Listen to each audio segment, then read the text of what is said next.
Well, hello, Rivals, and welcome into day 2 here of the Mega Monthly on the official Marvel Rivals Twitch and YouTube channels. Day 1 now in the books. Surprises, upsets galore, and plenty of teams still on the bubble fighting to stay alive and make it all the way to Championship Sunday. We will find out who goes home and who goes on today by the end of the day. Thank you so much for joining me. My name is Diatonic, and I'm joined by my co-caster, the legendary CB. And CB, lots of drama in store for us today as 4 teams, 2 from Groups A and B, going to be sent home today. How are we feeling today?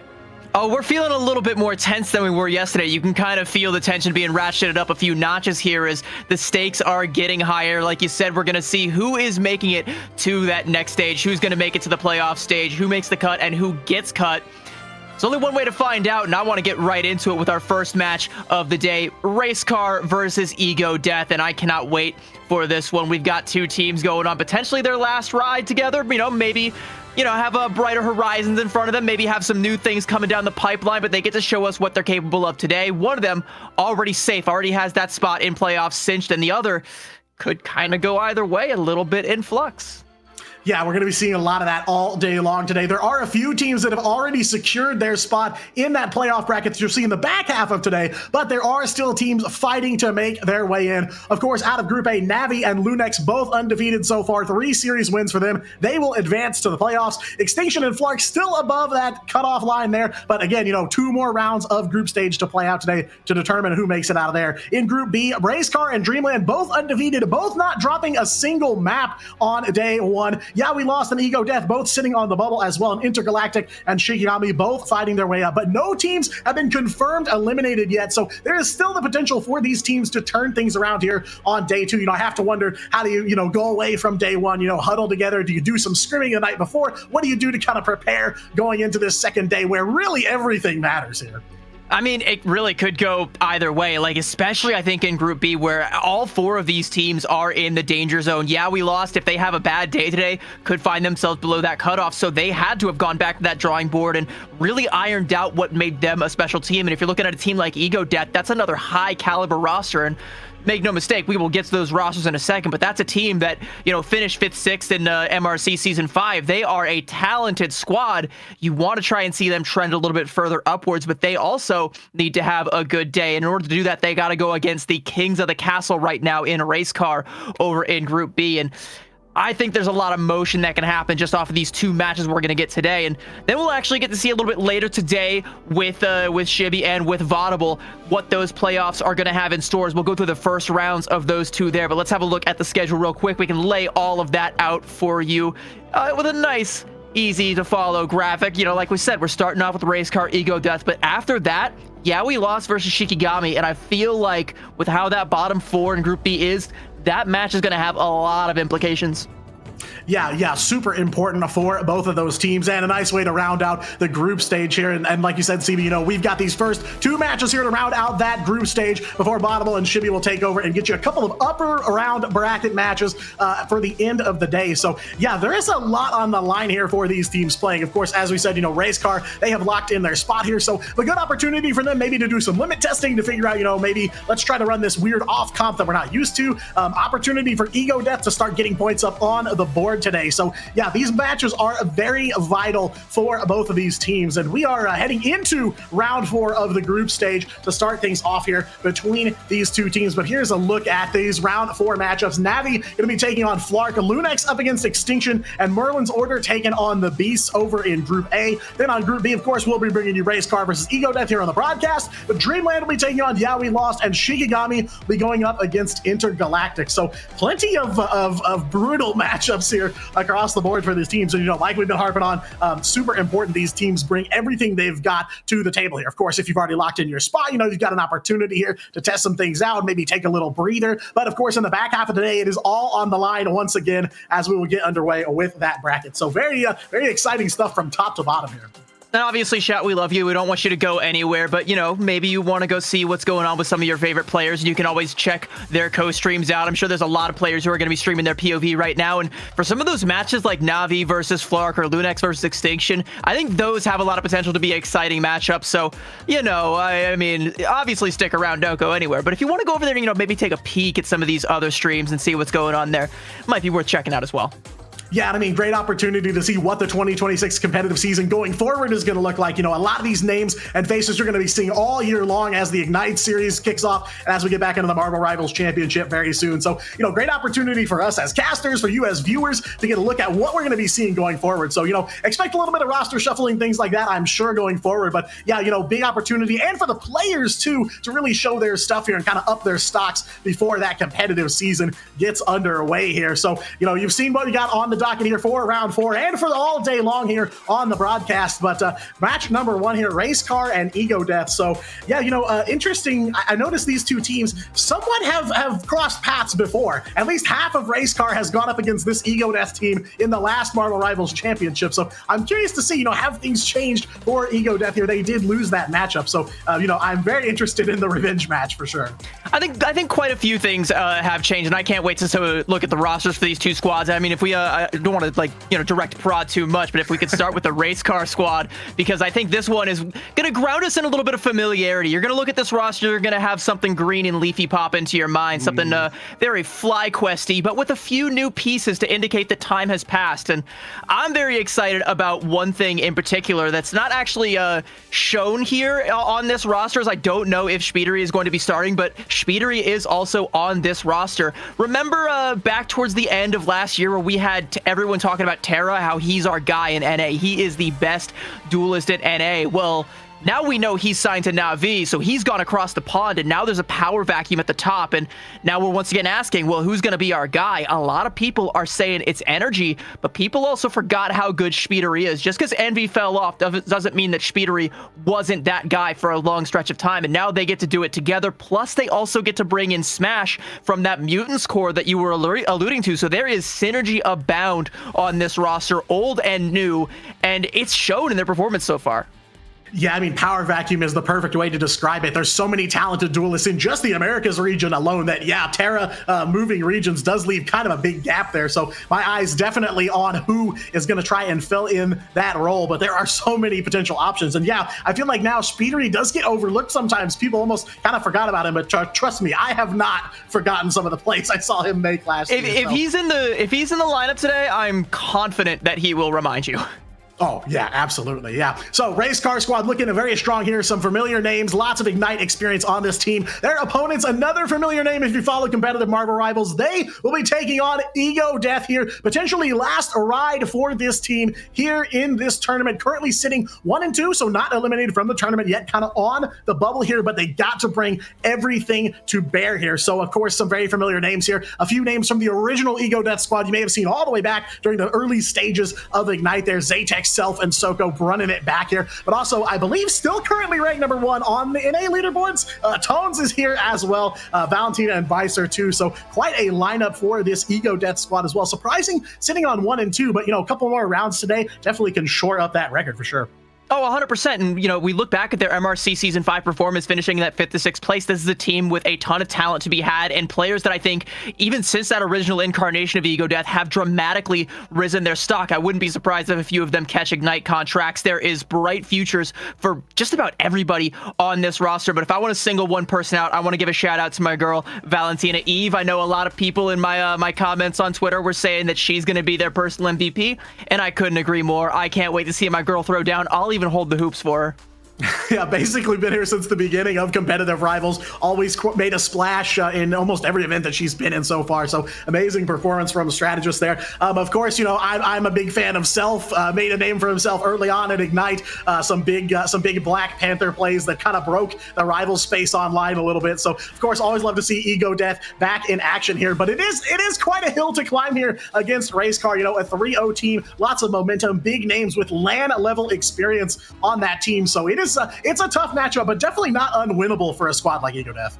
Yeah, and if you're a team like Race Car right now, like a lot of your players, you know, you're going to be riding high because you've had all these top-level performances. You kind of know that in this tournament, at least in this group, you are that guy, you are that team, you are the kings. You're kind of feeling a little bit untouchable. And there's a chance for a team like Ego Death, who is very talented and very smart in their own rights, to take advantage of that, maybe capitalize on a little bit of overconfidence. I wouldn't be surprised if we get a few extra maps out of this one, but I also Wouldn't be surprised if Race Car just kind of run them right over with a Swift 3-0, because that's kind of been, or sorry, 2-0, because we're best of 3, but that's kind of been their MO as of late. And so far, they don't show any signs of taking a pit stop anytime soon.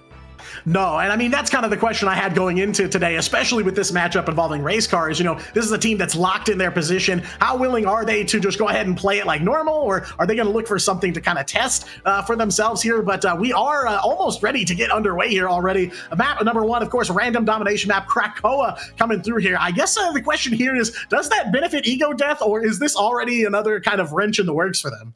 I kind of feel like this kind of favors Race Car, to be completely honest with you, because you're thinking about a lot of these players, like, you know, you get like energy on the Hella and like you're in big trouble. Something else that I kind of want to point out, by the way, is I was watching back on Moxie's channel. Shout out Got Moxie. She was going through some of the old VODs or some of the replay codes from this tournament from day 1, and the pick and ban phases, which we're seeing right now, were almost all identical. I want to see some of these teams change things up, especially on domination. I want to see somebody finally pull the trigger on banning Adam Warlock, because that has bit so many teams in the butt so far. But so far, we're sticking to the same old, playing the old song. It's practically a cover at this point. Gambit ban, Loki Protect, maybe a Mantis ban coming out instead of their group ban, which I also like. In order to kind of ban out that triple strat that makes Adam work, you are going to have to, at some point, just eat the group.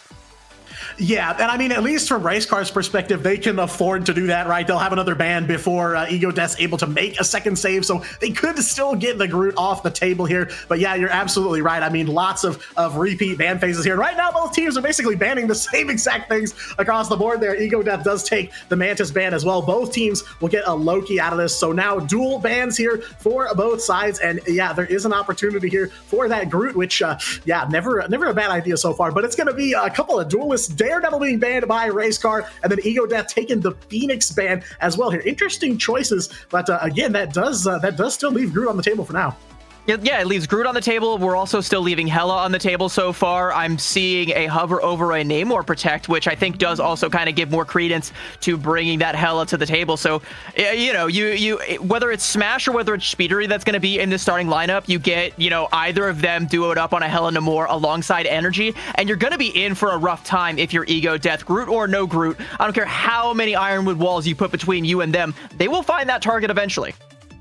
Wow, so hovering the Daredevil ban from Ego Death too, we almost have identical lineups here. One save left in the bank for Ego Death here, and then one ban left for Race Car. Ego Death hovering the name might actually get the complete mirror across the board. I can't believe it. All it's going to take, if they lock in this Namor Protect, all it's going to take is for Race Car to go for the Phoenix ban, and we are at like total like mirror comp. It might as well be MRC bans at that point. These guys just throwing the MRI system out the window. Yeah, I mean, it's almost like you cut the ban pool in half, really. I mean, you know, obviously they trade sides here once the ban phase is done, but yeah, very interesting way to handle this one. So one ban left for Race Car here. Phoenix, the only thing they haven't banned yet that Ego Death has, but again, you know, Groot's still on the table here. There's a lot of options, some nasty stuff here, but hella hover from Race Car. So maybe they're gonna stop at the last second. No, they lock in the Phoenix. We have mirrors across the board. So let me ask you a question. In your expert and analyst opinion, who do you think won in this ban phase? Who do you think this favors? You know, it's a toss-up here. It's really hard for me to tell. I mean, Ego Death, you know, they've got some interesting saves, right? They have the Loki and the Namor as well, but Race Car, you know, Namor Loki saves, you know, very questionable, I would say. Well, yeah, I mean, does it even get more like, you know, mwah, chef's kiss? That's just like the perfect microcosm of the entire ban phase of this tournament, pretty much top to bottom, no notes, you know. Adam Warlock both going to be on the table for both teams, by the way, so that didn't actually get gutted even with that Mantis ban that comes through. Loki still managed to get through. Groot still going to get through. Without the Mantis there, you don't have the anchor for that team up, but you don't really need it because Loki and Groot are both still very, very strong. And with the comps that we're playing, they're both going to be more or less optional. You can already see Cooper hovering over that Loki. He's one of the best in the biz on the hero, so no surprises there. But I'm seeing Hella, I'm seeing Namor. I'm looking over the other side. I'm seeing Hella, I'm seeing Namor. We're in for a little bit of mirrored rivals here. Yeah, big damage on the table with that team up here. And it does look like Speedery in the starting lineup for Racecar here, taking the Namor into this battle here. Map number 1, Racecar versus Ego Death. Welcome to the Mutant Utopia of Krakoa here for some domination action. These two teams ready to get underway. Racecar locked in their spot in the playoffs here, but they are bringing a competent comp to the table here. No pun intended. Not really looking to do anything silly. They're coming out here to win, I guess, or to play, do some serious business here. So already going to meet here as we wait for this mission area to unlock, and Spark Chief already down on the Angela. Valentina will find him to get the ball rolling for Ego Death here. So, not a bad start here, taking one out from the strategist line. Good dive coming out there from Tones, forces out the Dirge and forces out the bubble from Speedery. So already in danger. There's another Dirge coming out, and Speedery has to be playing on the back foot here, but Tones is now commanding so much space, and as long as Spark Chief is not in the equation, he's going to be able to keep that one up. But now with Spark Chief coming out from the spawn, it's a little bit of an even playing field, and Energy is going to take his pound of flesh. It's going to be res right back up, but that's a major resource being taken off the table, and Racecar have an opportunity, despite that early KO, to find the first control of the point here. Yeah, Vested Energy already picking up the KOs here, trying to lock in this first cap here for Racecar. So they are here for some business. Zatex still waiting on the respawn here. Meanwhile, Racecar kind of putting some pressure on here, trying to create a little personal space bubble here around that point. They will finish it off, though. Memories picking up a KO on the Cloak and Dagger as well. So solid opening for Racecar here. They've got control of the point. They've got the ult advantage a little bit here, but still a little too close to call, as they've got the Eternal Bond and a God of Mischief ready to go. Ego Death does have 3, though, but they're down 1 Rocket Raccoon. Leisler going back to spawn here. Spark Chief will send the Hella back. Meanwhile, Energy going overhead with the Goddess of Death here, raining down some darts onto Ego Death, trying to scramble them while they're trying to put together what they've got on the point, but just not able to put up a fight just yet. They're finally able to pin Energy down. Energy has already been fighting so many KOs in this fight, but now Ego Death have an opportunity to get in this one. Forces out the regen domain with the gun ult there, with the banhammer from Soko. I love that. That's a great opening and great use of that Daredevil. And now, as the Eternal Bond coming out from Cooper, Tones just going to plant his feet on the point for Speedery to come back and says, address me. Gonna swing right back out, but Ego Death look to be getting the better of this fight, but the fight is crucially happening off of the point, so Racecar are still coming up ahead even when they're losing. Yeah, winning the battle, but not the war so far here. Ego Death going to try to change that, though. Feast of the Abyss coming out from Ego Death here, but it's going to be a KO for Racecar here. Speedery on the Namor, picking up another one here, along with Energy and Memory. So every member of Racecar filling up the KO feed here. Even damage coming from all sides of this team. 1 or 2 ultimates committed by Ego Death, but not enough to put a dent in this capture progress here. 75% now reached for Racecar. Meanwhile, Ego Death going to have to take a step back here and reassess while the members get back up. But they do have at least a little bit of an ult economy advantage for now, so I'm looking for them to come back pretty aggressive. But the way that Racecar are playing this right now just shows the synergy between Spark Chief and Energy, because Spark Chief is just pushing the line of scrimmage so far forward with this this Angela pick, and Energy knows the exact angles that he can play to try and capitalize off of that space made. And now with the Heaven's Retribution there, you're going to be seeing Energy again on the flank. Zatex has to turn around and try to deal with it. Will win that duel outright, and again, it's a chance for Ego Death to get in the front door, but Vess, with that shot onto self, has just slammed the door right back in their face. Yeah, feet planted by Vanpool. Soko there getting the flip, keeping Ego Death alive here on point number 1, but how long can they hold it out here? Racecar a little bit lacking in the ult department here. Ego Death still holding on to 4. They've been playing their cards pretty close to their chest so far this matchup here, but not wanting to give even an inch here. Zatex going overhead, Goddess of Death for Ego Death now. This time while on the ground, Valentina drops the invisible boundary just to try and keep this team alive as long as they can. But it is a long road ahead here for Ego Death to try and catch up here. Going to activate the Deadpool ult and that Beast of the Abyss as well, just looking to keep their feet planted, but they cannot do it here. Almost every member of Racecar picking up 1 KO apiece here as they will make the flip OT going into effect. Racecar just playing their comp to perfection. Like, I called out how much space Spark Chief has made. He loves playing these heroes like the Angela, like the Captain America, and just going as deep as he can and being annoying for as long as he possibly can. And it results in the backline having to peel back just to try and be able to stay alive, because if they just try and face check that, they know they're just going to be walking straight into the meat grinder. And that is where you see things like Vess just holding W unimpeded at Valentina and nothing that anybody could ever do to stop it. And it's also still happening, again, so far off of the point that Ego Death just can't really get their foot in the door and keep it there. Despite getting a couple percentage, it just flips right back on its head as soon as Racecar regain control of it. So even though it looks a little chaotic, it looks a little bit scrappy, it's controlled chaos, and Racecar, no pun intended, are in the driver's seat the entire time. Yeah, I mean, even if you manage to scale that wall of their defense, like you said, line of scrimmage pushed out by Spark Chief, now you're talking about trying to get back to the point in the first place. So not only are you fighting under that immense pressure, but now you've got the distance to clear that just sucks up even more time here. So Racecar will grab that point number one. And as we saw, Energy and Speedery putting in some work here, 12 elims apiece already. And you were talking about it beforehand, CB, quite a dynamic duo on the DPS here. And that has already come to fruition on point number one. I love this duo because like we were talking about how before Terra, we were talking about Speedery, and now after Terra, we're talking about Energy and like which of these two is going to be the guy. I hate when we pit girl bosses against each other. Let's just put them together and see what happens. And what do you know? It's successful. Yeah, I mean, clearly working out in their favor here. Racecar has a lot of advantage coming into here to point number two as well. Ult economy advantage. They almost have the body count advantage as well here, but it's going to be a 1-for-1 there. Valentina evening the odds for Ego Death, but it is going to be Racecar first cap here, while Energy picking up yet another KO on the Hela there in the chase to run down the last couple members of Ego Death. Big opening salvo from Racecar here to start things off. And again, like I talked a little bit about the angles that Energy is able to play as a result of how far forward Spark Chief is able to play. It means that Zatex on the Hela, who has been a force on the Hela in the past, can't take those angles because he has to constantly be the one checking and clearing for Energy. So you're really not getting a lot out of this Hela pick besides, you know, having to take these duels. But Racecar is winning the duels. They're winning the 1v1s. Energy is managing to win all of the duels he can, aside from the one where we saw Zatex get ahead. Now we have Tones now trying to match that Angela to do what Spark Chief is doing, but it's just not working. There's too much pressure. Racecar wrote the book on this composition, and they wrote the book on how to defeat it.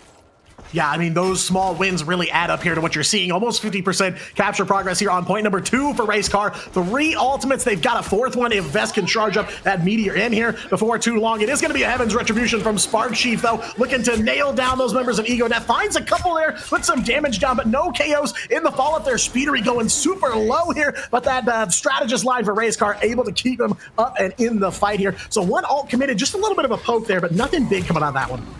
Oh, well, there's one big thing coming out of this one. Self goes in super aggressive, has the bubble forced out there. Baser going to go ahead and pop that Eternal Bond off the Loki clone. Is only going to have 6 seconds once this expires to try and make the most out of this ultimate before it goes bye-bye. And I don't know that they're going to be able to do that, especially now with it being mirrored on the other side by Cooper. And Cooper actually going to go aggressive. Valentina now has to go for the second Eternal Bomb, but you can see she has to play so far back to avoid the Meteor M coming out. I think she was able to get that Dark Teleportation to be able to stabilize, though. But nevertheless, it's an ult that you can't get as much space off of as you definitely would have liked, and now with Energy taken to the skies and already finding a frag, it's not looking good for Ego Death.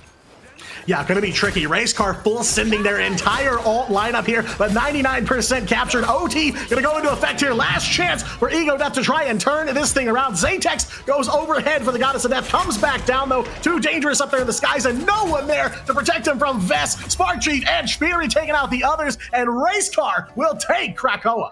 And on these mirror comps, you know, the coordination from Ego Death, it's just not commensurate to what Racecar are able to pull off. Like, even in that last fight where Tones is able to catch out onto 2 with that Heaven's Retribution, you can't really act on that too quickly because the rest of the team just isn't in position to find the follow-up. So there's time for Cooper to just throw a clone in there and throw down the regen domains, which, by the way, weren't forced out anywhere else because he's able to just stay alive, even in the face of an Angela who theoretically should be able to just pin him down and, you know, delete him. But it just never happens because Ego Death are trying to mirror Racecar's composition, and Racecar just simply play it better at every possible role.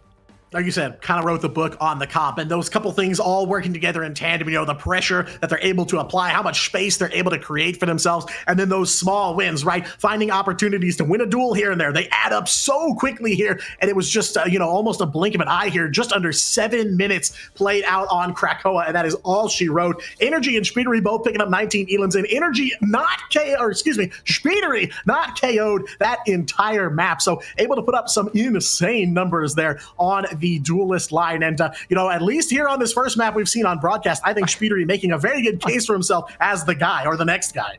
I also kind of want to shout out the 2 final hits for Valentina. Was able to find the opening salvo for Ego Death twice, and unfortunately, the rest of Ego Death wasn't really able to translate that into much of anything. And this is a large part of why I said it a couple times, but you have Spark Chief playing so far forward that Energy can just find a shooting gallery wherever he really wants to, and Zatex has to turn around to try and win those duels. Only was able to effectively check him one time, and the rest of it, it was just totally free. Bro was able to just do whatever he wanted to whomever he wanted, and nobody could stop him. Yeah, kind of a lack of control. They're not able to enable who they need to on the team to be able to make some plays here, and that's where Racecar just fills that KO feed top to bottom in almost every major team fight here on this map. Again, some moments there for Ego Death to kind of break through. You know, they did make a retake there on point number 1, but yeah, I mean, ultimately, it really does come down to they're playing something that Racecar knows how to play so much better here, at least on paper. So definitely a tough road in this series for Ego Death, but map number 1 in the books here, so still an opportunity for them to come back. But what does Ego Death need to change immediately to start making that comeback? I think they need to try and play something that they're a little bit more comfortable at. I think, you know, the swaps that we saw on the second sub map there over on Grove was a little bit like it was a showing that they understood the win condition of the comp. Like they made the swaps to try and set up their Hela and their Namor on the angles, but it was just a failure to execute because I don't know if they're as practiced on that particular composition. So I think you want to try and take it to some place where you can set these long range hit scan players up for success, to where Zatex isn't trying to check the angles for Energy. He controls the angles, and Energy has to be the one looking to try and check him. And I think we might go back to the Museum of Contemplation for that one, and I think it might be a good place to go, especially on like first and second point with some of those long sight lines. I think that's what you want to try and do. Whether I know it sounds like absolutely insane to try and say the key to victory is take a Hela duel with Energy, but honestly, I think it's the best thing for them. If you can take a Hela duel, but you're actually able to give Zatex the space he needs to make it an even footing, then you might have a shot. But if this keeps up, you ain't got one. I'm sorry. Yeah, rough looks for sure. And yeah, I mean, I get what you're saying. Me, I'm like, I'm not taking a duel with Energy any day of the week. Yeah. You know, bro will run circles around me. But yeah, you know, I can respect him trying to play it on Racecar's level, saying, okay, maybe we should bring this to the table. But they've stepped maybe a little too far outside their comfort zone. So yeah, I'd like to see them go for what they're really known for, each player on Ego Death. And yeah, kind of just top to bottom reassess a little bit here. And yeah, maybe Museum is the answer. And, you know, I mean, new map, of course, like you said, angles, definitely something for them to watch out for on Museum of Contemplation. But yeah, I do think it does come down a lot to composition and to that team play, of course. And another way forward, I think, is if you can try and pin down Spark Chief, because one of the ways that I said that they were able to get ahead, especially in that first opening pick that Valentina found, was she was able to clear off Spark Chief, and you could see that Ego Death were able to take so much space off of that, and nearly won the first fight. They just took too long and Spark Chief came back. Whether it's on the Cap or on the Angela, Spark Chief just loves to go in deep and be annoying and just be that elephant in the room saying, address me loudly in Papyrus font, literally just like the meme, and you have to turn your attention to deal with him. So maybe they go for something like a Bucky, or maybe they go for something that can try and make it a little bit easier. Maybe they just play the Thing and try and play, you know, keep Valentina and Baser alive a little bit better and not let those dive vanguards just have unfettered access to the backline, because once he gets in there, your team is split, and again, that's where Energy is going to find those angles. So there's two ways forward, and I think it all kind of hinges on, can you deny Energy from having those angles, and shutting down Spark Chief is a great way to do it.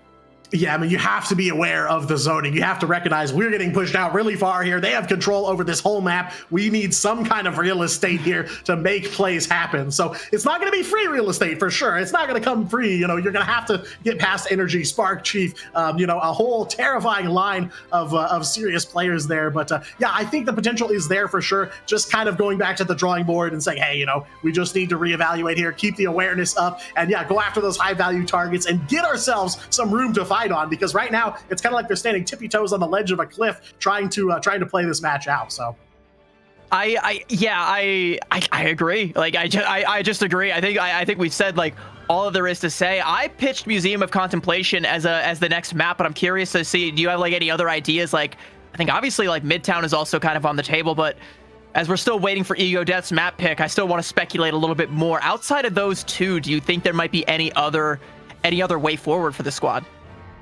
Yeah, I mean, Midtown was one that I was thinking of too. And you know, I'm biased. I love Midtown myself, but I'm a big Midtown fan. I'm a big Midtown fan. Yeah, and people tell me it's mid. I don't know where you're getting your information from. Midtown. People also tell me it's a town. Yeah, I do think, the long sight lines I think are very helpful. Yeah, I mean, they do have a choice between Convoy and Convergence, so I believe. So I don't know if there's a Convergence map necessarily that'll save them here. It sounds like right now both both. I'm looking at those two in particular. Long corridors, hallway cities for both maps. I mean, yeah. Okay, looks like Ego Death are also going through the same. They're spinning the same wheels that we are right now, trying to figure out where to go. Because I just checked in with Prod, and they're like, "Yeah, Ego Death are still thinking about it. They're still at the drawing board, trying to figure out where do we go." Which, to me, at least signals that they are strategizing, they are taking this seriously, and they are building up off of that that thought process that we kind of saw towards the end of Krakoa. There, unfortunately, the game plan started to take effect a little bit too late. I do also want to shout out one other thing that we saw on Krakoa, which was for a while we got to see the Vanpool from Soko, and I was literally in Moxie's chat last night talking with him about what the correct upgrade path is for the Vanpool, and I'm starting to feel it. I'm starting to kind of figure out why more and more teams are playing him.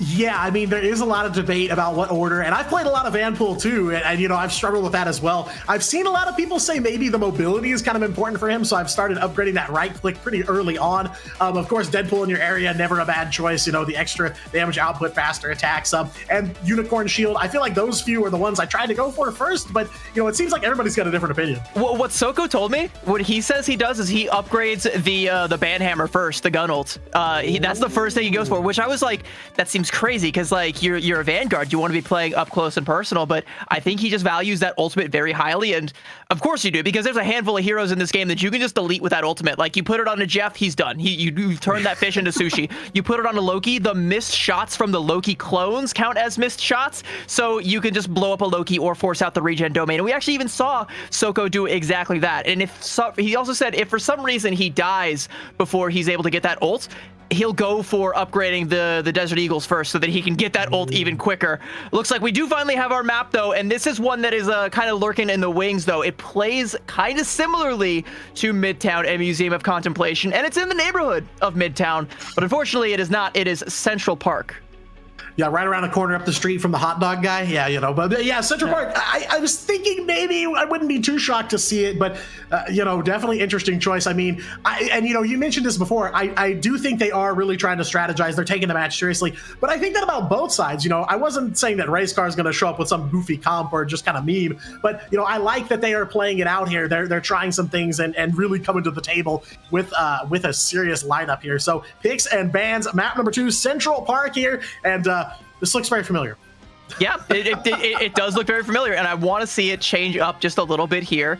Yeah, back-to-back Loki protects. Okay. I believe Mantis is also going to be next on the chopping block for Ego Death. Yeah, of course. So what can I say? I'm a clairvoyant. You want me to give you a palm reading? Yeah, a little bit of the Doctor Strange, you know, peering the 17 million possibilities. Okay, that's the group ban and also the Daredevil ban. So we're kind of changing things up just a little bit there. And a Daredevil Protect, one-sided Daredevil from Racecar. I think that spells doom, but it also kind of spells a little bit of confidence, because I know both Energy and Speedy are going to be very well versed on that hero. As a matter of fact, so is Smash. So literally, even if you swap Speedy out and bring in Smash, like, there are 3 potential carries on that hero. So pretty wise Protect there. Yeah, I love the save. I was just going to say, who the heck do you give the Daredevil to? But yeah, Halaban. There's no wrong answer to that question, though. There's no wrong answer. No, you really can't go wrong. Halaban coming out from Ego Death here. They've got 1 save left to go, but yeah, a lot of it pretty similar. I do, you know, the Groot ban. Did Racecar play Groot on Krakoa? I don't even remember. Neither team played Groot, and I think they were both like, he's just not a factor with our play style, because, you know, I think even if you did try to play the Groot, all you would really be using those walls for would be to try and deny angles, same as you would with any other hero. So, I mean, if you can't pin the Angela down, which again, I think the Thing would have been a much better option than trying to go for the mirror composition there, especially when it's something that you're not very well practiced on. But here we go. We're shaking things up a little bit more as well. A Phoenix Protect for Ego Death, so that will make sure that you do have some solid hit scan prowess for Zatex, which has been a win condition for this team pretty much throughout their entire MRC run. Like, if they could set him up to pop off, they are guaranteed to have a say in the fight. But a Cloak and Dagger ban, I think, is also a good heads-up play there, because a lot of the success late into Krakoa was off of Valentina making the swap over on to that Cloak and Dagger and utilizing the Terror Capes to try and shut down the divers. Well, now they're saying, okay, deal with it on the invis, deal with it on the rocket, deal with it on whatever you want, but you can't have access to those Terror Capes anymore. You're going to take us in a straight-up 1v1. Yeah, do not want the C&D smoke here as we go into map number 2 here. So match point for Race Car, potentially 4th series win in the bank for them here. Ego Death fighting to stay alive in this series here and keep that playoff breakout hope alive. So we are headed to the Dominion of Dracula now. Central Park here for map number 2. A couple interesting things here right off the rip. I do see Self on some Wolverine here. Spark Chief picking up the Deadpool this time, and CB, it does look like they are handing the Daredevil over to Speedery. So maybe, not a bad option for any of their duelists to take it, but maybe the deadliest of the 3, I think. And you know what? I don't know that we've actually got to see a whole lot of Speedery on the Daredevil, but I can assure you this fits right into his wheelhouse. If a hero is OP, you better believe Speedery is going to be piloting him. Bro was so strong on the Human Torch that he almost single-handedly forced a Torch meta for so long. I've probably giving him a little bit too much credit because Torch was kind of busted in the damage, but he was the one who lit the way for everybody. And maybe now he's following in the footsteps of those who came before, but Soko with an early KO there onto Energy. That's a good start for Ego Death on the attack there, and no res comp for Race Car either, so that one is going to be permanent. Yeah, pretty similar opening here from Ego Death. They got an early pick last time as well, and they're finding another one here. Zatex takes down the Daredevil. Speedery back to spawn here, and yeah, walking it back on defense. Quite a long way to go here. So Ego Death going to try to pick him off one by one here, but Energy with the portal, and through the portal they go here, trying to contest while Ego Death clawing their way to that second tick, and potentially a very early checkpoint number 1 here against Race Car. They are fighting, and they will have it. 5:30 on the clock for Ego Death, opening very strong on Central Park. And I think this composition that Race Car are playing, even though it looks totally different, we're playing totally different heroes, it's a little bit too similar to what they were playing on Krakoa, and Ego Death scouted it. I called out the Thing swap. Well, Tones made that swap. We called out how strong Groot is and the fact that nobody picked him up. Well, I mean, Soko's going to pick up the Groot now. And on first map, Central Park, or first point, Central Park, Groot literally controls the entire battlefield. He's such a strong character. And then you've got Wolverine and Bucky, 2 heroes that are so good at dealing with some of the aggression that's coming out. But one hero that's also quite aggressive that can definitely parry those 2 is Thor. We get to see Spark Chief on the God of Thunder. Yeah, beautiful start from Ego Death. Swaps coming out from both sides now as Ego Death runs this payload down. Speed running halfway, and there comes the Strangling Prison from Soko. Follow-up is good. Valentina and Zatex will pick up a couple KOs there. Vest on the Magneto looking low, gets the Meteor M down, but no damage from it as Memories will throw down Eternal Bond as well for the team here. Ego Death looking strong here, halfway to checkpoint number 2. Overhead, though, Zatex cracking impact coming in, does make the mark here, but can't quite find the KO yet for the reset here. Race Car emptying the bank here. The last couple ults on the floor as they are still standing here, but Ego Death not pushed back too far. Now Energy on the Hawkeye making some moves. 2-piece and looking for some more here as a lot of Ego Death sit back to spawn. I think this is still fine for Ego Death, though, because they're coming up on an invisible boundary from Valentina, so I think they do have a win condition here in this next fight, because there's not really anything that can burst through it. All they really have to do is make sure they don't get caught off guard with Speedery lurking up ahead. Getting close to this, let the devil out, and he's able to find an early KO. They are going to be in trouble. He's in super deep, going to hold on to that ultimate. Good trigger discipline from Speedery to say, hey, now is not the time. We're just going to get out. But now we've got that ult online, and we've got the God of Thunder as well. Those are 2 things that could catch Ego Death off guard and force Valentina's ult out before she really wants to use it.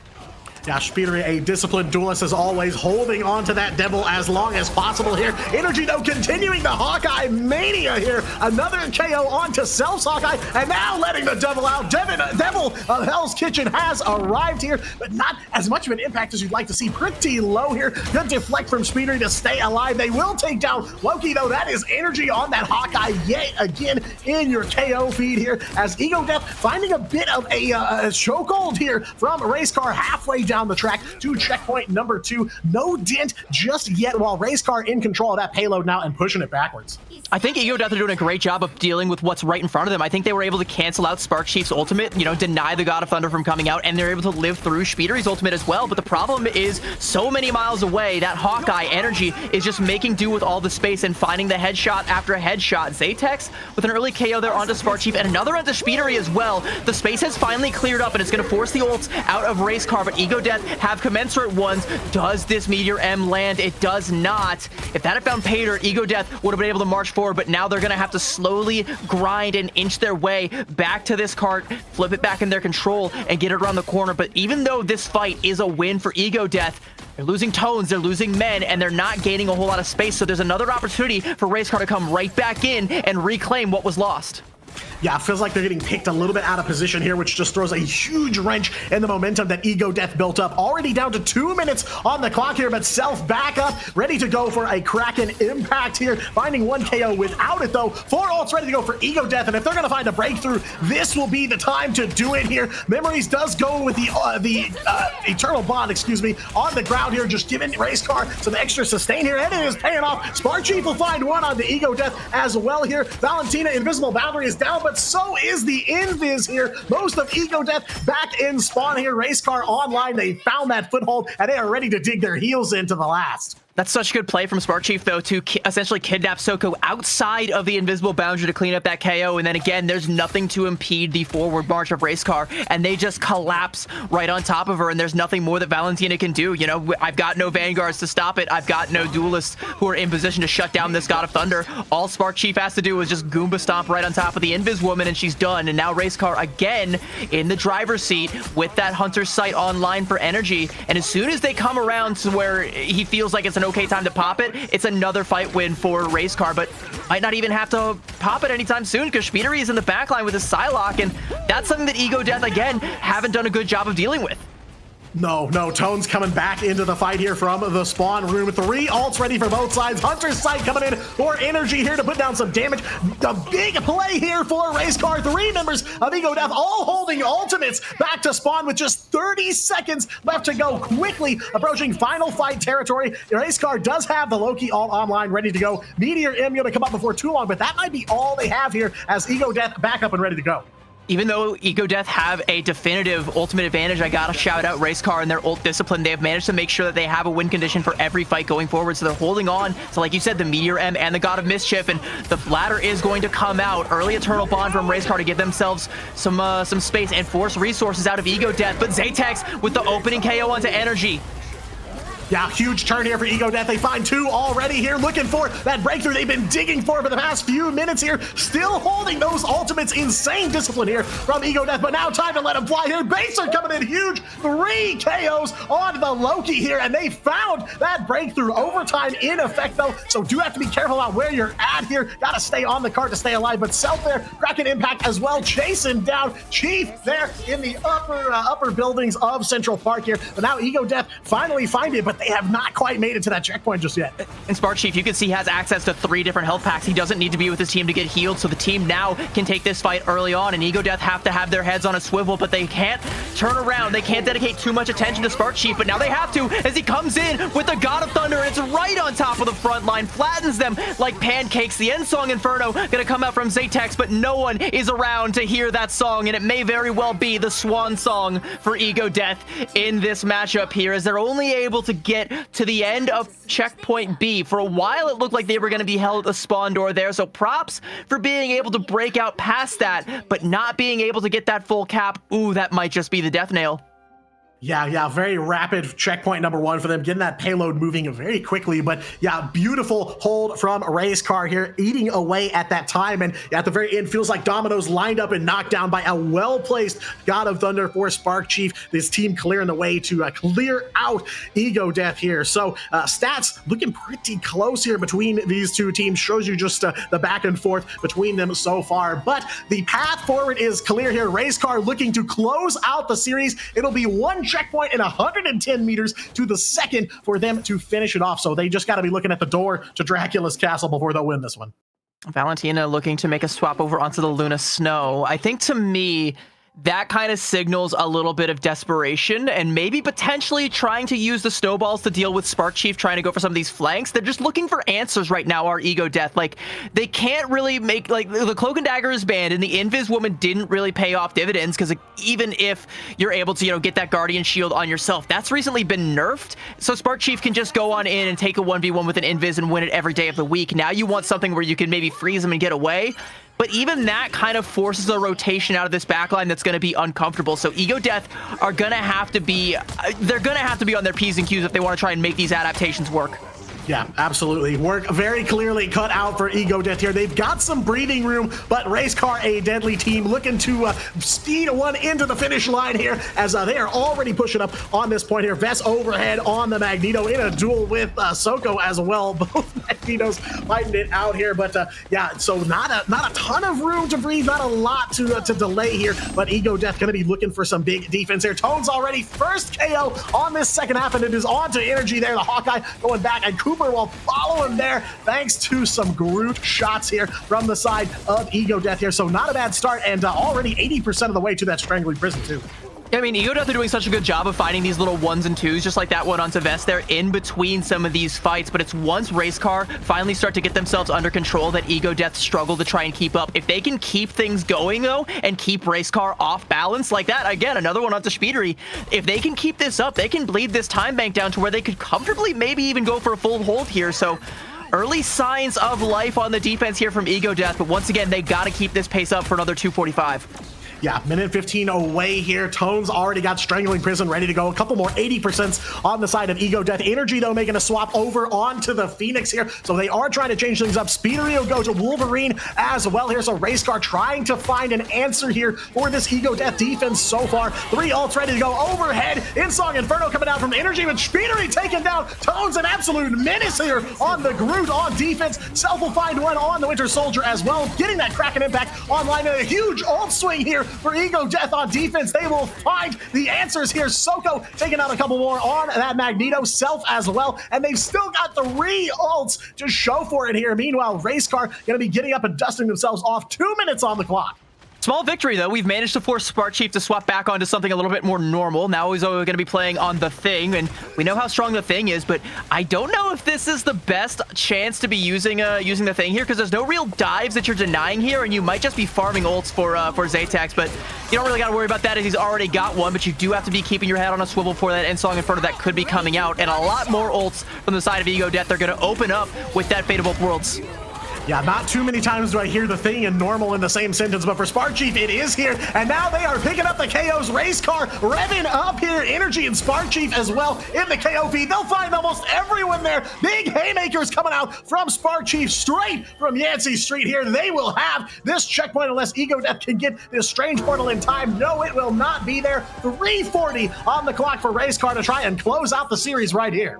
That's a little bit embarrassing there from Baser popping that teleport and just not being able to just like come out of it. Got to sheepishly tuck their tail between their legs and walk back over. But I should have known Spark Chief was privy to the dive thing. I should have known he would have used that Yancey Street charge to just go straight for Valentina, force that ultimate out. But now you can see Valentina knows, okay, Luna Snow ain't the play anymore. We got to go back over the invis just to be able to try and survive. But I think survive is the best that Ego Death can hope for at this juncture, because you can see that checkpoint there. That is the goal line. That is the finish line for Racecar. What a Feral Leap from Speedery. Yeah, Feral, no better word to describe it here. In a clobbering time coming out from Spark Chief. Not a lot of knockups off of that one, but enough to disrupt Ego Death's flow here. Insong Inferno coming out from Energy once again here, letting it hang for a second, looking for the perfect opportunity. Not a lot coming out of that one here. Strangling Prison from Tones as well, trading ults left and right, but Tones will find the breakthrough. Vess gonna even the odds here, taking out Zaytax on that Phoenix as well here. So no ults on the table right now for Racecar. There is a boundary up for them for the time being, but now Eternal Bond back online. 2:30 left to go, and just a few more meters for Racecar to close out the series 2-0. But right now, Ego Death are able to at least scramble and get control of the payload once again. Yeah, but like you said, I mean, they only have to go for a few more meters, and that's because Racecar are doing such a good job of commanding so much space with their front line, and they're going to take all of the playing space right now for their own with that Eternal Bond. Zaytax trying to deny it with this Ensong Inferno inside of the invisible boundary, but Valentina is already been felled by that Meteor M. There's no more invisible boundary. There's no more Self. There's no more Tones, and there might not be any more Ego Death as Racecar will reach the finish line. And, did we really have any doubts? For a moment there, I was kind of wondering that defense on point one for Ego Death just coming through massively. But yeah, once, like you said, once they were able to kind of get online and get things moving, it is really hard to stop Racecar. It is really hard to stop a moving vehicle. So Cooper on the MVP once again there. Plenty of opportunities for him created by the rest of that team. But man, DPS for Racecar, serious damage coming through for them. I saw Energy and Speedery in that KO feed all game long there, and you can see Energy medals galore here. So try as they might, Ego Death definitely better shouts there on Central Park for them, but no dice, and it'll be Racecar advancing to 4-0 so far, undefeated in the tournament. And they're on their Lightning McQueen business right now. Ka-chow, all the way to the Piston Cup, or, the championship for the Mega Monthly. They already, before this matchup, had their playoff spot secure. Mostly just playing for seeding right now and playing to deny Ego Death the chance. And I think at this point, Ego Death's fate isn't really in their hands, because they're now going to be relegated back down to that bottom 4 in the group, where anything could happen. Yeah, we lost Shikigami and Intergalactic are all still vying for safety, and only 2 of them can make the cut, and Ego Death's chances just significantly dropped. Yeah, I mean, plenty of moments of brightness for Ego Death, especially on Central Park. But yeah, it was Racecar's game to win here. And of course, like you said, already locked in their playoff position. But that has not changed anything here. They are here to do some business, and business they did. There were, again, some outstanding plays from Ego Death here. Defense coming in clutch to start things off here on Central Park. But Racecar finding some answers there. Energy, insane Hawkeye stuff from him on this map too. KO after KO there. And, we talked about it a little bit before the match, right? Zatex on that Phoenix, definitely game changer in some aspects here, but not the win con that I think Ego Death was hoping for here in this second map. And it just kind of speaks to how strong of a team Racecar is, right? Like Ego Death, we talk a lot about how talented they are and how good they got towards the end of this Central Park. There's an old saying that goes, if your opponent is a nobody, then you didn't beat anybody. Ego Death are definitely somebody. Just like I said, I wouldn't be surprised if a few of these players catch Ignite contracts. I wouldn't be surprised if there are bright things in this team's future. But Racecar kind of made them look like nobodies in this one, and that just shows how damn good they are. Yeah, I mean, that's something to keep in mind with this tournament, right? All these players are experienced in competitive rivals to some degree, whether it's Ignite or on LAN or MRC. These are somebodies here. So even, a 1-3, 0-4 record, is still a very competitive team that, personally could play circles around these. So, can't overlook Ego Death's contributions here. They did try very hard for sure, but it was a tough matchup from the beginning. And, I just got to wonder, of the players on Racecar this time, CB, who are we thinking is the standout here? I mean, for me, it's got to be Energy. Like, I hate to try and pick and choose between my 2 girl bosses. Like I said, I wanted them to coexist, and they did, and they show that they're both very dominant. Speedery definitely showed us that he still got it, that he still can be that guy, but he's right alongside another that guy. What's scarier than that guy? 2 of that guy. And let's have a look at Energy, because that guy was in the KO feed, like you said, a whole lot. Bro was getting final blows out the wazoo, I don't even want to say putting the team on his back. He was just the tip of the spear, and it was a very long and very sharp spear, but I gotta go with Energy, man. I just gotta. I mean, I didn't even know you could have more than one of the guy until today, but I feel like that's what I saw in this matchup here. And I agree. I think Energy is the standout. I definitely got to give props to Spark Chief too in this match. Plenty of game-changing moments for him as well. The big God of Thunder there at the very end. The thing was kind of what kind of brought them together there and put things together for them on offense. But yeah, really, it is Energy for me. So insane Hawkeye stuff. You saw in the highlight reel, just from midair, dudes hitting these shots left and right. I mean, unbelievable stuff. So yeah, big player in this matchup for sure.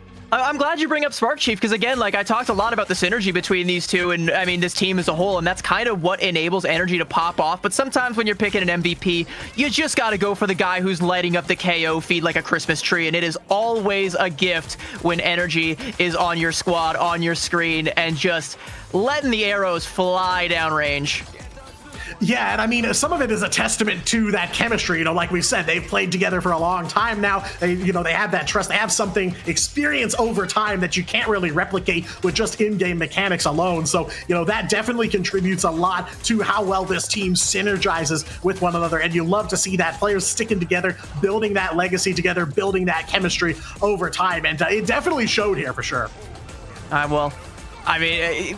Is there anything else more to say besides Energy, at least for the time being, is no, not undisputedly that guy, but at least for this game, he definitely is. We'll see if maybe he and Spidery both have their pop-off moments going forward, and I would in fact count on it, but hats off at least today to Energy. Let's have a quick look, by the way, at how the rest of this round has shaken out for some of these other teams, because we had a ton of games happening off screen, and only one of them has gone to completion. Lunex with a 2-0 versus Extinction. The rest looking like they could go one way or the other, but ooh, I see one digit there that's standing out to me. And Diatonic, I want to know, do you see what I see?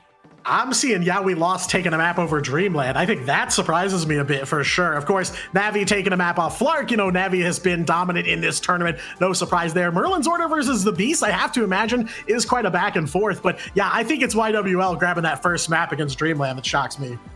Yeah, that's gonna be an interesting one to keep an eye on, and we're gonna have Yeah We Lost on the broadcast a little bit later, but obviously they gotta finish up business there with Dreamland, and from the looks of it, that's either gonna be a quick one or it might take a while. It's gonna depend on whether or not Dreamland are able to pin down Yeah We Lost, because oh, that is an interesting team, and we'll get to that. Hey, and then one more update. Shikigami with a 2-0 over Intergalactic.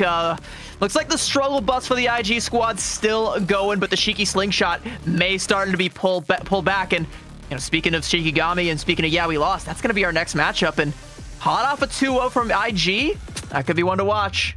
I was about to say that match of stocks just went up, considering, yeah, one map won for YWL and yeah, over Intergalactic for sure. So yeah, we do have that one coming up next, but a solid win here for Race Car. Some good stuff from Ego Death. Always love to see them out and competing here, but it is going to be Race Car advancing up to 4-0. So of course, next up, like CB mentioned, we will have YWL on the broadcast up here next to see exactly what happened in that map with Dreamland. But I think that's gonna wrap it for this map. So we'll take a little breather here and we will get them on the horn as soon as possible. Don't go anywhere.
Hello, rivals, and welcome back here to day number 2 of the Mega Monthly. One round of group stage remaining. And if you're just joining us, you missed the matchup between Race Car and Ego Death. That would go Race Car's way. 2 maps to nothing despite Ego Death's best efforts there. It is a Race Car speeding into the winner's circle there in round number 4. So one more round of group stage action. Thanks so much for joining us. My name is Diatonic, and I am here with the legendary CB. CB, we've got one round of group stage action left. How are we feeling? Stakes are very high now, right? I mean, well, after that fly-through, I'm feeling Bazer's pain. Like, you just got to watch bro take an entire Meteor M straight to the mush. Like, ow!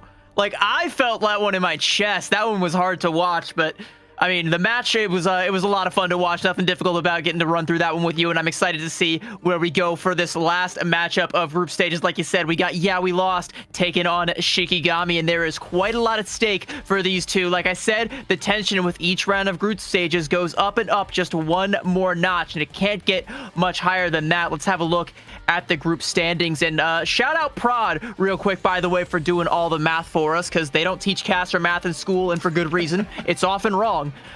They've already run through every possible scenario, and good news for Yeah We Lost fans out there, they have clinched their playoff spot with a 2-2 record, but depending on how the rest of this shakes out, they could still go up, they could still go down, so they're essentially playing for seeding. On the other hand, though, Shikigami are playing just to have a chance to still crack into that top 4, because you can see Ego Death also sitting there at 1-3, and they're against Intergalactic off screen.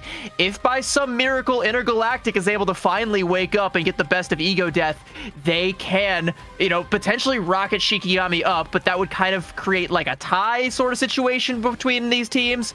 I don't know, but if you're Shikigami, to give yourself the best possible chance, even though fate won't be in your hands, you gotta get yourself a 2-0 over here over Yeah We Lost. Yeah, so pretty competitive here all the way to the very last round in Group B. And I did notice it looks like Group A just got an update. The Beasts versus Merlin's Order. Beasts are taking that one 2-1. So they are still in it here with Flark kind of hovering on that bubble as well. But it does seem like Merlin's Order, our first team confirmed eliminated. So, you know, I guess kind of surprising that these 3 teams, Ego Death, Shikigami, Intergalactic, all still in the race even until the very last. I mean, talk about photo finish. I mean, no race car puns intended, but seriously, very close games here on the Group B side of things. Yeah, no more race car puns. They're off the screen. They're in the past. They're in the rear view. Don't ignore that one. Anyway, yeah, Flark and the Beasts over in Group A still also going to be fighting for that chance to make it to that playoff bracket. And you won't have to wait too long to see how that playoff bracket looks, because this is the final round of group stages. It is now or never. And after this, we're going to be going into the playoff bracket. And to see who has a good shot at making it, let's have a look at some of these round 5 matchups. And just like I said, right now happening right now, Flark versus the Beast. That one is going to be just as high stakes as this one right here, which we're covering. Yeah We Lost versus Shikigami. But are there any others that you're seeing, Diatonic, that you would definitely keep an eye on if you had the chance to? I mean, I feel like Navi and Lunex is going to be a very heavy hitter matchup here. Kind of a preview of maybe what's going to go down in bracket. You know, these two have kind of jumped out in the lead here. But, you know, of course, Race Car is still in the mix there as well. Want to see them up against Dreamland too. But I'd say those 2 are my picks of like really big heavy hitter matches here in round 5. Yeah, I know, you know, if you're in chat, you're probably going to be like, oh, Navi versus Lunex, why aren't you showing us that? Don't worry. You will get a chance to see those 2, I am sure, as they are both the top guns from that group. And more than likely, at some point in that playoff bracket, they will be colliding. So it's okay. We can let the first one slip by under the radar. Maybe catch that one when we're in more like, you know, best of 5 territory rather than a nice, easy best of 3. But it ain't going to be an easy day for any of these other teams that are still playing with their chance at playoff glory, with their chance at the 9 grand prize pool hanging in the balance. Once again, Yeah We Lost versus Shikigami, Ego Death versus Intergalactic, and Flark versus the Beast, I think, are all the ones to watch and are going to shape the rest of this bracket going forward. Yeah, absolutely. I mean, high tension tournament for these teams. 2 days where all the way up to the very end, they still have to be fighting for their lives here. So great stuff to see. Plenty of big matchups here. But we are bringing you Yeah We Lost versus Shikigami. Of course, we'll take a look at Yeah We Lost first. They have just locked in their playoff position, so they are here to round out their group stage. Feeling pretty good here. But of course, this team consisting of a couple of members that have had some tangles with other teams like Ego Death. Before I see Jitward on the board here, insane Spider-Man player, definitely up there at the top of of the list. But, a team with some very familiar names, especially if you paid attention since the very beginning of Ignite here. But, they have proven themselves throughout this tournament, sitting on a 2-2 record so far. And, of course, like we said, locking in that playoff position already. So they're in a really good spot here. Of course, they got an opportunity here to maybe take a breath, try out something maybe they're looking to try and employ in the playoff stage. But, yeah, solid stuff from YWL this tournament. And here's what makes this team exciting. If you're not familiar with this team, they are former MRC champions. They have tasted glory before, and they did it by marching to the beat of their own drum. If you're not familiar with this roster, take everything you think you know about the hero meta at the highest levels, take everything you think you know about picks and bans, crumple all of that up, toss it out the window, then look out that window and spit on it, because that's what this team does. They're going to play a different style. They're going to be playing a lot of the Hulk. They're going to be nice and green and a little bit angry. Jitward, known to bust out the Spider-Man, he gets a little bit thwippy from time to time. And this team miraculously is able to play around these insane off-meta picks to great success, but it also does make them a little bit of a glass cannon. There are some vulnerabilities, but regardless, they're a fun team to watch, and I know Shibby is in the prod call right now punching air because he really wanted to cast Jitward. Yeah, I did hear that. And yeah, speaking of Jitward, I actually was taking a look at their profiles in game before we hopped on here, and Jitward's got like 400 to 500 hours on Spider-Man. So I'm hoping maybe we get to see a little bit of that here on broadcast. But of course, yeah, we lost, like you said, a team that very much has defined themselves as a team that does not play within the confines of the meta. So yeah, I'm looking forward to some very interesting stuff from them. Of course, their opponents here in round number 5 going to be a familiar name for Rivals fans and fans of other hero shooters out there. Shikigami here, a new roster for this Shikigami team, and one that has a little bit on the outside too, of course, and a couple of names you might be familiar, might say, wow, I didn't know there was Shikigami now. Samble, for example, a player used to be with Ego Death, did not know that he was with this new Shikigami roster, which is awesome to see. Some other players in here with some collegiate Rivals experience too, like Rhymy, for example, plays with the Indiana Tech Marvel Rivals squad as well. So, players getting experience from all sorts of places, and, like you said, MRC, of course, too. But yeah, I would say, two very equally skilled and power-leveled teams here going up against each other in round 5.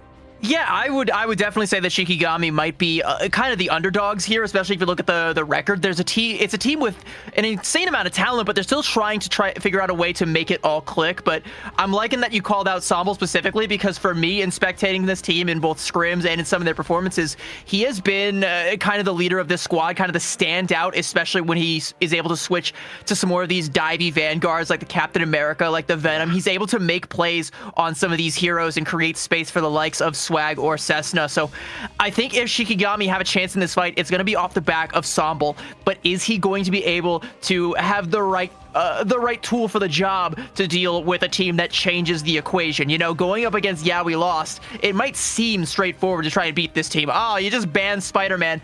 I can tell you right now, it's not going to be that easy.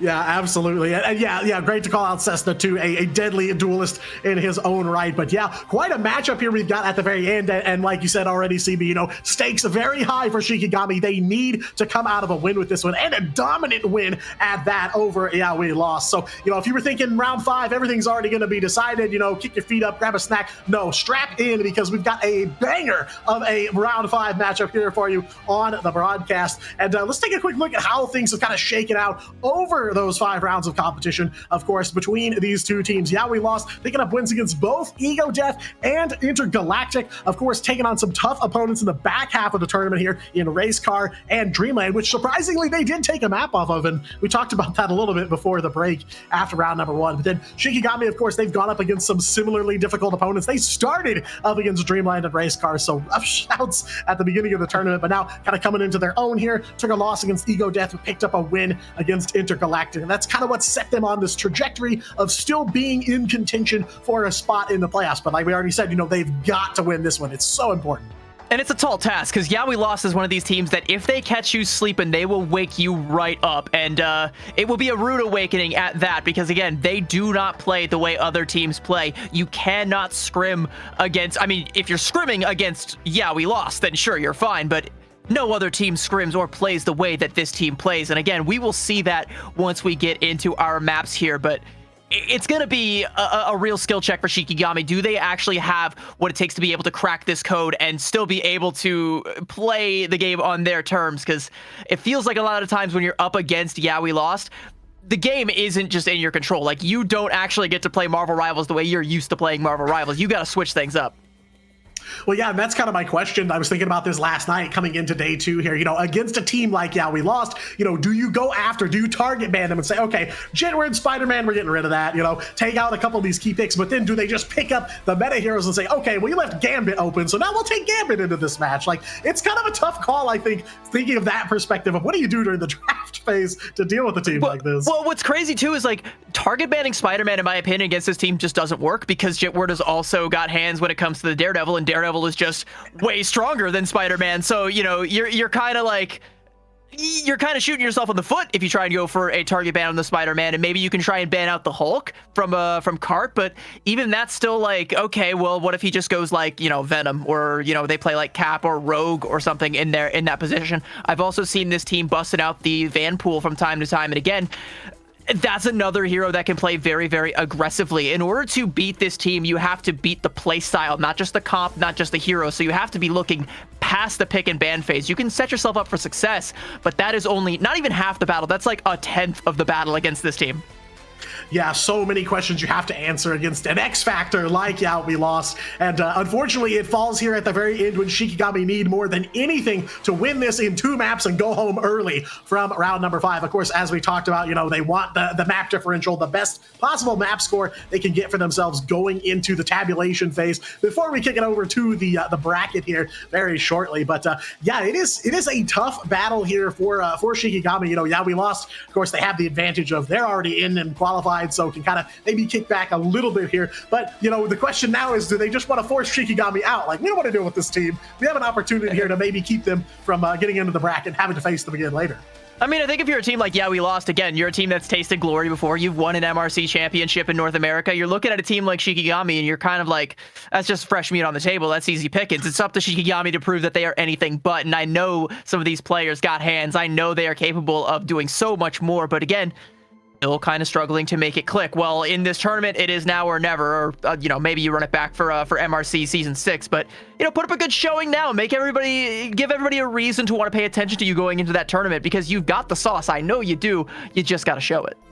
Yeah, I mean, that's what it's really about, right? Is trying to carve out that name for yourself so that people know who you are. And going forward, when we get into that season 6 of the MRC, paying attention to those players and knowing who to look out for. But we are almost ready to kick off this match. Map number 1, Domination coming in for Burnin T'Challa. So we are headed for Wakanda. CB, how do you feel about Wakanda for both of these teams here? I feel like it's a pretty good pick for Shikigami overall. Like, I kind of like this, but Warrior Falls is like raising some alarm bells for me. It's always the outlier when it comes to the 3 sub maps here on Burnin T'Challa, but especially up against a hero like a Daredevil or a Spider-Man. There's a lot of environmental potential if you give over that Spider-Man to Jitward. And speaking of Spider-Man, I have a question for you. You're a bit of a Marvel guy. I can kind of tell. You're a bit of a Marvel fan. Which of the 3 Spider-Men is your personal favorite? I mean, I like the OGs. I grew up on the Sam Raimi Spider-Man movies, so I mean, I'm always gonna go with Pete. And but the real question, not just who the Spider-Man is, but the suit. That's Iron Spider for me. Big Iron Spider fan. Okay, yeah, that's a bit of an like, you like the Iron Spider, but you're also an OG. Like, that's a bit. That's I know. Embodying the duality of man. I'm kind of the mind that I think. I'm a bit of an Andrew Garfield apologist. I think I think people, the movies didn't do as well, but it wasn't on him. Bro was trying so hard to carry. In No Way Home, like he stole the show for me. Anyway, speaking of the show, it's the same one that we've seen over and over again in terms of these picks and bans, except for one key thing. We're getting a Mantis Protect coming out from the side of Yeah We Lost rather than a Loki Protect. And to be honest, I mean, it's surprising if you look at the totality of this tournament, but it's really not surprising when you look at Yeah We Lost. And I actually like that Jeff ban coming up from Shikigami, because that's another thing that we didn't really touch on. But momentum on the Jeff also enables a lot of the chicanery that Yeah We Lost tend to get up to. Yeah, and it was just like you were saying, Warrior Falls, gigantic opening in the map to just spit everybody out on. So, yeah, I can get with that. And they did ban the Spider-Man away from Jitward. They're going for it. Yeah We Lost takes out the Thing in response, and they're going to save Daredevil for themselves here. So, like you said, CB, ban the Spider-Man, and they will take the Daredevil. There's even been times where, like, you know, Spider-Man has made it through the pick and ban phase, but Jitward will still just, you know, swap over onto the Daredevil because he's just stronger. So like I said, going for that target ban onto the Spidey, you're kind of shooting yourself in the foot. And there was a big shot into the other foot, this time courtesy of Yeah, we lost from that thing ban. So your options for being able to deal with some of these divey heroes is going to be kind of limited because that's the best one already dealt with. So if you're Shikigami, I think you're probably going to go back to like old reliable. What are some of the things you think of that are really good against dive? Okay, maybe Hella Namor, maybe Bucky, maybe some of those things like that. I think the Namor protect there does kind of signal that Hella Namor thing. Maybe you just go for a Hella ban, by the way, though. If you're Yeah, we lost, try and, you know, force the raw Namor out. I think that that'd actually be the best play here. Either that or ban the Bucky just to make it all the more easier for you. Yeah, and I think I've seen swag on the Namor before, so maybe they've got an opportunity to still play it out. But no, it is the Vanpool at the very end there. Vanguard, Deadpool banned out. So yeah, very interesting. I love to see the Spider-Man ban come out after we were talking about it. Yeah, we lost bans out, or excuse me, Shikigami bans the Venom against Yeah, we lost. So yeah, there's definitely a little bit of targeting happening here. They knew what they were going into with some of these bans. Yeah, so now the question I think is, the big one for me is, again, that Jeff ban. So the question is going to be, like, can Yeah, we lost still get away with the things that they like to get away with? You know, they usually will send Momentum off into an angle where he can help facilitate the dives for Cart and for Jitward. And you can't really do that with a lot of the other strategist heroes, so you might have to play a little bit more passive. You can maybe put Momentum on the Rocket and just try to play off the BRB and still utilize the aggression there, but you still have to make sure those dives are effective because you won't actually have the Joyful Splash to be able to heal you through it. So bit of a gamble. You got to kind of rely a little bit on those orbs. It looks like they're going to put Momentum instead on the Invis, which I don't hate, and Kendrick on the Namor. So it's a little bit more tempered in terms of the aggression from Yeah, we lost, but there is one very aggressive Doctor over on the far left of your screen, and I think we're going to be coming right out the gates with a shot across the bow. A strange TP for Yeah, we lost. Yeah, absolutely. Expected here. I do love to see Somble on the Thor here as well. See if that holds up after the spawn doors open here. But you called it here. Strange Portal coming in from the side of Yeah, we lost to start things off. So gonna stay aggressive with it. Said you banned the Spider-Man. We will just get right in your face from a square one here. Portal lined up and ready to go here. No. A little bit of a struggle to get through though for Yeah, we lost. They do make it though on the back of a couple of KOs there. Jitward aggressive on the Daredevil here. Matt Murdock straight in from Hell's Kitchen, ready to go here. They're going to rotate right onto that point just as it unlocks here and go ahead and grab that first cap for themselves. Yeah, it was a struggle to get through the TP because there were bodies in the way, so Yeah, we lost, just toppled them over and stacked them high. And I was wrong about one thing. The Namor pick from Kendrick didn't stay, swapped over to the Magic, so this is not going to be tempered at all. It is going to be aggressive from Yeah, we lost. That said, though, they do still kind of have to play as a core so that Momentum doesn't get caught out all by himself, especially now with Somble on the Thor, because we saw in the previous matchup just how strong a Thor can be if he's got access to the backline. Unfortunately, there are going to be a lot of bouncers trying to hold the door there, but Swag with an early shot there onto Jitward, and Xantho falls as well, so this is a good opening here for Shiki. Now Shikigami fighting back here. Momentum trying to even the odds here. Mask will help out too. 2 for 2 here. Both sides losing a couple of bodies here. Yeah, we lost, still firmly in control of the point here. Raimi, you can see on the rogue here. Moving on the point, but backing up just a little bit here. Cessna will find one on to Kendrick on that magic swap as well here. One ultimate ready to go for Yeah, we lost. Invisible boundary from Momentum. Nothing online yet for Shikigami, but a Kraken impact waiting for Cessna. And I've seen those Kraken impacts from Cessna before. Definitely something to watch out for. It's going to be, for sure, the key thing to watch out for on this next fight here, though. But Invisible Boundary forced out for Momentum early, so now Cessna can just wait and hold off before popping that Kraken impact, and that is going to be an opportunity. If he can maybe catch on to Xantho, and a huge scout out there from Somble to take Xantho out before that Soul Resurgence can come out. Now the Kraken impact from Cessna is going to find pay dirt. We're not going to get the resets, but we are getting the KOs on our favor. This looks like it should be enough for Shiki to find the cap here if we can just clean up these last couple of stragglers, and Somble going to drop the hammer onto Mask to do just that. At 78%, Shiki will find the flip, and they do it economically. Only that Kraken impact invested, and they come up aces. Yeah, 5 ults going to be ready for them to try and defend this point, but they have quite a mountain to climb here. 78% already captured, or yeah, we lost them. They've got 3 ultimates themselves with an Eye of Agamotto, not too far behind here, so regrouped and ready for the fight here. Here comes the Soul Resurgence from Xantho to kick things off here. Team going to move up, but Jedward already taken down by Cessna as well. Does look like that Kraken Impact got countered there, but a lot of ultimates coming for Shikigami now. 3 all at the same time here. Utter chaos. Ryan picking up 1 onto Xantho, and Swag will find 1 as well. Make that a 2 for the Rogue here. Heartbreaker as Raimi moving up and staying aggressive here on the rest of YWL. Still firmly in control of the point, but CB, it cost them a lot of ults to do that. Now, yeah, we lost, leading the economics game.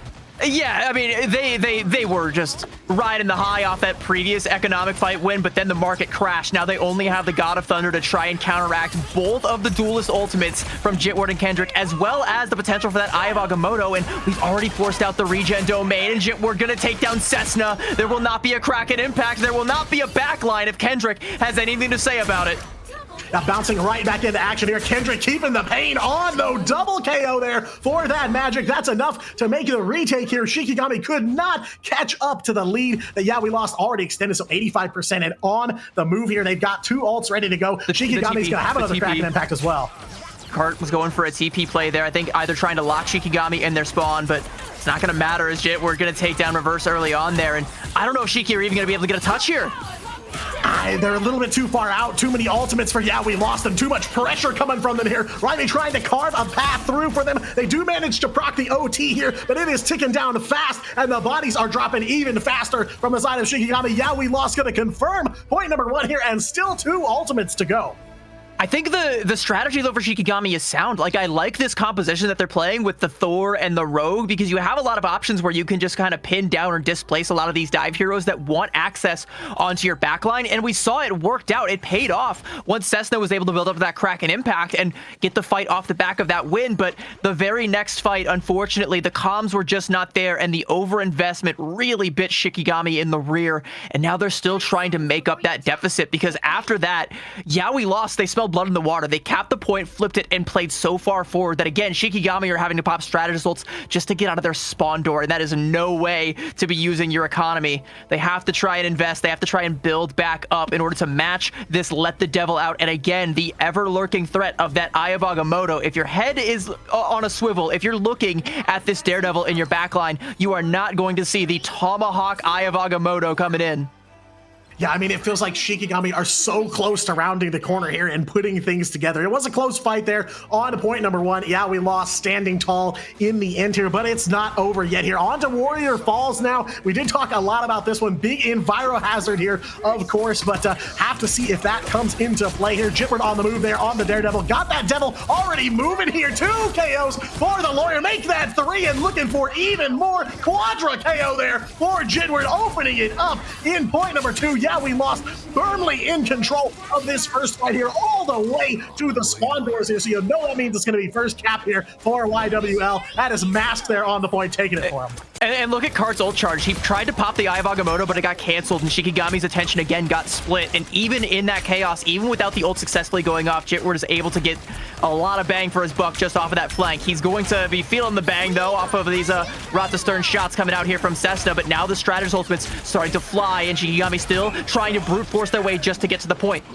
Run on the bank here for the ults and Shikigami. Kraken Impact online now. God of Thunder overhead. They do find a double kill off that one, though. That's Sabo on the Thor here. But yeah, we lost. Firing back here. Jitward with another multi-KO too. And looking for even more here. As, yeah, we lost. Answers right back here. Feeling a lot more locked in here on point number 2, the number 1. Sabo trying to hold out for the team here, but Kendrick will finish him off there. And the calm after the storm now. Yeah, we lost. Still in control. Now, Shikigami are still trying to figure out that they have to both peel for the backline, but also advance and get a little bit more playable space, and they haven't quite figured out how to do both just yet. But taking out Kendrick, again, that's a good early way to do it. Good Eye of Agamotto, but the invisible shield is there to protect the backline. Good heads-up play there from Momo, and now with momentum, popping that Soul Resurgence. Yeah, we lost. They want to keep this aggression up, but so far, Shikigami are doing a good job of living through it all, and now the Invisible Bounty from Reverse and another KO onto momentum. Shikigami have managed to get themselves where they want to be.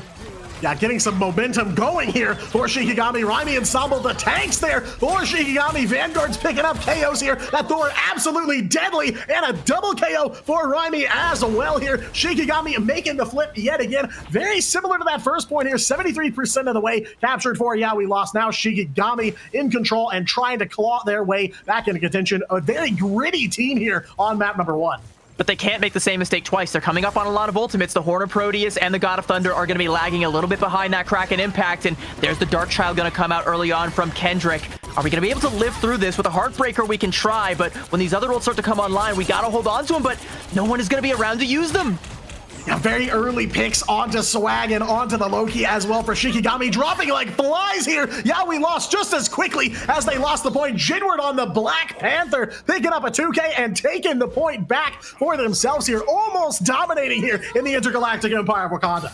Well, I guess it wasn't the same mistake twice for Shikigami's credit, but the other mistake was, I guess, just being in Kendrick's line of sight when he pops that Dark Child. They just sowed way too much chaos that even the Heartbreaker wasn't commensurate for, and now, yeah, we lost on something a little bit more comfortable with Cart off of that Doctor Strange onto the Hulk. Gonna get bombed there, but now with the ult coming out there from Mask and an early KO onto Swag for that, Shikigami have no choice but to invest in order to stay into this one, as 99% now for Yeah, We Lost.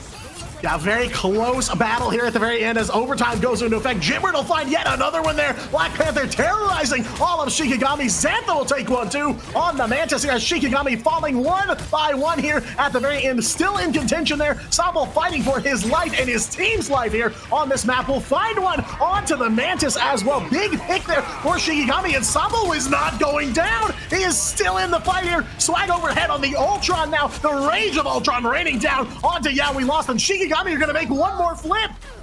Cart just flying up into the sky, using the Cloak of Levitation just to take that duel in the stratosphere with Swag there. Soul Surge now going to come out. Two members of Shikigami are going to follow momentum. Finds a third, and Shiki are falling once again at the last hurdle. And I believe they used the Strange CP to get on point here, so I don't know if they're going to have another chance at this one. Is Mask going to take down Cessna? Raimi coming on through, trying to build up to that Heartbreaker. Is at 86%. Doesn't have a whole lot of healing. It's just going to be Swag on the rocket, trying to keep this rogue alive long enough, but now has been felled. The Dark Child from Kendrick, the blades flying, and Shikigami might not be able to wrestle this one out of. Yeah, we lost control here.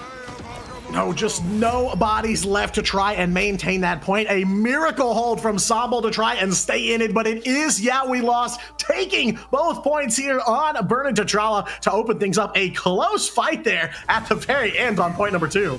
Yeah, and again, like, taking that duel with Swag on that Ultron and then forcing the swap onto the rocket and being able to focus down the healing and stop Raimi from being able to build up that Heartbreaker. Even though that Heartbreaker would have just been a wing and a prayer for Shikigami, even taking that much out, it's soul-crushing for Shiki to fight so hard and still not be able to come up ahead. But I'm liking a lot of the strategizing that they're doing. Shouts out, by the way, to Sambal with 10 final blows there on the front line. I said if Shiki were going to have a way forward, it was going to be on his back, and I did not lie. But again, the strategizing from Shiki, being able to counteract a lot of the dives from Yeah, We Lost. They just need to kind of clean up some of these small mistakes, especially those overinvestments. That one on Institute of Science really bit them, but I don't know that they were ever able to recover. No, it really doesn't feel like it. And, you know, it almost felt like there was a second wind coming there at the very end, but just as quickly taken out of their sails. And yeah, we talked a lot about Sambal and kind of things riding on his back right now. A big performance from him. Both of the Vanguard players for Shikigami putting in some serious work there, but Jinward taking the MVP for this map. And yeah, I mean, filling that KO feed, the Daredevil was insane. The Black Panther, maybe even more insane considering where Black Panther falls in the state of the meta right now. Can't overlook Kendrick's contributions as well on the Magic. Most elims and most damage in this game. So some big numbers for both of these teams, really. Yeah, I mean, it's like, what do you even do, right? Like, it's just so chaotic. Like, looking at this play, this Strange TP coming out from Cart Lover, like you said, oh no, they can't get through because there's bodies in the way. What if we just cut them all clean in half with one swift blow, says Kendrick, and they do just that, and they're able to just walk right onto the point unimpeded. When you're a team that plays this chaotic and you have a guy like Jinward who's so well-versed on the Spider-Man, he can play all of these dive heroes with essentially the same philosophy. I don't need to be lighting up on the damage. I just gotta be the janitor to come in and mop up after my team makes this whole battlefield a big bloody mess. Yeah, I mean, that's what they're there for, right? You don't have to shoulder all of the work yourself there. And, point number 2, they came out the gate swinging here. Generated big plays on the Daredevil here, and even bigger stuff once the Black Panther swap came in here. This point, too, absolutely insane between both of these teams. Really super competitive here. And, despite their best efforts, and I do mean truly best efforts, just not able to turn it around here. So, we talked about this at the beginning of this match. Map differential is going to be really important here when we start tabulating for who makes it in to those playoffs. So Shikigami, maybe not what they wanted to see there on map number 1, but still potential for them to put themselves in the best spot possible. But they've got to find a way to take these couple of wins here at the very end. So not out of the running just yet, but not the start you want to see. Yeah, the guillotine is starting to fall on Shikigami right now with that one map loss. Again, there's still a slight chance if they can get this 2-1 if the maths correctly in their favor, but a lot of things are not going in their favor right now, and they have one more map pick and one more chance to kind of turn things back towards their favor. We gotta let the Shiki slingshot. That's a tongue twister. We gotta let the Shiki slingshot run its course, and maybe they can shoot their way back up to the top. But again, now or never. Yeah, I mean, it really feels like they started to load it up, right? Pull it back just a little bit, but not quite ready to launch it yet. So still, of course, not out of this series just yet. But yeah, definitely got to change a couple things here and there. Like you said, some small things, the bigger picture, Shikigami playing well, but, a couple of misses that just pile up in the very end. I'm curious to see if they're going to still try to ban out the Spider-Man, because Jimward had 2 answers to the Spider-Man ban. He brought the DD and the Black Panther as well. So, man, I don't know what you do to stop this guy. I gotta be honest, I think you just gotta hand the Spider-Man over and then instead go for the Daredevil ban. That way you're at least forcing him, even if it's his comfort pick, you're still forcing him onto the weaker of the 2 heroes, and then try to play a map like, your Midtowns or your Museum of Contemplations, where Spider-Man isn't always the biggest threat. There's not as many angles where he can just get unfettered access to your backline, not as many... I mean, there are some flank routes, but for the most part on both those maps, those flank routes are all grounded. It's not like, some big aerial thing like on a Central Park, where you can go off the map and fly off into another, onto another tectonic plate and then just walk in unannounced to the backline, Yeah, you see a lot of off-map pulls on Spider-Man, but not on those couple maps, like we said. I don't know if there is a place on Museum of Contemplation to do it, but definitely Midtown, you just don't see a lot of it. So I would definitely agree with you. I think maybe opting for the Daredevil and then picking a map that Spider-Man isn't as conducive to play on, is definitely a way to start advancing forward in this series. But yeah, I do think there are just a couple of other key moments where they could change up the strategy a little bit. But overall, there is some bright spots in here as we move on to map number 2, and it is going to be Symbiotic Surface. So we're going to get some convergence up in here. I feel like Symbiotic, I don't see a ton of Spider-Man on either. Yeah, like that might be a decent heads-up play there, but I think, you still do want to kind of utilize the same strategy. It's definitely a better pick than Central Park, because, again, there is that kind of off-map potential if you give over the Spider-Man. But what I want to see is just got to let Jetward have it. I got to be honest with you. You just let him have his toy, let him play with it, have a little bit of fun, but do not give him access to that Daredevil. Even still, you're going to be behind the 8 ball because we lost. It's a team that likes to sow chaos and then have Jetward and have Kendrick go in to capitalize off of that chaos. I also think Shikigami need to get that Jeff ban, because again, even though there's not really a lot of environmental potential, it's still a good map for a Jeff, especially if you're going to play him with like a Venom, with a Hulk, with, we lost Mo basically. Yeah, absolutely. So pretty similar vibes here so far. Gambit ban right away. I don't need to say anything about that. Loki save coming in for Shikigami, and then we lost. Gonna go for that one-sided Mantis again potentially here. They are hovering it, though I did see maybe a Loki save for themselves here. So I mean, at this point, for no way, they ain't gonna save Loki. Loki is a hero that you play when you play front to back comps. Let me tell you, we lost does not play front to back. They play front, back, side to side, up, above, below you. They utilize all 360 degrees, my friend, and you never know which of them they are going to come at you from. Yeah, they invent new directions to come at you from, truly, it seems like. And yeah, they are going to go for that Daredevil ban. I like that for sure. That is definitely a step in the right direction here. Simultaneous ban coming in for you next, and then one save apiece for them after this. So, I'm curious. They're going to go for the Thing ban and the Vanguard Deadpool as well. So pretty similar notes again here and there. But so both teams got one save and one ban left in the tank. I don't know who my priority would be if I'm banning here, who I've got left. Ooh, yeah, that's a big one that you kind of left on the table there, that Jeff protect, and now you are in trouble because now, if you thought the dives were bad before, just imagine when they have a constant stream of healing from an off angle. I think, yeah, Mantis, Jeff, and you can even try and go for like a triple strat kind of deal if you really want to. This team is kind of crazy. They can make it work. They can make it happen. And honestly, with the mobility that a lot of these heroes have, they don't even really need a constant stream of healing. They just need to know the health packs, and believe me, they do.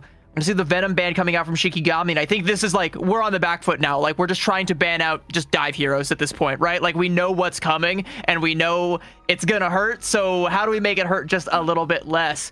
Groot Protect, I think, is good, especially on point 1. Groot is going to be a great way to try and, you know, stem the bleeding a little bit, as it were. Yeah, for sure. I mean, it feels like this is the moment where you realize that, yeah, we lost, really set themselves up here, you know, the Mantis and the Jeff already. And yeah, like you said, back foot, it's like, oh, what do we do about this now at the very last? So one ban left to go here for YWL. It is going to be a Deadpool on the Vanguard again. So no Vanpool for you here on map number 2, but that is the shakeout here. I don't know. I think YWL, I think Shikigami got a couple things out of this, but I really feel like YWL set themselves up very well in the back line. I mean, I think Shiki got some good protects because they've secured the Loki, so they have essentially secured a double strat ult. Cloak and Dagger and Invis both made it through the ban phase, so they will have access to either of those. You know, there is also the Rocket as well, the Atom, so you could maybe go for a res comp, but against someone as divey as Yaoi lost, I think that is a tall order to try and play an Atom Warlock into that. I think you might want to leave that one in the spawn room. I think, though, that the protects that Yaoi lost got might have just been the final blow. Because, like, Mantis and Jeff, okay, so now we know that these duelists are going to be damage boosted and they're going to have a constant stream of healing. And unless we can, in some way, pin down the Jeff on the other side, which looks like it's actually going to be manned by Kendrick this time around, unless we can somehow go shark hunting and get a harpoon right through him, there's really no way that you can slow this down. Yeah, it is going to be tough here. And Jitward is bringing the Spider-Man here, the 400 to 500 hour Spider-Man here to the table, to the symbiotic surface. Chibi, where you at? This your boy. I was about to say, gotta imagine punching the air there in the green room. He's going to stop the early TP. Ooh, yeah, it's trying. Oh, he wanted it. He wanted it so bad. He wanted it. Fancy footwork for sure. But map number 2 here. Yeah, we lost, taking on Shikigami here. Shikigami really need the win here to stay in contention for the playoff bracket. Gonna be an uphill battle here. They are on attack first, so quite literally uphill as they make their way onto the point here. But big pressure coming out from Shikigami, trying to just make their way in right away here for this Shikigami offense here. Yeah, we lost those standing tall on that point. Gonna try and repel them back for now, but a little bit of a chaotic mess here. A couple of members of the YWL low, but no picks coming through so far. Make a fool out of me. Reverse on the Loki, picks up onto Mask. Rogue back to spawn room, and on defense, that is a long walk back.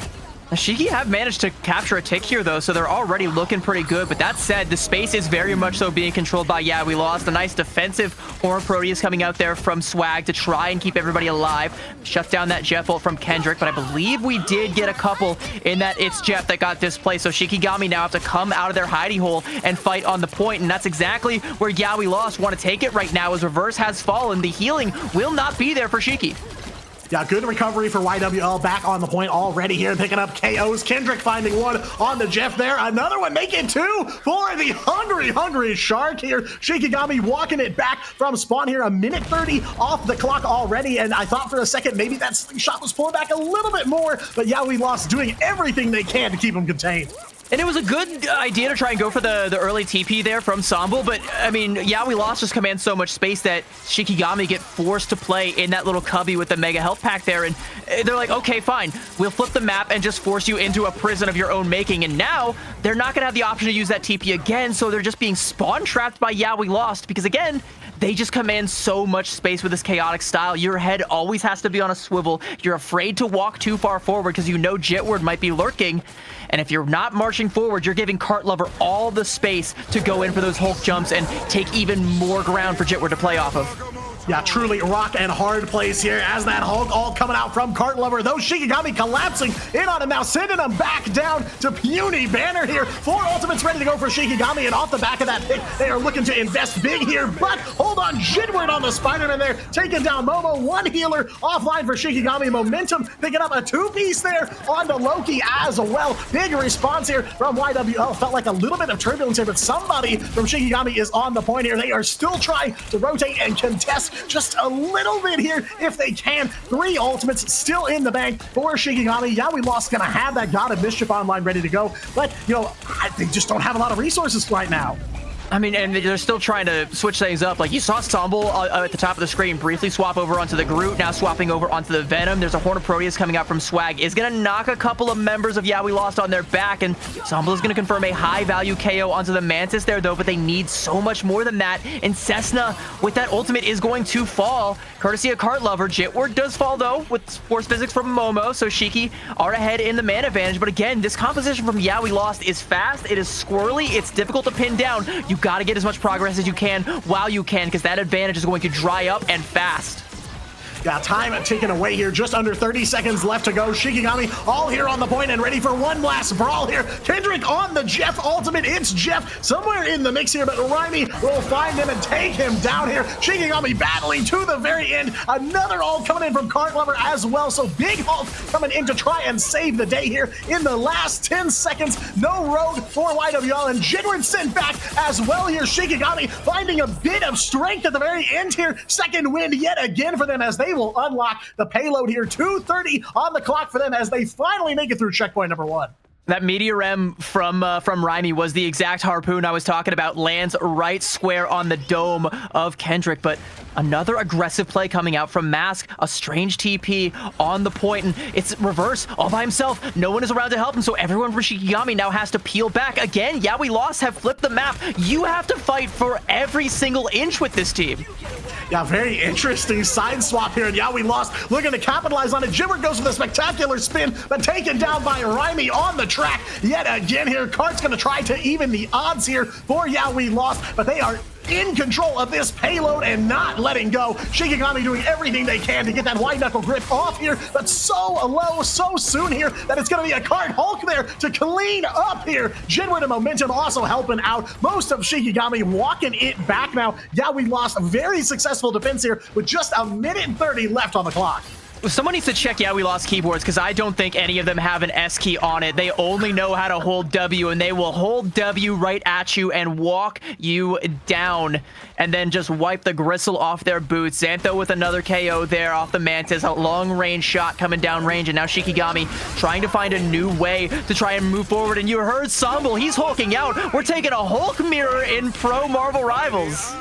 Yeah, did not expect to see that today. Aya Agamotto, airmail from Mask here, does find Sambal, and as quick as he powered up, back down to Banner here. Reverse on the Loki copy, gets an invisible boundary for Shikigami here. Riley and Cessna still holding ults on the side of Yeah We Lost. They've got 2 as well. Big dive in there from Cessna. Been trying to step it up this whole map here on that Wolverine. Get some damage down, but can't find the KOs that they need. Just under 40 seconds left to go, and Shikigami is trying to find a way to get this payload moving forward. Again, they're finding picks here and there, but just not the breakthrough yet. Yeah, even when they're able to get some of these picks, it's not clean. They're having to trade out everything, and so the spawn advantage is essentially nullified. Oh no, Kendrick just delivering the invis straight to Jitward. Looks like Momo's going to be able to get out alive, so Shikigami still at full strength, but they're still discombobulated right now in the spectacular spin from Jitward. Again, all he has to do is wait for the chaos to ensue and then capitalize on it, and that's exactly what your friendly neighborhood Spider-Man is so good at doing. And one more uppercut for Reverse. Punching a shark is the best way to show him who's boss, and it looks right now like Sambal is getting shown who is boss as well. Invisible boundary though, Shikigami still have a chance to fight for this one. Yeah, Sambal trying to come in clutch yet again here, standing on the point with every last hit point. He's got to do it here. Shikigami in overtime now in a couple seconds, already ticked off, but they're still trying to recover from that scramble, bringing the Shikigami right back to Jitward here. Aya Agamotto coming in from Mask now, does find Cessna, it looks like, but can't quite deliver on the eye here. Shikigami still standing, but Ryan is falling down here. Right again, a big Hulk plays here on map number 2, and Cessna finds a two-piece on the Wolverine as well. Shikigami battling back. No matter how high up they have to punch, they are at least trying to land the blows here. Reverse on the It's Jeff, looking for somebody to go after, but can't find the mark here as well. Just a couple seconds left of overtime, but all of Shikigami is still here. It is a smart use of the ultimate, though, from Reverse. Even though it looks like he gets nothing for it, he does set himself up in a position where he can keep steady healing onto his team, allow a little bit more cart progress here. And the ultimate from Kendrick, though, into the spawn door. That's a 2K through the strange TP. The brains on this team is the worst part about it. They go so fast, they hit you when you least expect it with plays you could have never predicted. And now, with the Warbreaker hole coming out from Cart Lover and Jitward cleaning up Somble, it's all over but the crying for Shikigami. They wanted so much more out of that push, but they had to fight tooth and nail for every single KO, and every time they thought they had it won. Every time you saw Cessna lighting up the KO feed with a 2K off a last stand, it gets returned in kind tenfold from Yeah We Lost. How do you beat this team? I was going to say, I don't know, because, you know, we talked about this at the beginning, right? Yeah, we lost a team very smart. They build some interesting comps, but it's not just the compositions on paper that's interesting. It's how they play, spinning people through into the spawn room doors like you saw there. I mean, it is a team that is unlike any other in competitive Marvel Rivals right now. And there's some interesting choices here coming out from them on offense here. I see 4 strategists, I believe, a Thing and a Spider-Man here. So curious, you know, obviously you could just be trolling me, and as soon as those doors open, you prove me wrong. But a very aggressive looking comp here. They are just looking to walk right on up there, take that payload, and be done with the group stage. I mean, it might look like trolling, but it's also attack response. It might change. But even if it is what they walk out with, they're so good at what they do, and they have so much trust in each other to be able to execute these compositions and execute these weird combinations on the fly that you just don't have time to predict. You don't have time to react. Shikigami on the defense, I kind of highlighted it, and I'm not sure how I feel about it, going for that low-key res comp, the double res on the Atom, but that Atom is going to have a big fat bullseye on his head, and Jitward is going to be homing in on that like a missile. Yeah, it already looks like taking some hits there. They know who to go for here. Yeah, triple res comp here coming out from Shikigami to try and that's a mean teleport blocking the door. Oh my goodness, yeah. The teleport strats from this team have been absolutely insane too. So, you know, you have to think outside the box just to fight this team. You have to think of angles you didn't think of before, of plays you didn't think of before, just to keep up with YWL here, and they are on the warpath. Think outside the box when they stuff you in one.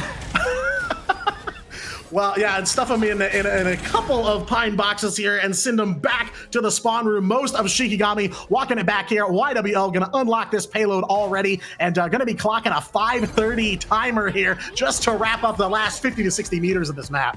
And they only really have to go around the first, almost kind of second corner here. And for Shikigami, like, you don't really have a whole lot of options. You're not going to go for the aggressive strange play like Yeah We Lost did. So you can only rely on the KOs to try and take space. And there's a good one, but the spawns are going to favor Yeah We Lost. And the thing about this team is, even when they are down in manpower, they will still just out-wrestle you here. You see an aggressive play coming out from Yeah We Lost. You had Kendrick going in aggressively, forcing out the lamps already from Shikigami. Yeah, just trying to poke some holes here and there. Yeah, we lost. Still on the move here. Kendrick lets that Eye of Agamotto rip, but doesn't look like it finds anyone here. 1 for 1, and Kendrick will fall. But on the other side, Reverse going down on Shikigami as well. So one strategist off the table for these two teams here as they get into what may be the final fight here. 2 support ults coming out from Yeah We Lost. Momentum picking up a huge multi-KO there on the Mantis. The Loki copying Mantis here. Pathway open here. Strange portal open as well, though, from Reverse, and Cessna runs through with these Punisher shotgun here, finding a couple of KOs here with just 2 meters left to go. They might have a hold here. There's a no fear that comes out from Mask there. Galactic Legend from Swag gets shut down there by Kendrick. Strangling Prison now for Somble, but it gets slept, so he can't follow up. Are the KOs going to be there, though? Is able to take down Xantho, and the invisible boundary from Momo is now going to expire, so Shikigami, they are playing within a sliver of HP here. They might be able to clean this one up. There we go. Momentum going to be felled there, and Shikigami able to white knuckle their way back into control off the back of that strange TP. And I love Mask just going right on through it. Sees a TP in his face, says no fear. I'll run right through that dang thing and take the fight straight to your front door. Unfortunately, pays for it, but he is more than ready to square up for the next one. It's going to be a final judgment now coming out from Cessna. Yeah, one more opportunity here for Shiki to try and hold this thing. They are going to push up just a little bit here, it looks like, at least to the back of the card here to try and defend, and that they will. Finding Jimward again. He's been down a couple of times very early in these fights here. Shikigami going to come back with a couple ultimates, though. Raimi over onto the Rocket, so they've got a CYA, and Kendrick already down here on the Iron Man, so they've got a couple of tools to work with here on defense, but still 3 minutes on the clock to try and hold this thing. It is quite a battle here. Well, Sambo somehow keeps managing to get access to Xantho, and I'm not sure how it's happening, but it is the thing that is keeping Shikigami alive, because that's the opening frag that keeps the momentum going in Shiki's favor. And if they can keep stacking up more frags off the back of that, they're looking good here. But 250 in the time bank still for the cart to only go a few more meters. I don't think Null's Essence is getting delivered all the way, but it'll go far enough unless Shiki can keep this one going. A good stagger there onto Cart Lover, once again buying themselves a little bit more time. Yeah, just not a lot of breathing room here, but it does just take one breakthrough for YWL to close this thing out. Cart Lover back on the Hulk here, hulking out and hulking against 4 and almost 5 ultimates here when that Galactic Legend comes online for Swag. So they've got quite a few hurdles to try and overcome here. They're going to try to do that on the back of a few ults, though. World Breaker coming in from Cart, and the Soul Resurgence as well from Xantho. They are going to try to outlast this thing. There is an Eye of Agamotto coming out, but it is countered by YWL here. Peyo's coming through there. Kendrick putting in the work on that Namor. Cart as well, finding another one overhead. Galactic Legend from Swag on cleanup, but shot down out of the skies. Peter Quill back to spawn with you. YWL back in control of the card here, and they are on a warpath here to try and push to the very end. I don't think they can make it. No, I don't. If the TP is even online, I don't think it's coming out. Cessna gonna find Kendrick though. Ensemble on the Venom looks to try and touch, but the HP just gets melted down to atoms, and Mask gonna clean that one up. And there's the regen domain as well, with one swift right hook there from Mask. Cessna is felled, and credit to Shikigami. They went down swinging, but yeah, we lost. They swing back just a little bit harder and secure themselves a 2-0. And I think, unfortunately for Shikigami, their chances of making it to the playoffs may have just gone up in smoke. Yeah, I mean, we were looking at a very dire situation for them. Even if they won this thing 2-0, their fate would be in the hands of other teams. But now fate sealed by Yeah We Lost. Fate sealed by Kendrick as well. Big MVP plays here on map number 2 for them. But that wraps up the final round of group stage for these two teams. Yeah We Lost coming out victorious here with some numbers to show for it too. Of course, Kendrick, the MVP there. Mask picking up the most elims as well, ending it on the Iron Fist there as well. Some numbers as well coming through on the side of Shikigami too. I mean, Cessna picking up the SVP there, putting in so much work. He was trying so hard to step it up on that map. So many times I saw him working to try and direct the team, just could not deliver on it. Sambo, of course, putting up numbers again, trying their best here, and they fought hard to the very end there. I give them so much credit, so much respect to this Shikigami roster, but at the end of the day, Yeah We Lost. I believe the name of the team is the slogan for their opponents here, as they will win this last round. Like you said, giving credit to Sambo and to Cessna for trying so hard to just, frag out and hope that it's able to carry Shikigami the rest of the way. But the problem is, when you're up against a team like Yeah We Lost, you are so far out of your comfort zone. You are playing so many things that you definitely did not practice. Even look up at the top of your screen, right? Like, you can see there's no way this composition that Shikigami has been forced onto against their will is one that they have scrimmed off. And towards the end there, you even had reverse on the Doctor Strange, and then Raimi having to make the swap over onto the Jeff to try and make it all happen. People are off-rolling just to try and facilitate the crazy play style where it feels like Yeah We Lost are 6 steps ahead of you. How do you even, by the way, get that climb off there if you're Kendrick? That teleporter was like up off the ground, and he still found a way to get the Jeff ult there, bring them back into spawn. Like, what do you even do against that, right? Like, you didn't practice this. You couldn't possibly have been prepared for this one. I gotta give all the credit in the world, but you're just so discombobulated. Your head is on a swivel, and Yeah We Lost take full advantage of the chaos. Yeah, YWL, these MRC legends, it feels like they have their own gravitational pull, right? Not only do they play and think outside the box, but it forces everyone else to do the same. It forces you, like you said, into these situations you haven't prepared for, these comps you haven't practiced as much, and it just makes you so uncomfortable and puts a lot more pressure on you in the mental game than you normally see in a straight-up rivals match. So, props to Shikigami. They did try to fight YWL on that same level, but at the end of the day, yeah, we lost. Takes the win here. So again, where'd the name come from? Because they've been winning a lot lately.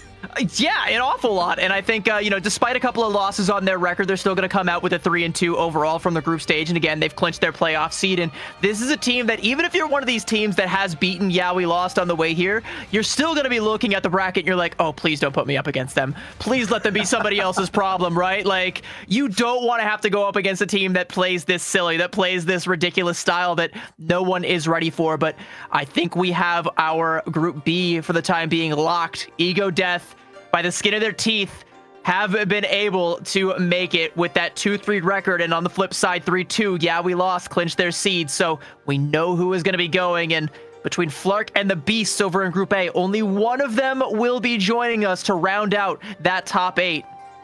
Yeah, race to the finish between those two teams. And, we've talked about it a lot. You've seen this graphic before. Race Car, though, looks like they also end on a 5-0. No maps dropped in the group stage. Map differential +10 there. So quite a wild run through this group stage for them. Dreamland, of course, coming in with 4-1 overall as well. So great performance from them, off to a solid start there with the second seed. But yeah, Group B. You know what's crazy? Yeah. You know what's crazy is Race Car with that +10 map differential. Looking over at Group A, we know both Navi and Lunex have already dropped maps to other teams, specifically to Flark and the Beast. So Race Car are going to come ahead with the best, with a flawless record. And even, one of the contenders for best team in the world in Navi aren't going to be able to match that. Yeah, it's very surprising. I know we talked about it yesterday too when we saw, like, wow, really, the Beast took a map off of Navi. But yeah, Race Car coming in on top. I definitely had them at the top of the group. I had no doubt they'd make it through to the playoffs, but maybe not my #1 pick coming out of the group stage. So yeah, proved me wrong for sure. Yeah, like I think a lot of us were like, oh yeah, Navi is just going to take this whole thing. Like, they're clearly the best team in this entire tournament, and there's still an opportunity for them. Maybe they just got caught. Again, that day one jitters yesterday, and a team like the Beast was able to take some maps off of them, and maybe that could continue if the Beasts are able to make it past Flark. Flark has been another very strong team, but at times inconsistent. So Lord knows what's going to happen with that matchup there. But once we have all of the playoff brackets shaken out and we know who our top 8 is going to be, I think there's a lot of interesting storylines we can concoct there. Oh, yeah, absolutely. I mean, a lot of eyes going to be on Navi going into that playoff bracket. Mid-season finals champions in last year's Ignite season, competitors in grand finals as well. So lots of people going to be watching how they work with these other teams. This is like an international glimpse that you wouldn't normally get until we get back to LAN later in the season. So I know a lot of interest there, but, lots of teams very stacked here. And again, like we've said, this is kind of your preview, right, of what competitive is going to look like going forward for the next year. And really, so far, there's a lot of competition across the board. That last series really competitive up until the last. So props to the teams going home. Fought hard for sure. Love to see them come out, but at the end of the day, we can only take 8 into that playoff bracket. So now it's just up to the last couple teams here to wrap things up before we move on to that playoff bracket. And even though we don't really know how the entirety of Group A is going to shake out at this point in time, because we still have some matches being played to kind of clean that one up, but we do at least know the teams that are going home from Group B. Again, Shikigami and Intergalactic. But I think for both of these teams, there are some standout players and there are some standout moments that I think do kind of show why we invited these teams to this tournament, right? We know they got the sauce, they just didn't have it when it counted most. And I think going forward, there's going to be a lot of bright things for a lot of these guys. Yeah, 100%. No doubt in my mind. Wrapping up this match, though, one final question on my mind. MVP for this matchup. I made you go first, CB. I won't make you do that again. It's hard because there were a lot of great plays, a lot of big plays. I want to give it to Jitward because of the versatility. He had plays on multiple heroes throughout the pool, but it's a really close race between a few different people. So I don't know. Are you with me? You got somebody else in mind? I'm going to offer a counterpoint here. We might have to debate over this one. I am going to say Kendrick. Because I think I think the magic play on Burn and T'Challa I think was up there comparable to Jit. We're definitely lit up the final blows a little bit more. But then the Jeff play on Symbiotic Service I think for me took the cake. Especially that coming through the teleporter and then bringing them back through the TP into the spawn room. Again, the teleporter was like 6 feet off the ground and bro still found a way. Like that's MVP performance if I've ever seen it. Yeah, I mean, that's the kind of mechanics that you don't know unless you've spent a lot of time on that hero and played a lot of matches. So I'm with you. Kendrick's definitely on my list up there in contention. So Kendrick, MVP for that matchup, showing us some great stuff on Magic and Jeff across the whole spectrum there. So we'll save the Jitward MVP for when Shibby gets to cast him, because I know he's itching for that one still. That's all he's been talking about in the prod chat. So we'll give it to Kendrick now, and then we give him a chance to have his moment with Jitward. Yeah, and I mean, get a last look here. That Magic insane stuff here, and he might make you forget he was on that Magic with the Jeff plays there on Symbiotic Surface, but yes, did play Magic, did put in some work there, filling up the KO feed top to bottom several times, especially in this kind of last-minute scramble here on the point when Yeah We Lost was trying to confirm it. Shigigami standing firm as long as they could. Sambo, I didn't even notice this, switched over to Luna to try and get back to the point there too, doing everything they can to stay alive. And then, yeah, of course, the Jeff plays, the movement tech that even I didn't know you could do that too. So beautiful stuff. Yeah, bro's just like teaching people how to play Jeff at some of the highest levels. And what's crazy was like before this, I was like, oh yeah, they'll put momentum on the Jeff, but no, they don't need to, because Kendrick is potentially one of the best Jeffs in North America, absolutely up there. But to also be able to come out with that level of magic on map 1, it's a level of versatility that you just can't plan for. Who else in the world has Magic and Jeff in their hero pool? Go ahead, name one. I wish I could, but yeah, I'm a little too on the spot because I don't think there is any, really. I really don't. I mean, yeah, it's quite a spectrum between those two poles. Your move, Fate. Bust out the Dark Child for Na'Vi. I want to see it.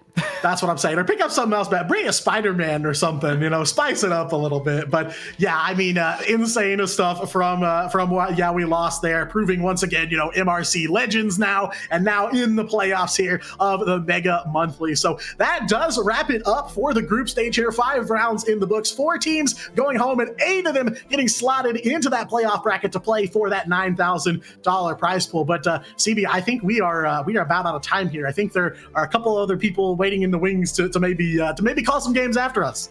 Yeah, well, we haven't seen the last of Yeah We Lost. They'll be joining us in the playoff bracket, and who knows, maybe Shibby will get his wish. Maybe we'll get it today. There's only one place to find out, because he and Vaudable are going to be taking up the mantle for you and I.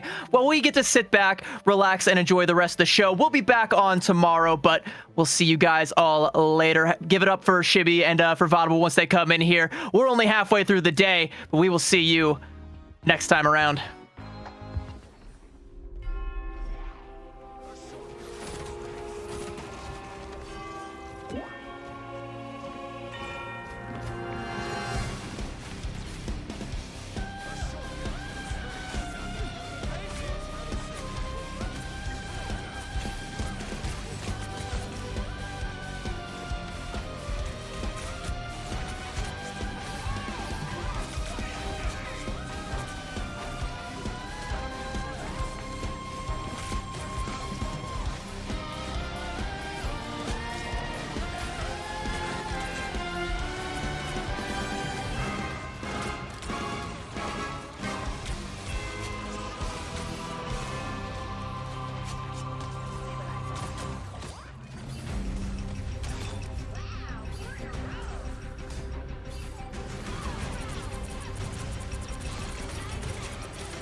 Welcome back, everyone. We changed up the scenery a little bit here, and we got you two fresh new faces. I'm Vaudeville. We got Shibby here. We started the show yesterday, but we're back here to end things off strong.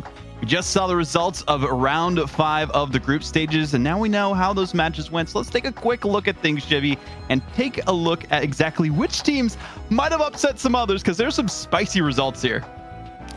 Yeah, I had a feeling Group A and Group B were going to be spicy, but I think, against our expectations, Lunex actually ends up taking it 2-1 over Na'Vi. Now, the caveat is most of Na'Vi is playing from Europe. They are playing on Dallas servers, but they still look like a well-oiled team. We saw them yesterday, right? And we saw how dominant they looked. Other than that, Extinction 2-0 over Mortland's Order, Flark getting the win over the Beasts, Racecar and Dreamland. I think a match that a lot of us thought were going to be closer ended up being a 2-0. And yeah, we lost. I think the dark horse of this tournament coming in and 2-0ing Shikigami and Ego Death taking the 2-0 over Intergalactic. So almost everything went per the course other than maybe Lunex and then the Racecar Dreamland match, I think, in my opinion.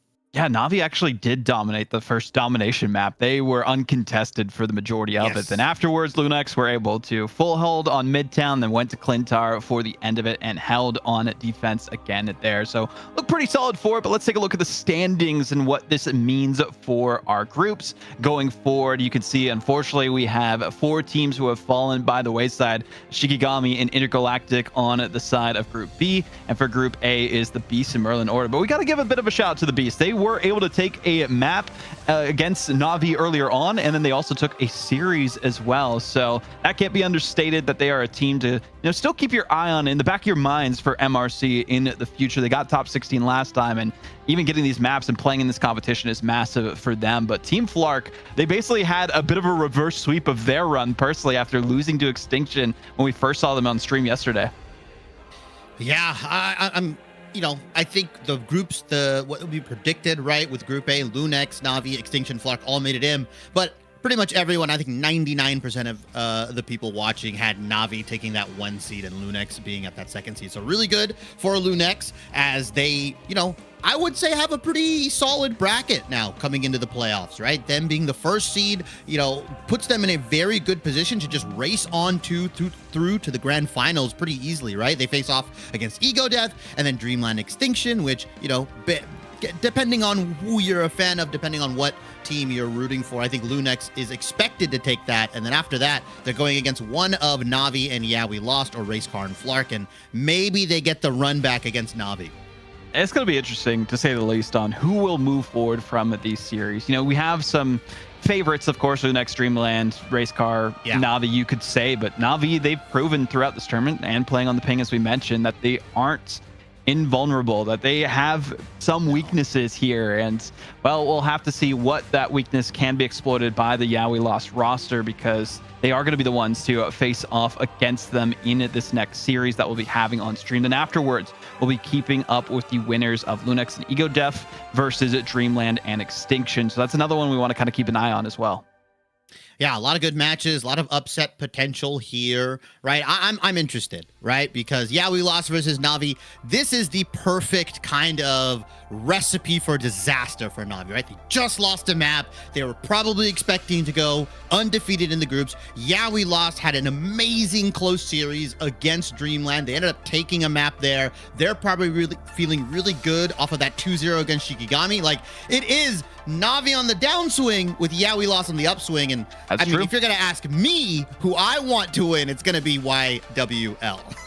Okay. We'll get into exactly why you want them to come out on top. But let's talk about this Na'Vi roster for those who might have forgotten. They have had a couple of changes in the offseason, most notably Terra joining the team and a couple members leaving for other rosters in the offseason. But Jerky and Terra will be your duelist lineup. Trust me, and Rajaro in the front line for the Vanguards, and then Fate and Level 1 Crook on the back line for the Strategists.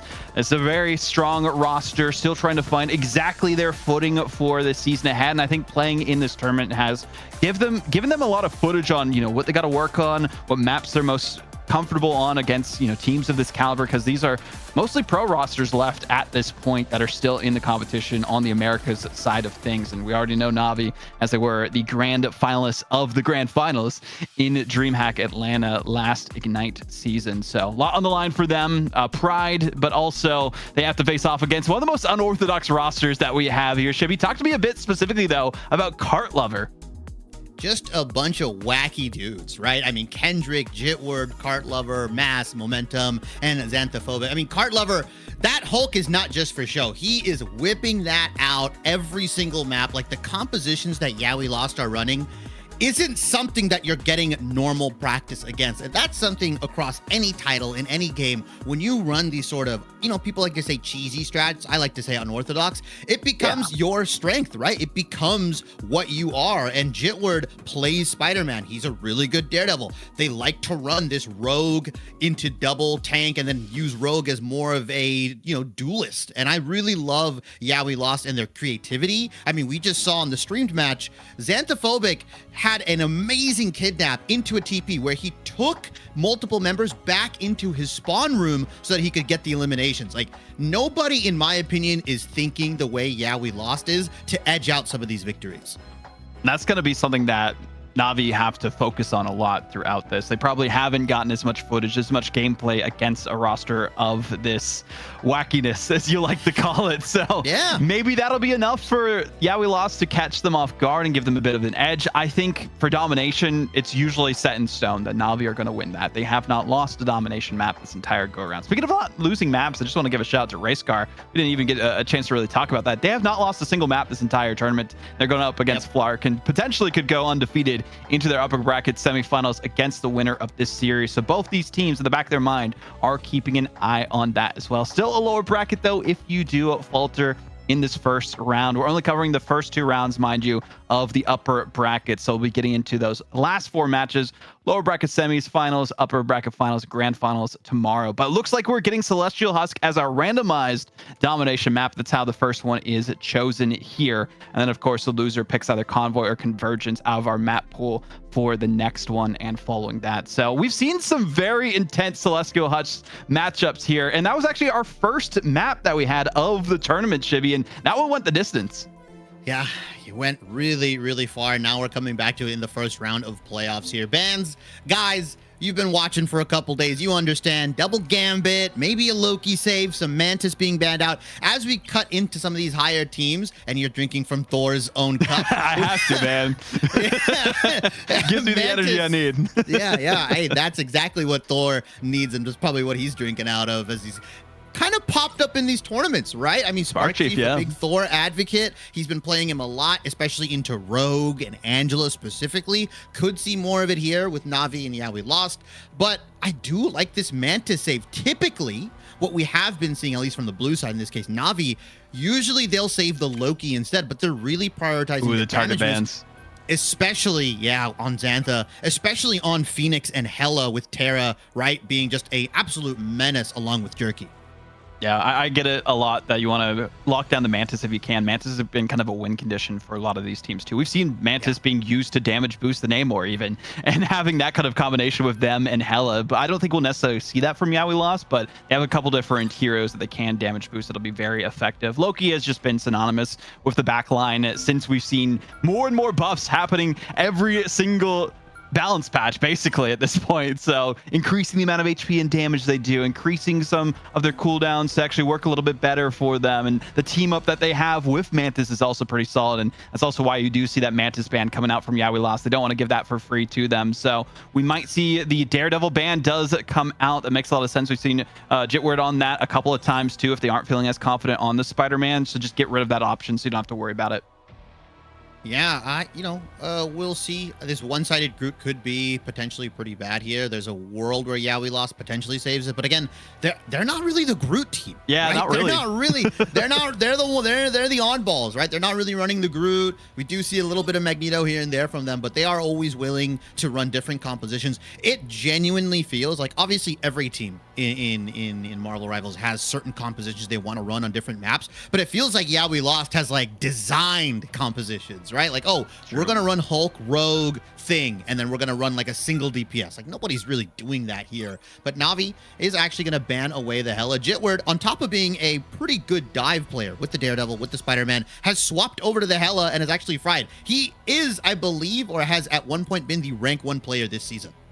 Okay, I respect it. Saving the Spider-Man just to make sure that they have that for good measure. If one last-minute ban is going to come out, it would likely be to target Jitward again on that. So there's a couple more options that they can go for because they know the hero pool of these players on Yeah We Lost. So we'll see if it's more of a target or if it's more going to be focusing on the backline instead. Wouldn't be too surprised on that. And yeah, maybe having one-sided Loki is the way to go here, and that's exactly what they are going to be doing. So a couple of different options available to either team, but for Yeah We Lost, I'm really excited to see, you know, damage boosted Peter Parker potentially so that they can just go into the back line, swing away and deal their business as much as they can, terrorize them, and see if that'll be enough to shake Na'Vi off of their game, who have already, mind you, been shaken off their game. They got reverse swept by Lunex. They won Domination and lost their 2 maps. So we'll see, but Domination is their play zone. We typically know once they get that first point, it is a set in stone deal for them to come out on top. So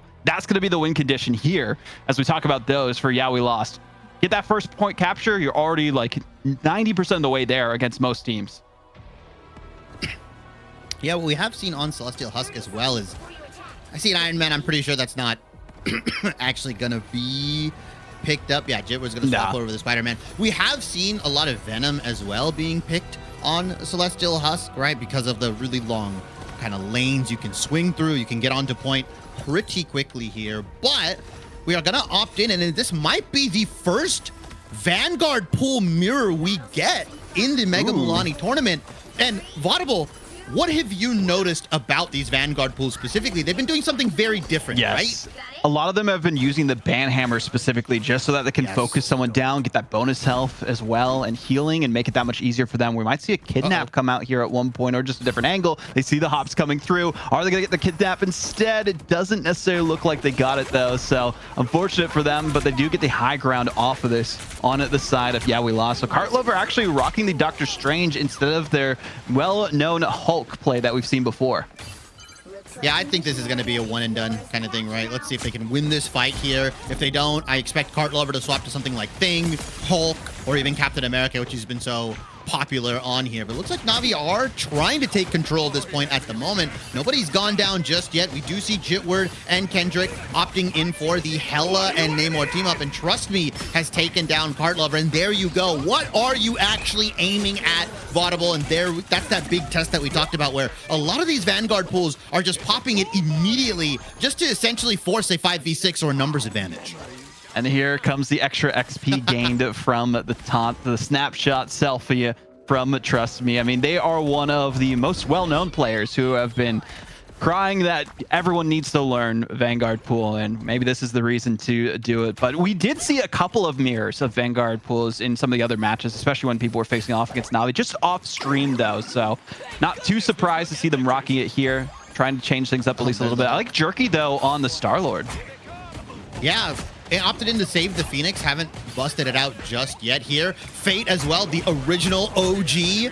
Jeff the Land Shark, right? The one that made him popular here, along with Rocket, the, you know, friendly animal backline coming out from Na'Vi, especially to facilitate a lot of this dive, right? Terra, Rogero, Jerky, Trust Me, like they're all playing essentially dive here. Although Xantho gets a nice double onto Rogero and Trust Me. Both Vanguard line is down for Na'Vi, and Yeah We Lost comes up with the fight win, only giving 37%, and there we go. A nice confirm into the selfie. Hopefully we get to see a lot of that this game. I'm liking this damage boosted Namor, as we were talking about too. We actually saw Mask being damage boosted too, so kind of going back and forth between those as they can get into the back line. Even Jitward you saw for a moment, just doing as much damage as possible, build up those ultimates even faster. It's a spectacular spin. It's not enough for the confirmed though, as we have the Happy Holidays or the Galactic Legend going through it this time. Unfortunately won't be damage boosted because they don't have the Rocket Raccoon in time for them. Kendrick does take down Fate in the meantime. After that, Jeff ultimate, but doesn't matter. Na'Vi are here to clean up. They've just got a better bundle of resources. Terra on this Daredevil as well. Mind you, it's one-sided Daredevil. Cart Lover is going to go into the Monster Hulk, probably to try and stall as much time as possible. Yeah, nice baton toss. Jitward takes down Fate, though, so that's one strategist down for Na'Vi. But it doesn't matter. Terra is just running through your team. Yeah, we lost. Yikes. It's tough to fight against a one-sided Daredevil, and once you saw the Daredevil ban come through, it might have been a better option for Yeah We Lost to go for one of their own. I know they're so worried about that kind of front line that we saw with the group before, but trust me, also taking out Jitward so they can't even stay alive to even touch the point and try and contest it a little longer. And Terra just waiting, knows exactly where everyone is because of this blind sight from the Daredevil too, so they can give the comms to their team, and that it can't be understated when someone's trying to flank you. Yeah, arguably one of the best anti-dive tools, which is really weird to talk about here. But trust me, is going to pop the ban hammer. Unfortunately, not really able to get too much out of it just yet. Though Jerky is going to pick up Mass. That's one Vanguard down for Yeah We Lost. Cart Lover is still on point. Jitward does go down as well. And Yeah We Lost loses this fight. I think they're going to need to hopefully channel this TP very soon. I would expect Mass to potentially switch over to the Strange, as it is ticking towards that 90% mark. A tough spot to be in for Yeah We Lost. They don't really have much room to work with either to try and go for the touch. You see Jitward in the back end, see if they can flank around. Jerky searching for them, but won't be so easily to suss them out as much as they would like. Galactic Legendo does come through. Some good damage off of it, but it is going to proc some of the other ultimates, Xantho. And that was a great exile onto Jerky, so they were a moot point in their entire ultimate. Yeah, Cart Lover absolutely clinical here. Kendrick does have the horn available, but CYA does get used from level 1 Crook. That's on top of the Daredevil ultimate, and Na'Vi are just gonna run through this team, rip through Yeah We Lost here on this domination. 52 to 99%. Very well played for this round one. I mean, just again, I cannot say it enough, Audible. Na'Vi just have impeccable ultimate usage. They know domination, any map on domination, like the back of their hands, and they have the best strategy and can adapt on the fly. And that's what we saw, that adaptation, swapping over to the Daredevil for Terra, realized that, yeah, maybe the hit scan wasn't the best option for us, and we can actually focus them on the 1v1s a little bit easier using Daredevil. So I like it. They're able to call things out for their team, keep the comms fresh as best as they can, and then Jerky, you know, trying to flank around, see if they can figure out exactly where Jitward is and catch them off guard before they can even get a touch onto the objective is massive. But looking at these ultimates available for Yeah We Lost, they do have the advantage, at least going into this next team fight. But Rajaro on the Captain America might be able to use the Freedom Charge to boost the charge of their own teammates for trying to make it a bit more even on this first team fight. Yeah, Na'Vi did invest quite a bit there at the end of that round to just secure the round 1 win. But again, like you mentioned, Fate has been getting dunked on. Kendrick has strictly been saving the Horn of Proteus for him. It's obviously really good because you can just throw it right on top of where they're looking for the eat. But it's just tough, right? Na'Vi have practiced this backline time and time again, and slotting a player like Terra in, you're not losing a lot. He's a very, very good dive duelist, right? Jerky and him have been on point together, confirming the right elimination. So Cart Lever is going to be on that Angela, and we've seen the swap here specifically on this map. A lot more aerial space to work with. You can also stall a long time here, and Mask and Trust Me are getting into a duel of Deadpools, as Jitward is going to pop the spectacular spin. Actually, it ends up taking out level 1 Crook, so there's no res on the table, but Rajaro and Na'Vi are still willing to take this fight. The Freedom Charge, like you mentioned, is going to get popped here. Xantho goes down, Momentum goes down, and unfortunately, Yeah We Lost maybe don't know what to do here. Jitward kind of just swinging around looking for Fate right now, who does force the ult away. Good use of the It's Jeff to see if that could be something they can use to at least stay on the objective or take someone off of it as well. But they don't even manage to take out Mask. No, sacrifice themselves, but could not even eliminate Deadpool. It just goes to show how much of a nuisance they are to deal with. You have to take them off fully. You can't allow the timer to run out on your It's Jeff. Yeah, and despite everything that's happened, Na'Vi still have not taken full control of the point here. Yeah, we lost trickling in. Cart Lover has taken down Jerky as well, but Rajaro once again just beating Yeah We Lost to the ground here. Kendrick finally takes him down, but not after an absolute bloodbath. Yeah We Lost maybe they're still like trying to get control of this point right now. It's a big stall. Mind you guys, the point hasn't ticked. Nobody's gotten control of it yet. We've gotten 2, maybe 3 minutes now. This is the longest first point fight I've seen just yet. So much so that Jerky was able to get a Galactic Legend in the meantime. A Soul Resurgence from Xantho is going to counter that beautifully here. And Cart Lover and Kendrick drops the horn for Proteus onto Rajaro, and yeah, we lost. Trials and tribulations, tooth and nail. They are bleeding, but they are just finally going to get this first point win. They get it at the last moment, win that first team fight that I talked about was so crucial against a team like Na'Vi. They had to get it. Otherwise, they would have likely given up this map to Na'Vi.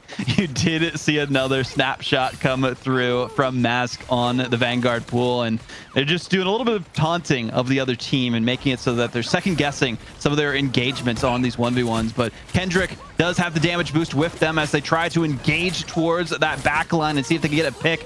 Jitward does get vanquished though in the meantime, and Terra can't even stay alive to use let the devil out, so that does shut things down even more so. Na'Vi, a lot of time being wasted. One person did touch on the point to contest for a moment, but 30% and counting. This is working out well for Yeah! We Lost. And this damage boosted Namor. I mean, Xantho and Kendrick are just running these team fights at the moment. He's gotten so much ultimate charge. He's back to another Horn of Proteus here. Jitward Spectacular Spin available. He's looking for something onto their backline. He's already popped it here. Crook goes down. Terra ends up going down as well. And Jitward gets both strategists. You are not safe. The Spectacular Spider-Man is on the prowl. He's just not done yet. Can he kill Jerky? No, he can't. Oh, the KO doesn't come through. Instead, they get vanquished in kind. Rajaro, Captain America, saves the day and has their freedom charge available. And they might need to use that to get towards the objective, but we do have the big test instead being used this go around, not the banhammer, just so that they have at least more AoE protection moving towards that objective. So a couple of different strategies coming through from both of them. Mask is going to have to give some space to Rajaro, but he's not feeling as confident to push solo to the objective. Need the rest of their team to back them up. And trust me, finally popping their own Deadpool ultimate. Galactic Legend, though, again from Jerky. See if it can get anyone with a pick, but I love the Soul Resurgence uses from Xantho. He's just building them up so quickly because they're running Mantis in a 2-2-2 composition. Ooh. And Terra is going to finally drop the Horn of Proteus onto Yeah! We Lost, and that might be the difference maker. Terra has been converted. He's like, wait, Kendrick is just getting free elims left and right. Maybe I can do the same. I love the flexibility of Terra on these plays. Realizes, hey, one hero might not be working. Let me swap to another one. I see they're doing well with it, as you mentioned, and immediately creates value. Gets the KO off the Horn of Proteus, and then a follow through Spear Toss afterwards. So we'll see if that'll be enough for them to make up the lost time for now. 99% was won by Yeah! We Lost, and a whole journey and a half needing to be made up for Na'Vi, but trying to see if they could keep that high ground for at least a little bit of time. Mask using the big test to get towards the objective and force the issue even further on to the point, but eventually the Horn of Proteus from Kendrick will have to pop off. I'm curious who their victim's going to be, as Xantho already gets targeted by Terra's. Monstro spawns in the back line. Jerky takes down Momentum. That's the strat line for Yeah! We Lost. Immediately removed. Fate opting in for the Jeff ult, but doesn't really capture anyone. Kendrick does take him down, but it doesn't really matter here. Yeah! We Lost have effectively lost the fight. Na'Vi still need to play perfect Marvel Rivals here, Vaudable, as Yeah! We Lost is at 99%. They are in a better position in theory, at least on the percentage-wise. Doing better than we even saw Lunex do against Na'Vi on Domination is one thing to note. So again, even if they do drop this map, still potential for them to turn things around. But a team like Yeah! We Lost is more favored for Domination than any other game mode at this point. We do have the Spectacular Spin come through. Jitward does take out Fate on the back line, seeing if they can get anyone else in the meantime, but they got to wait for their cooldowns. They do manage to take out Level 1 Crook together with Kendrick, and now we do still have the Cosmic Art Amplifier. And shut down the Galactic Legend! You can't do that, Jitward! Get over here, Star-Lord, as Jitward cancels the Galactic Legend. A big play from Yeah We Lost here. That might just win them this round, but Rajaro might have something to say about it. The Freedom Charge, like you mentioned, is going to stall here. Jerky as well, trying to get the elim onto Cart Lover. Jerky's already at 75%. That Galactic Legend only got canceled, so it sets him back to 50%. Soul Resurgence, though, this needs to be big. Yeah We Lost needs to win this fight with this because it's been ever so crucial on countering Jerky's Galactic Legends. I don't know if they have the juice. I don't know if they have any more gas left in the tank because Na'Vi seem to be turning it around. Xanthos does pick up Jerky. Here comes the TP, though, coming out from Cart Lover. Xantho just staying alive, bobbing and weaving inside of this portal just to stay on the objective and heal their team up and damage boost whatever is needed. This is an insane strategist play, but Momentum is going to be the one standing up on top of the world for their team, vanquishing the backline of Na'Vi and could save the day for them. Rajaro goes down, so does Trust Me. Only Jerky and Tara potentially can get towards the objective. Overtime ticking down, and Yeah We Lost. Well, that's not going to be their name for now. Instead, they vanquish Na'Vi and force a 0.3. Jitward can't do that. No, You just that was filthy. I mean, like, I'm speechless, and that's rare. If you know me, that's rare. Beautiful, beautiful play from Yeah We Lost. I mean, Jitward is just on another level right now. Getting those 2 elims, like, to understand what just happened, he got both elims onto the strategist. He then goes and cancels Jerky's Galactic Legend, so their Soul Resurgence doesn't have to be used. That way, Xantho has it for the ensuing fight that allows them to win the round against Na'Vi. That doesn't happen if Jitward doesn't do all that, by the way. Yeah We Lost probably loses that round, and we're going to map 2. Also got to give the biggest of shout outs to Xantho and Momentum in the back line too. They also stepped up big. Xantho just staying alive, stalling things just enough for their team to get the portal off and actually keep them boosted afterwards once they jump through it. Then Momentum getting the first 2 eliminations of that final team fight against the backline of Na'Vi changed the game. So everyone doing what is necessary for the victory from YWL, but will it be enough on our final capture point here for Celestial Husk? Hold out the thing. That might be the difference maker for Rajaro. We'll see if it happens as Galactic Legend does get popped by Jerky.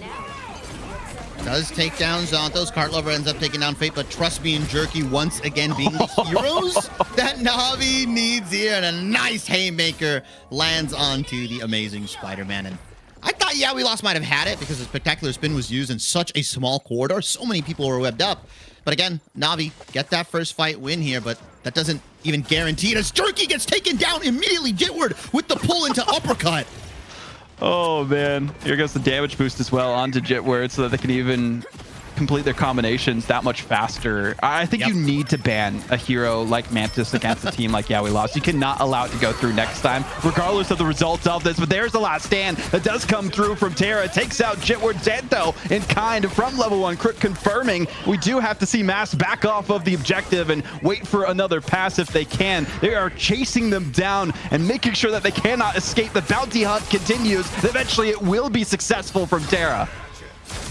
Yeah, and I was waiting for Tara to take the gloves off here and just unlock this Wolverine, one of his best heroes, and it's such a disgusting counter into Yeah We Lost's hero pool, right? Very good into the Hulk, very good into the Deadpool, and can displace Momentum on the Cloak and Dagger out of their Eternal Bond here. It's just really, really good.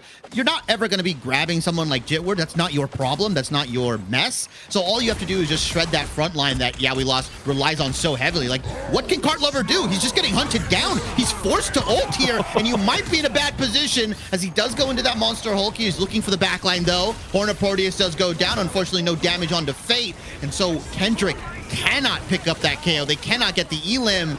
And Na'Vi just pulling the ultimate sustain battle right now. Jerky's going to take down Momentum as well. And there comes the Legendary. Popped onto the backline. And Yeah We Lost do have to run. But Kendrick and Jitward are making miracles happen. Unfortunately, the Haymaker from Rajaro does come in. Mass takes down Tara. Yeah We Lost are looking for at least a fight win here so they can start gaining momentum, start gaining percentage, and 99% for Na'Vi and Vaudeville. You know what I like to say.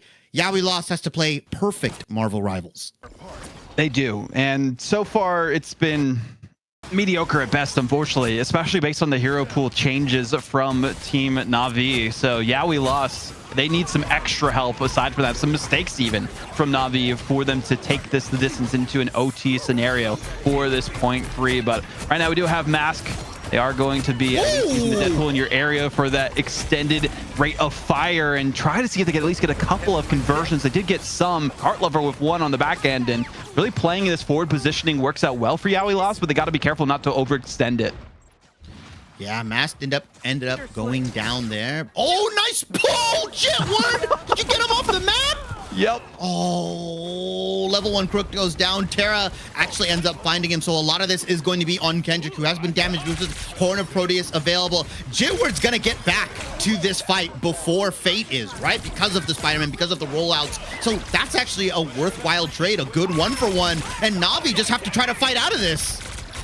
I think they're going to be able to do it, especially with we're going down so soon.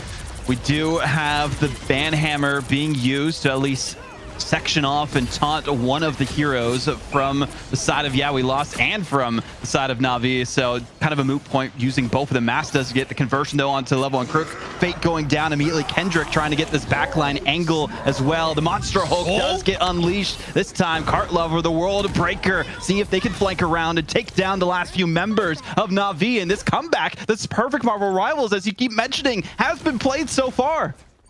88%.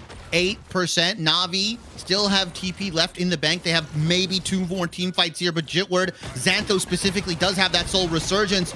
Gonna be used to counter Jerky's Galactic Legend. It's gonna be up to Rogero on this clobbering time. How much can he get? Soul Resurgence gets popped. Eternal Bond from Fate is gonna come in here. They've got to take out Jerky because it's been popped so early. He's gonna have a free Galactic Legend. Yaoi Lost, you have to be cognizant of this ultimate that's coming in. Happy holidays, and maybe Na'Vi can find the team fight when his Xanthos goes down. Momentum goes down as well. Both strats. Terra takes down Mask, and Yaoi Lost, unfortunately, lose their cool at the last second, and I don't think they have a TP to contest here, so they're gonna drop this round. That they will. Dropping the rounds, but not the fight at the end of the day. They still have a war ahead of them. They kept it as competitive as they could. Any team against Na'Vi on Domination struggles, but Yaoi Lost, Domination is their strong suit, so it makes sense they were able to go the distance to overtime in point 3. Trust me, as the Vanguard pool is the ultimate MVP this time. 44 eliminations and 4 KOs against them. And well, you can see why. 19 final hits for them, 21 from Terra. Big numbers being put up across the board, but everyone on Yaoi Lost cannot really be too upset with how that went because, again, they got a lot of intel. They kind of know what to focus on in terms of the ban and protect phase going forward. Rogero swapping on over to the Thing, I think, was a big difference maker as well. That way they could be a bit more effective on that Vanguard line and not getting pulled off by Jitward, as we saw happen a couple times. And even on the Captain America that we saw in the first couple of points, it worked well, but it just wasn't enough when their entire team was getting focused down and Captain America couldn't provide as much coverage as they wanted to. The big thing as well with Rogero on that Thing, the Yancey Street charge got buffed. It's a 5-second zone now where you aren't allowed to move, essentially, right? You don't have your movement abilities. As you go through the highlights, Terra absolutely terrorizing Yaoi Lost on this Daredevil, but like you mentioned, every single map pretty much down to the wire here. I mean, Yaoi Lost and Na'Vi trading back and forth, fight win after fight win. Kendrick went off. If you look at the box score, right? If you look at the end of the game, you'll be like, oh yeah, Na'Vi clearly dominated. They have way more final hits. They have way more elims. But Yaoi Lost, when it mattered the most in a lot of those situations, they clutched up here, whether it was individual play from someone like Jitward, someone like Mask, or even Kendrick. And that's what's so deadly about Yaoi Lost. Any one of these guys can just come in and absolutely just overperform. And I don't think Na'Vi were really expecting that. You know what I mean? No, they weren't really expecting that, and I feel like that's why Yaoi Lost were able to keep it so competitive throughout the Celestial Husk domination. And I feel like this map, compared to some of the others, might have worked a little bit better in Yaoi Lost's favor. But Na'Vi, they now get to see what the counter map pick will be. Will it be Convoy or will it be Convergence? I'm really curious. Yeah, maybe we get some more Museum of Contemplation. We saw a lot of that yesterday, but not as much today. People are going back to their favorites. Midtown one to note. A lot of people have been playing that as well today. I mean, I think both of the seeding deciding matches we saw in round 5 went to Midtown to see who would come out on top. And well, Racecar did pretty good for themselves. And then on the opposite end of things, actually, Lunex did better on Midtown. So maybe Na'Vi might be hoping that it's not going to be at Midtown this go around. But that was also a little bit of a different story where we saw, you know, the double res comp with the Loki and the Adam Warlock, where they were just going back and forth with the reses, and there was nothing they could do to break that, especially against a team like Lunex and Kurova. But going into this next one, what does Yaoi Lost need to focus on, you think, Shibi? Because domination, whole different game mode. This go around, it's going to be a much tougher journey for this team. It's tough, right? Because do you look at the Wolverine and say, well, this individual right here, this hero specifically counters our Hulk, counters our Deadpool, potentially counters the Angelite. There's a lot of the hero pool for Yaoi Lost that can get shut down. And we know how deadly efficient Terra is on the Wolverine. Do you opt in for potentially a Thing ban? Because that was a lot of obstruction. I was thinking there. that, yeah. Yeah, like it's tough because Yaoi Lost, again, they have very hyper-specific compositions, but once you can start piecing together the heroes that kind of counter it, once you start figuring out, okay, Terra can play Wolverine, Roger can play Thing, then it gets a lot closer. Then it becomes a lot more annoying for Yaoi Lost because they can't really do what they want. So I might think we'll see potentially a Wolverine ban if Cartlever wants to go back to the Hulkwell, who wasn't as effective as we saw, right? Like, I thought he was going to do some crazy stuff. Really good exile, right? Had a good play on the Jerky, right? Canceled the Galactic Legend, or, like, you know, stalled it a little bit. But other than that, didn't really pop up as much as I would have loved to see. I don't know necessarily if they can even afford to try and go for a ban on the Wolverine or the Thing. Based on what they banned last time, we saw them target Gambit. You know, Gambit's always going to be targeted. If you give a team, especially like Na'Vi Gambit, it's game over. Mantis you have to keep banned, of course, because of how effective Na'Vi is with those damage boosts, especially damage boosted Namor. We saw how good that was against some of the other teams, why everyone was making sure to ban Mantis against them. You can't even give them group because there's that invulnerable or immovable, that they have with their Ironwood walls, so that basically counters all the dive that you would see from Yaoi Lost. So Spider Islands, I like this pickup for their side because there are a lot of good pull sites, especially at the start, especially when you're in kind of that middle after the first checkpoint. So there's some good looks that they could go for on this. They're going to have to try and full hold once they're on a defense, but you can definitely bet that Na'Vi's going to play defense first. Is it coincidence that the team with the Spider-Man main chooses Spider Islands here? No. I mean, I think Loki needs to be banned out. Like, I know we're going to do double Gambit ban. I don't think Loki should be allowed to any I think of they have to these ban teams. the exact same again, though. Like, maybe not if they don't want to focus on the Hela as much, but if they leave the Hela up, it's going to be Hela Namor every day of the week for Na'Vi, right? So it's like, there's not many options for Yaoi Lost in terms of what they want to ban, unfortunately. Yeah, it's tough. It's tough. I think Yaoi Lost has to kind of give up something here. Maybe they can feel like this is a potential Daredevil save. I like this. I mean, Jitward's very good, right? On the Daredevil. Was banned last time. Was banned out last time here. So hopefully he can, you know, kind of rain a little bit more destruction. Because despite how good he is on Spidey, Daredevil fundamentally is just a better comp, you know, hero, right? It can do a lot more. And obviously Jitward's very, very good on it. So I'm really interested to see. I think Na'Vi, they don't really need to change anything up, like you mentioned. I don't know if Yaoi Lost has earned the Spider-Man ban potentially, but maybe Na'Vi will do it if it's given to them. Because mind you, Yaoi Lost did end up saving it with their last save. I think they want to make sure that they can lock in maybe the Mantis this time because that was not available to them last go around. But instead, they're going with the Cloak and Dagger. Okay, that's an interesting one. I mean, the double Terror Cape is so effective too, especially if you can combo that with some other ultimates or just great damage that you can use. I've seen a lot of people using that with even the Thing as well, just so you can knock down people's health as much as possible, make them as vulnerable as you can in that kind of AoE sphere. So we'll see what the strategy is going to be there. But there is the ban you were talking about, Shibi, the Loki. They don't want them to have that on the table. I like to see that. I wonder if we're going to get a Magneto ban from Na'Vi too, just so they can make sure that they even more protect the Cloak and Dagger. But I think there's more priorities that we could see it from them instead. Yeah, you know, I've been convinced by CB the propaganda on Cloak and Dagger. Yeah, like Terra Cape is just so good, right? Double Terra Cape specifically into a Hulk, into a thing, into whatever pretty much Yaoi Lost is playing. There's the thing ban for that reason. And there is the thing ban. I do like that here. So Gives them the group, though. That's what I was saying. Maybe they just don't care. Like their idea is probably, hey, we don't have to fight the Groot. We can fight away from walls. the group, right? Yeah. Around the group. Yeah, like they're... Well, now, like now I think they're going to ban Groot at this point, Yeah. because if they are leaving it out on the table, they don't want to have to deal with it as well on that Vanguard line. I mean, Na'Vi is really good group play, so we could see that happen. And again, they still have Mantis available to them. There hasn't been a Mantis ban on at the side of Yaoi Lost, so they are getting rid of that Wolverine. You mentioned it, Shiv. You read them like a book this time. They are so worried about Terra. They're like, hey, maybe the hit scan, we don't have to worry about that too much. Instead, we're going to focus on some different things and locking in the Spider-Man just for good measure if they want to use it. I get that. Or it could be the Loki. Yeah, we could see that ban come out from the other end. And I actually love this because it gives them it one-sided and makes it so even if they don't use Cloak and Dagger, they can still copy the Cloak and Dagger if they want to from the other side. So does Na'Vi just take the free Spider-Man ban here? Are they afraid of Jitward Spider-Man? He's already got the Daredevil in his back pocket. So Is the far, Daredevil I've a been right. bait? Yeah, that's the other thing, right? That's the other thing. I mean, It's like, I don't care if you ban Spider-Man. I got Daredevil. Wolverine. Yeah, I got Daredevil. I mean, he's also a very good... Ooh, the Vanguard pool ban! Oh my god! Wait. No, okay, That's Na'Vi actually lost massive. the Aura battle.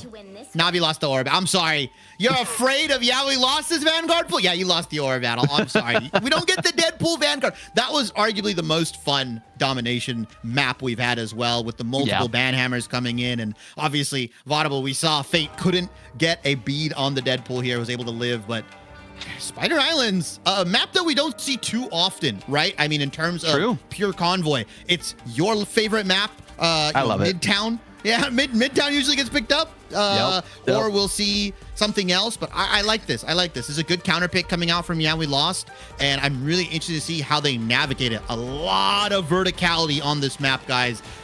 Kendrick is not playing Magic. You're lying. You're lying to me. Don't Kendrick play playing Magic. Let's go, baby. Oh, Mask also on the Rogue. Okay. You know, I love this. I love this. This is going to be great. This is going to be so interesting. Xantho using Cloak and Dagger, which makes a lot of sense too, so that they can also use the double Terra Capes. So this will be some interesting times to see exactly how these teams fare. Jerky, though, on the Adam Warlock on the other end. So not necessarily going the triple, but it is triple support from Na'Vi, realizing that the res might be the best strategy for them on the back line to keep the Yaoi Lost roster at bay. Mask instead going strategist pool. Okay. They said, I don't care if I'm not able to play Vanguard pool. I'm going to play strategist pool instead and just have, you know, even more terrorizing that I can do. And there's that tech where you can just get your ultimate immediately at the start. Yeah, I mean, transferable skills, right? If you play Van pool, sure, you can play Strat pool. Duelist pool might be a little harder here, but yeah, we lost. Not going for your prototypical, you know, kind of spawn hold or 3-3 break composition. But we do see Mask end up using the Deadpool ultimate here. He's going to give his team a massive boost in healing, regeneration, overshield, and he gets the jackpot. Beautifully played. So that's going to be tough for Na'Vi as Level 1 Crook is going to pop that invisible boundary. But Vaudable, the whole time the card has been moving, it's already around that first bend. Yeah, no one has really touched it from Na'Vi. They've just been sectioned off into this corner. Eventually, they are having to use the Eternal Bond just to escape from it and get towards that objective. So does force Yaoi Lost back and to reconnect with the rest of their team. And, well, they'll have to reset from the respawn room. Some good movements have been made by Yaoi Lost around the first corner, but it also makes it a little bit more difficult because an entire team fight, they didn't even take out the entire Na'Vi roster and left them to be on the objective afterwards. Devils being let out along with Momentum copying that Eternal Bond here. Jerky probably looking to hide, maybe potentially here as that Karmic Revival is available. Xanthos takes down Trust Me, Roger goes down. That's the Vanguard line, and here comes the Karmic Revival. So another fight from Na'Vi onto Yaoi Lost. Xanthos gonna pop the Eternal Bond to get them in, but Terra and Jerky, specifically Terra, is gonna take down Momentum here. That's a really big elimination. Hulk smash, Cart Lover on the Monster Hulk, looking to make some noise, looking to cause some direction. And wait a minute, he's going in super deep, but unfortunately Level 1 Crook has gotten the invisible bounty. boundary. And now Rajaro with this Meteor M is looking to slam it down. Unfortunately, unable to get anybody. Kartlover, in the meanwhile, took down Terra. Fate has the Eternal Bond here. Na'Vi, for whatever reason, they're just so good fighting out of a corner, Vaudable. A tough corner to find themselves in for Yeah We Lost. Unfortunately for them, they were not able to make as much progress as they were wanting to on the objective, and a bit of a stall out happening here as well. You do see the strategists at Deadpool doing what they can to throw their katanas at the competition with the bouncing bobblehead. I had to remember what the name of the ability was because there's so many for Deadpool. But either way, Deadpool, I think the way that they're able to just zone things off, build up their ultimate charge as best as possible. And we might see Jitward using the let the devil out in mere moments. But I like this flank angle from Terra. See if they can take out the back line, focus them down a little bit more. Has some build-up time for the Living Chi, but they're actually just going to get out of dodge quickly after just pressuring them enough to make them second-guess the immediate engagement on the objective. Beautiful soul bond from Jerky as well, essentially completely countering, or almost countering Jitward's ultimate here. Does go down himself, is going to res himself. So Karmic Revival is available in about 5% here. Level 1 Crook is going to pop that invisible boundary in a beautiful strangling prison from Trust Me. Is going to land onto multiple members of Yeah We Lost. There's only one person contesting the convoy though on the side of Na'Vi. Again, they're backed in the corner. They're going to have to Eternal Bond out. This is very good, but can Yeah We Lost actually take advantage of this? I don't think so. They are slowly losing numbers. And Terra, despite not being on the Wolverine, oh, this is Diabolical Stabberger. No.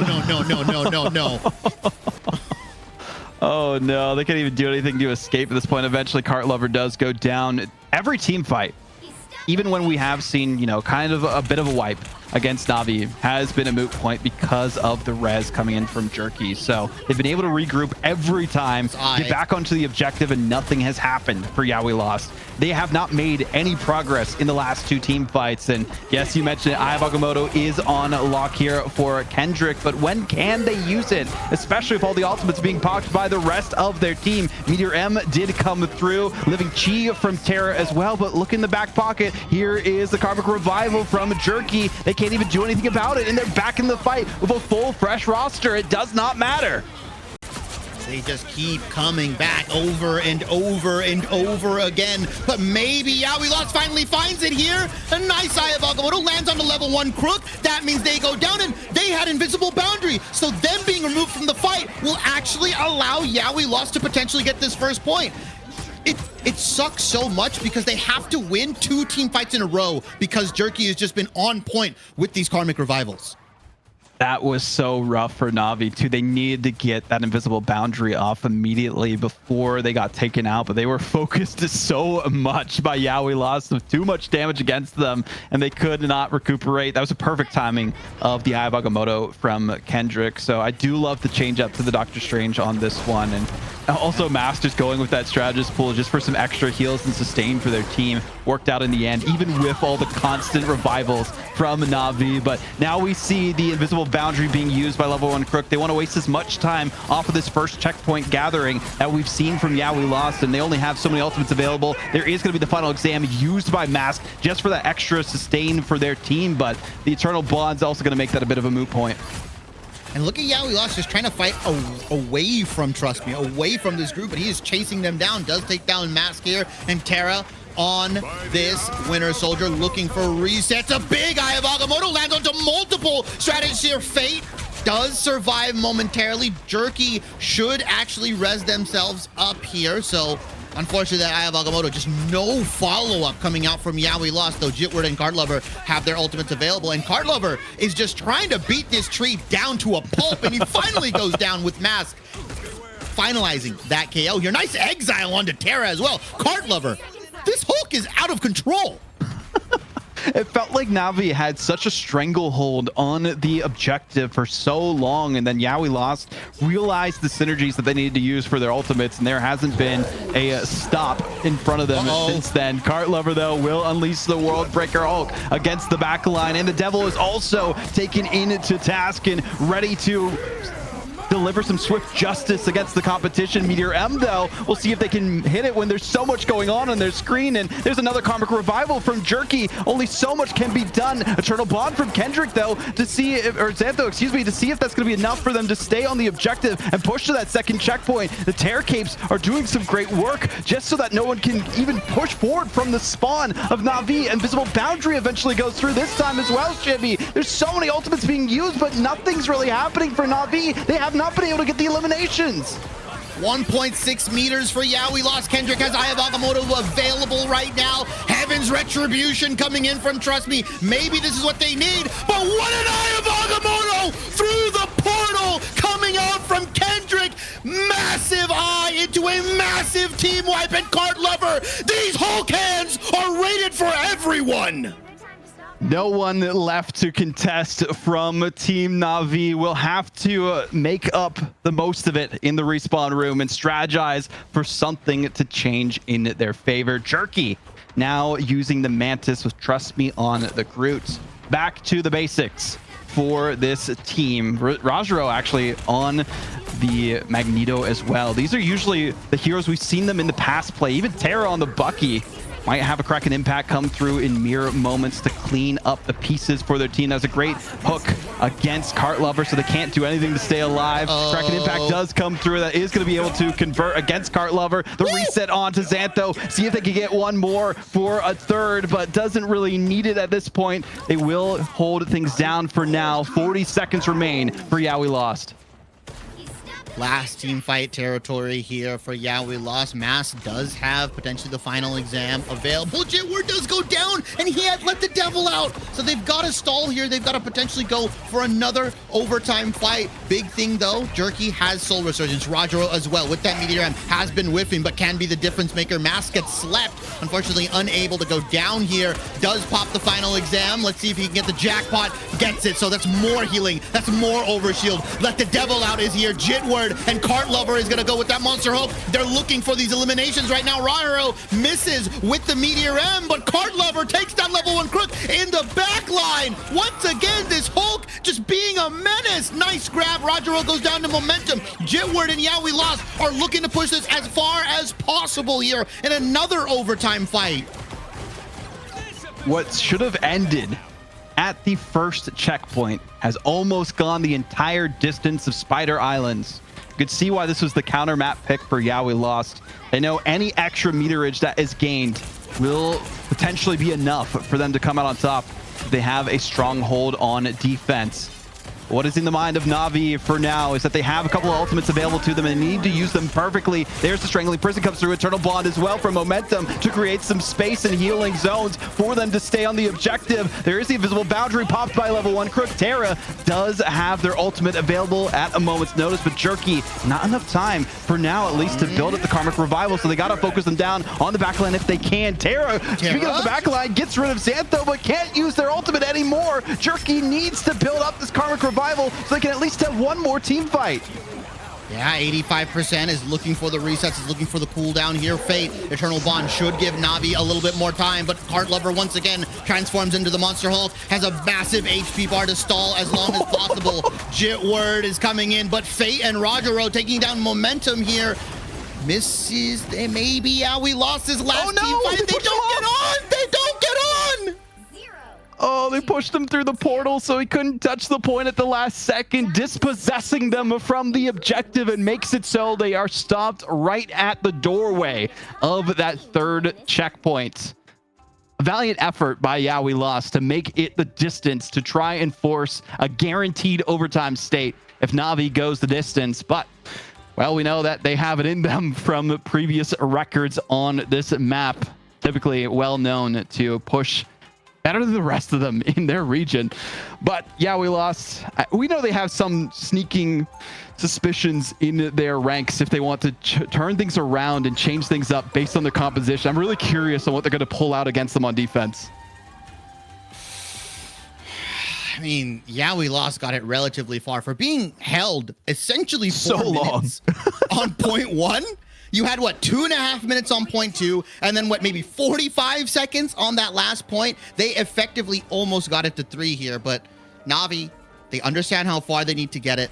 They understand what they need to do here, and Jerky is actually going to opt in for either the Phoenix that he's just been an absolute menace on in this tournament, or is it going to be the Namor, which they may think they need, especially with Jitward on a lot of these dive heroes, right? Cart Lover as well, being a menace on this Hulk. I would suspect that Na'Vi maybe want to hyper-index a little bit more into the anti-dive, but Jerky's going to opt in for the Phoenix and maybe swap to the Namor later on. We'll see how long We Lost can hold them.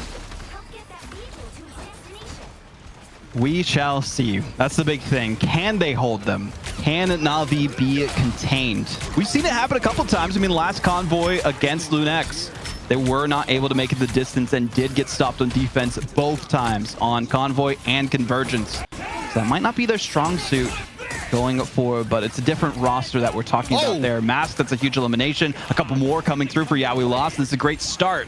But will that be enough for them to snowball against Team Na'Vi? Really fast Deadpool ult there just gives them that first fight win. Kendrick has been a menace on this Doctor Strange, is opting back into it. Really nice blocking, and trust me, has now busted out the Thor, taking a page out of Spark Chief's book and maybe looking to just use that big brawling potential that Thor provides to just kind of lay it onto the front line of We Lost. I'm liking Jerky on this Phoenix as well. Ensong Inferno can combo that with a couple of different ultimates depending on what they want to use. Eternal Bond, though, coming through from Momentum with the copy, and Xantho has theirs not far behind. Jerky actually drops so quickly from Cart Lover's hands, and they will be having to be a spectator, at least for now. Terra does have the Kraken impact, though, so I'm wondering exactly when they will pull it out. They're just trying to win this 1v1 against Jitward, and eventually do have to use it for the reset. Loki clones are available if they need to use it that way, and so much chaos happening on the objective, but the lamps do get procced instead. Somehow gets the reset on the clone and goes for another one towards the back line. Unfortunately for Loki, they can't stay mischievous enough and go invisible in time to stay alive. I'm getting flashbacks, nightmares, PTSD. Yeah, an absolute penta. A little bit of it cheating on a cheeky one. Yeah, the resets here, but that's probably the biggest and most classic example of like, hey, maybe that's why we shouldn't play Loki into the Winter Soldier, as he still has another reset available. Is he able to keep it that long? Kendrick, Eye of Agamotto available, has been absolutely killer here. Maybe looking to bait out the Force Physics. Jitward, though, Devil is going to be let out onto the back line of Na'Vi. Jerky in the meantime. Ensong Inferno, level 1 Crook goes down. Terra goes down.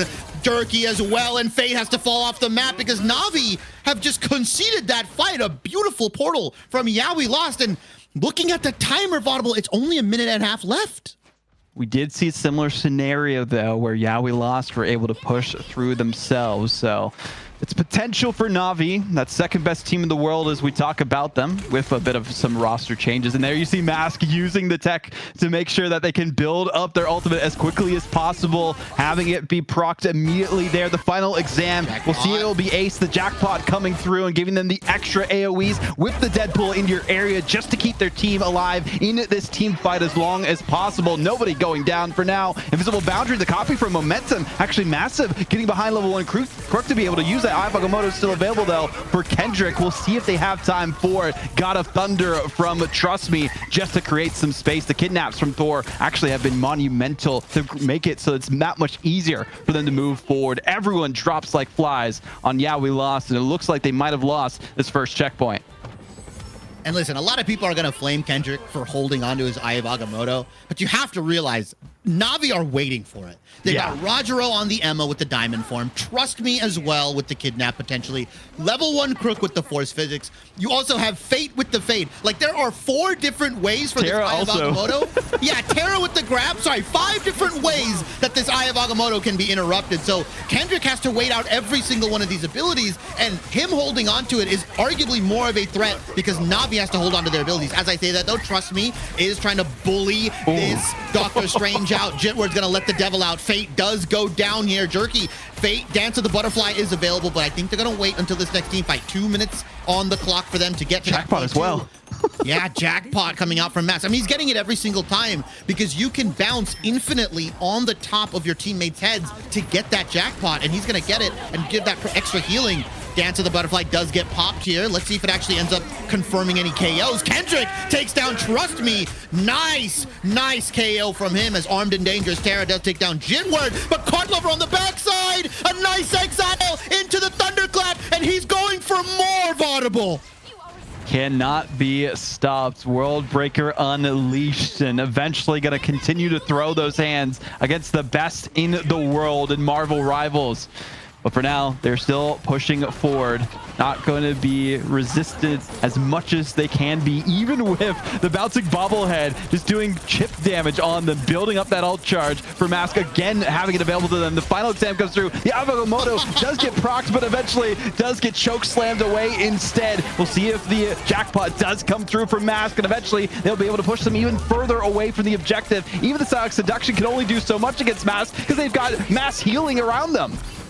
Mass healing plus the in your area is going to give them just an absolute amazing amount of overhealth and just so much healing coming out for Yeah! We Lost. It's deceptive, right? Because you're not expecting it. It's usually, you know, Strategist Pool is having a tough time getting his ultimate, but he's been really good. And Xantho is going to pop that Eternal Bond here, level 1 Crook with that Invisible Boundary. But watch, trust me, he has the God of Thunder. Jitward has let the devil out. Jerky does go down here.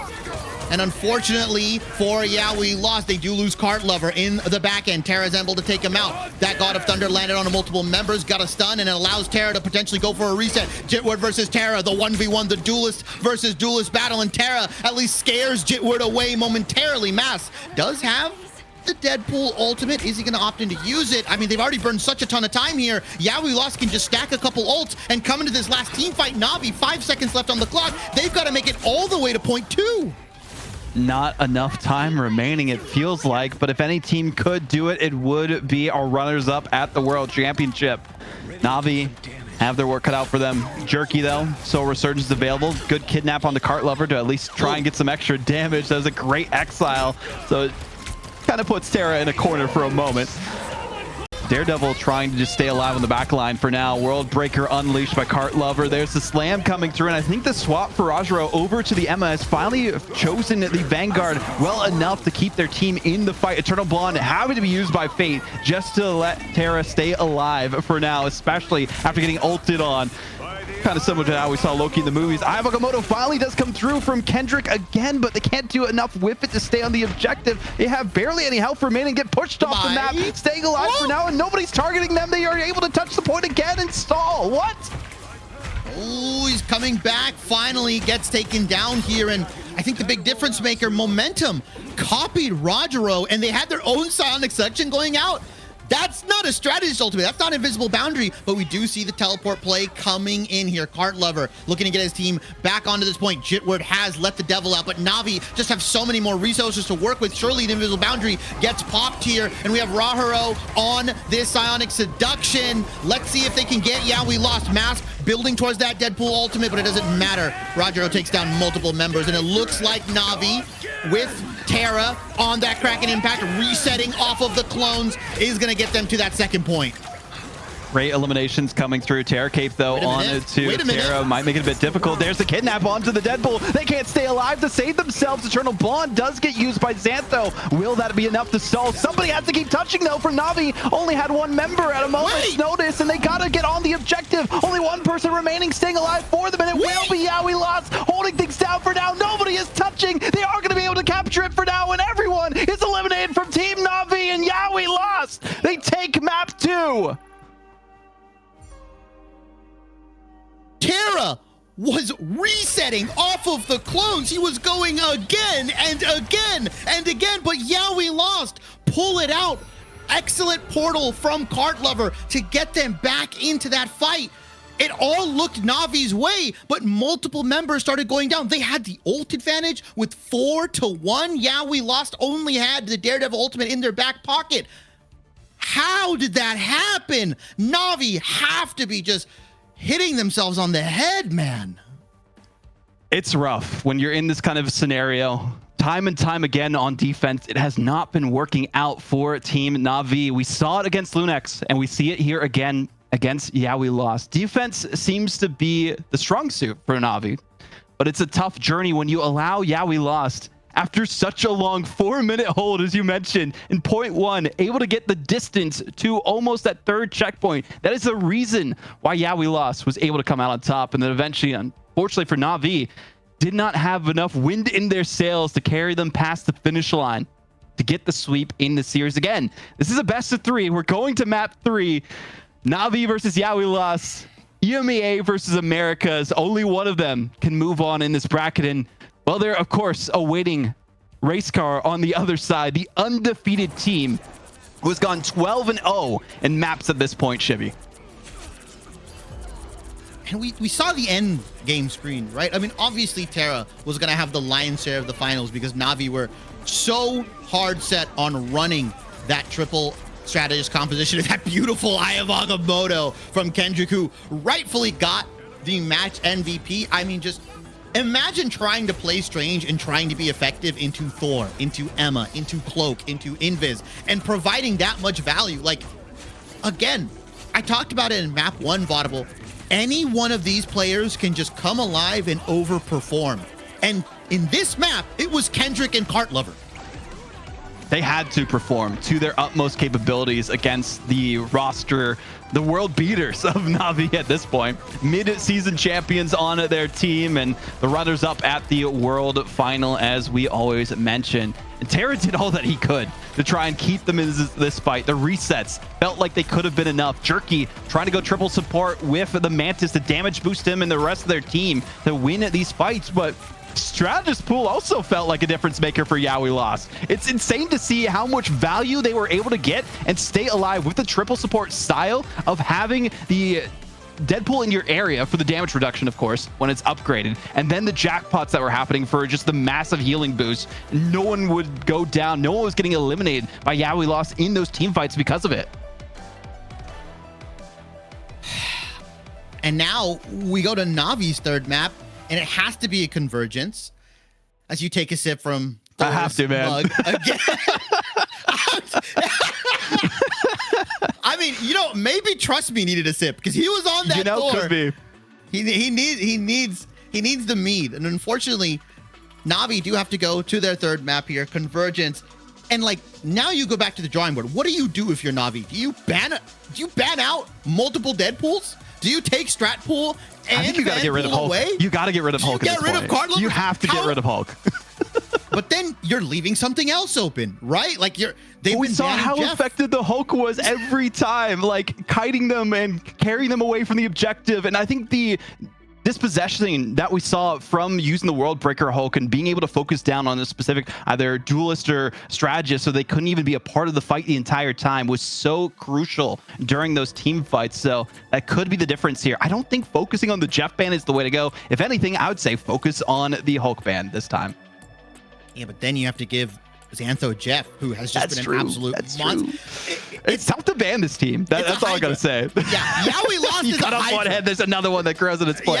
Yeah. And it's tough. Again, Na'Vi has probably never faced a team like this. Majority of Marvel Rivals professional teams don't face players that can pilot Hulk, that can pilot, Spider-Man, Jeff to the level that they are doing. Like maybe Jeff, because Na'Vi obviously has Fate, but you're not consistently getting good scrims against these teams. You're not consistently getting good scrims against certain characters. I mean, Cart Lover is making Hulk look like an S tier. Like, just quite frankly, the way he's able to maneuver around the map, he's bee-hopping across the map, Vaudable. And he's finding Terra outside of the Terra Capes, outside of these Cloak Ultimates, and he's isolating him. There was one crucial moment, Vaudable, you talked about it, when Cart Lover was in Monster Hulk, and they had to burn the Cloak and Dagger ult just to keep Terra alive, and that gave them that ult disadvantage coming into that last fight. Those are those small moments where you look back and it's like, should we really have used it? Did we need the Eternal Bond? And Yeah We Lost is just really good at getting so much value out of, in theory, worse ultimates. Like, nobody's going to sit here and tell you, Monster Hulk is OP.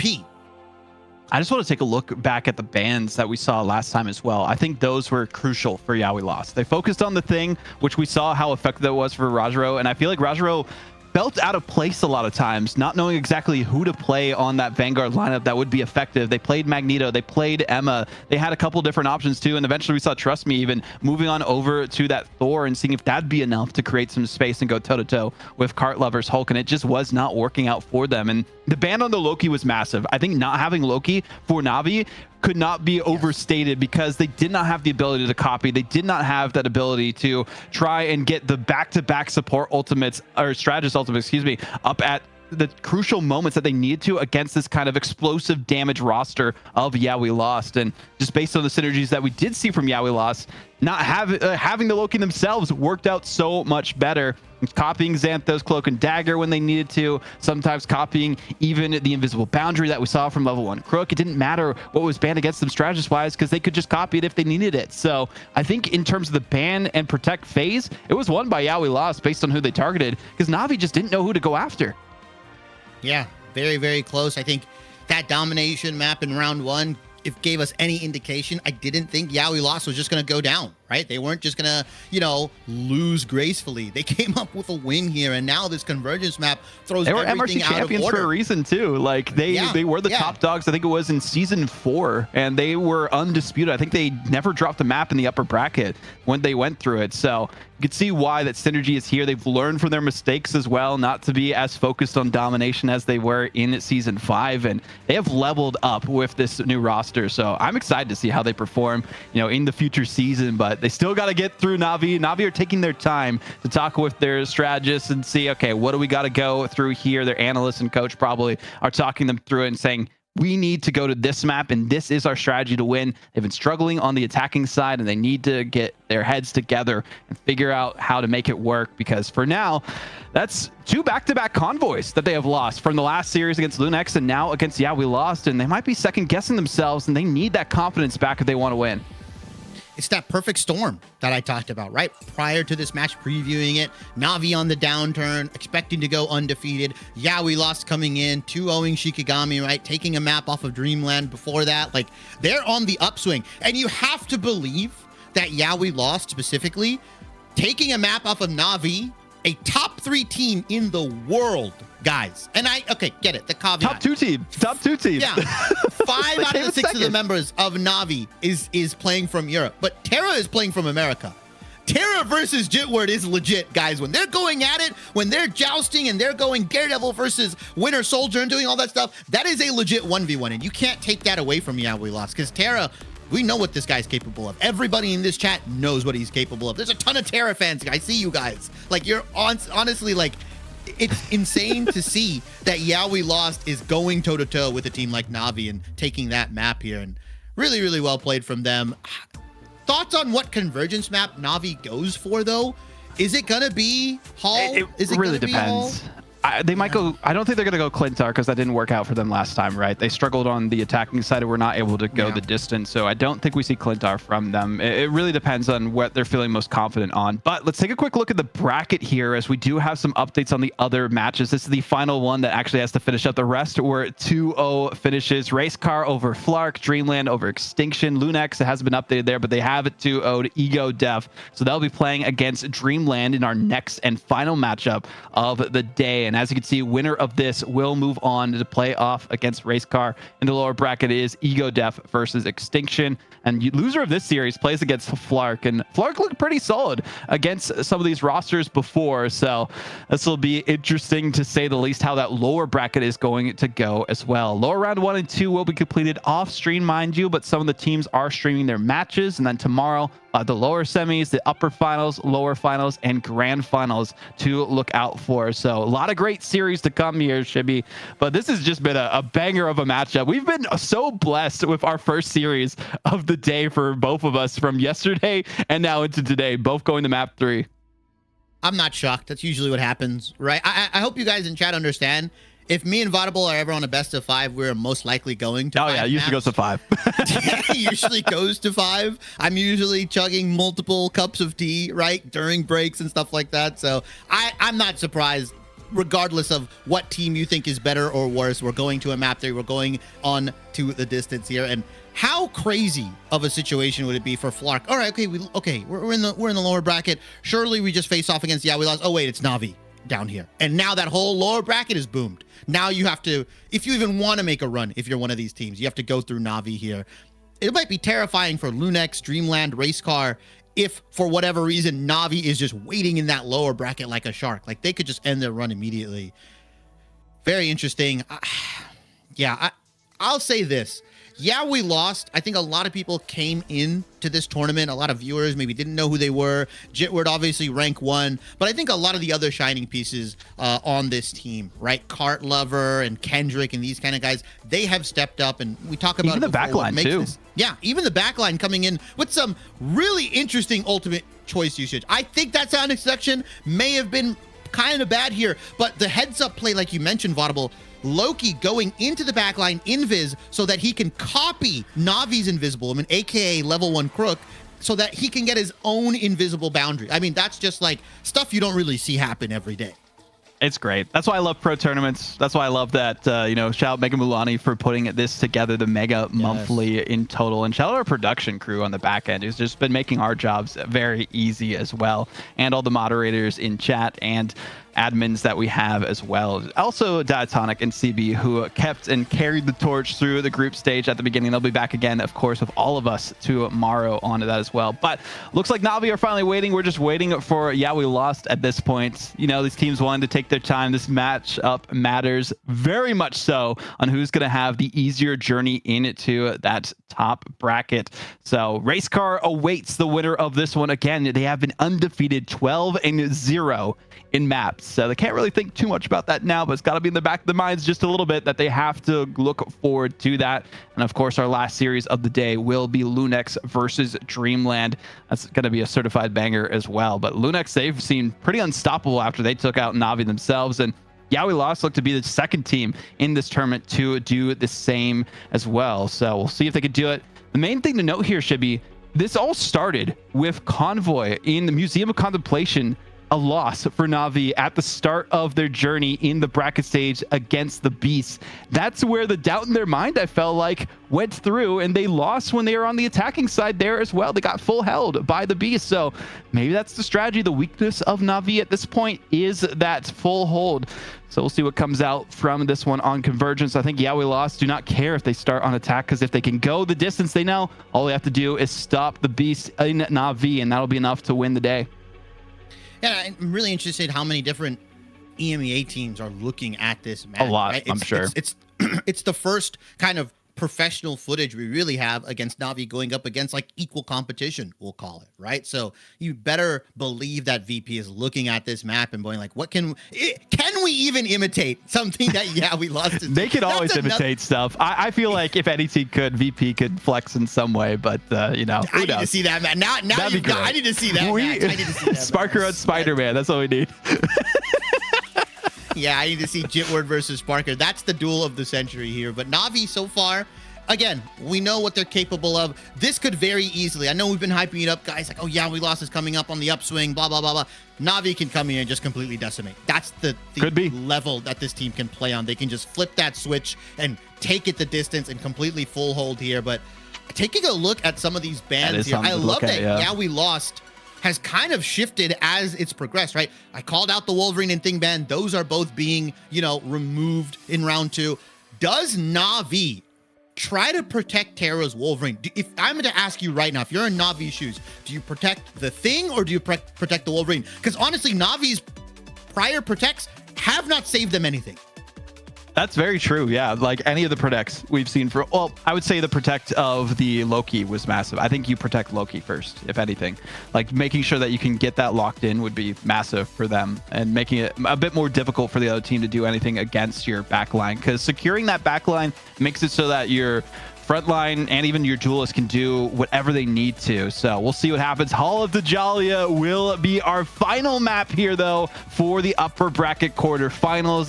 We Lost versus Na'Vi for this one. It's going to go down, and I'm excited for this because there's a lot of great strategies, especially when we saw, which we haven't actually seen a lot of, the Namor. Where has that been this whole time, Shibby? We saw a lot of it from Na'Vi, and I think that's been in their back pocket, maybe waiting for a map like this. Well, also with Hall of Dajalia, the double poke, or the hit scan sisters I like to call them, are very good on this map. That second point specifically, you can post up on that high ground. There's a lot of different angles here. I'm interested to see, Na'Vi as well, not really utilizing the End Song Inferno plus, Heaven's Retribution, the Angela Phoenix combo that we've been seeing so prominently of in this tournament. There comes the Loki save, though, double Gambit ban. But again, after this first round of bans, this is where things get really, really dicey, right? Does Na'Vi opt in? Is it going to be Jeff again? More strategists? Is it going to be Jeff? Right, they're going to ban out. If not, does Yeah We Lost now save their own Jeff so that Xantho and Fate can go at it in a Jeff v Jeff battle? There's a lot of different things being laid out on the board here. I honestly think Yeah We Lost, though, does need to ban Mantis out, because if Mantis is allowed with the double poke of Terra and Jerky on Hela and Phoenix, it could prove to be problematic. It would be problematic. I think you can't allow Hela through at all on this map, though, because if you have the Hela Namor, that's also going to be a deadly duo for Na'Vi. So I'm very curious if we do get that ban from Yeah We Lost or not. I think the Daredevil save, though, is for Terra so that they can actually go towards the backline, get that vision. That extra vision that we actually saw from them playing it on Domination for Celestial Husk worked out really well for them. But the Jeff ban instead, okay, yeah, I was like, in the back of my mind, these bans are kind of working out better for the other side. So yeah, okay, this makes a lot more sense based on how things are going here. Locking down the Loki for Na'Vi, banning the Jeff makes a lot of sense. And actually Na'Vi opting for the attacking side, I believe that means too, on this convergence map. So it'll be great to see how that's going in their favor this time. And I think they want to do that so that they can make sure they secure that Loki first and foremost. Yeah, now Mantis being saved as well, Thing being banned away. I'm going to ask you a question here, Vaudable.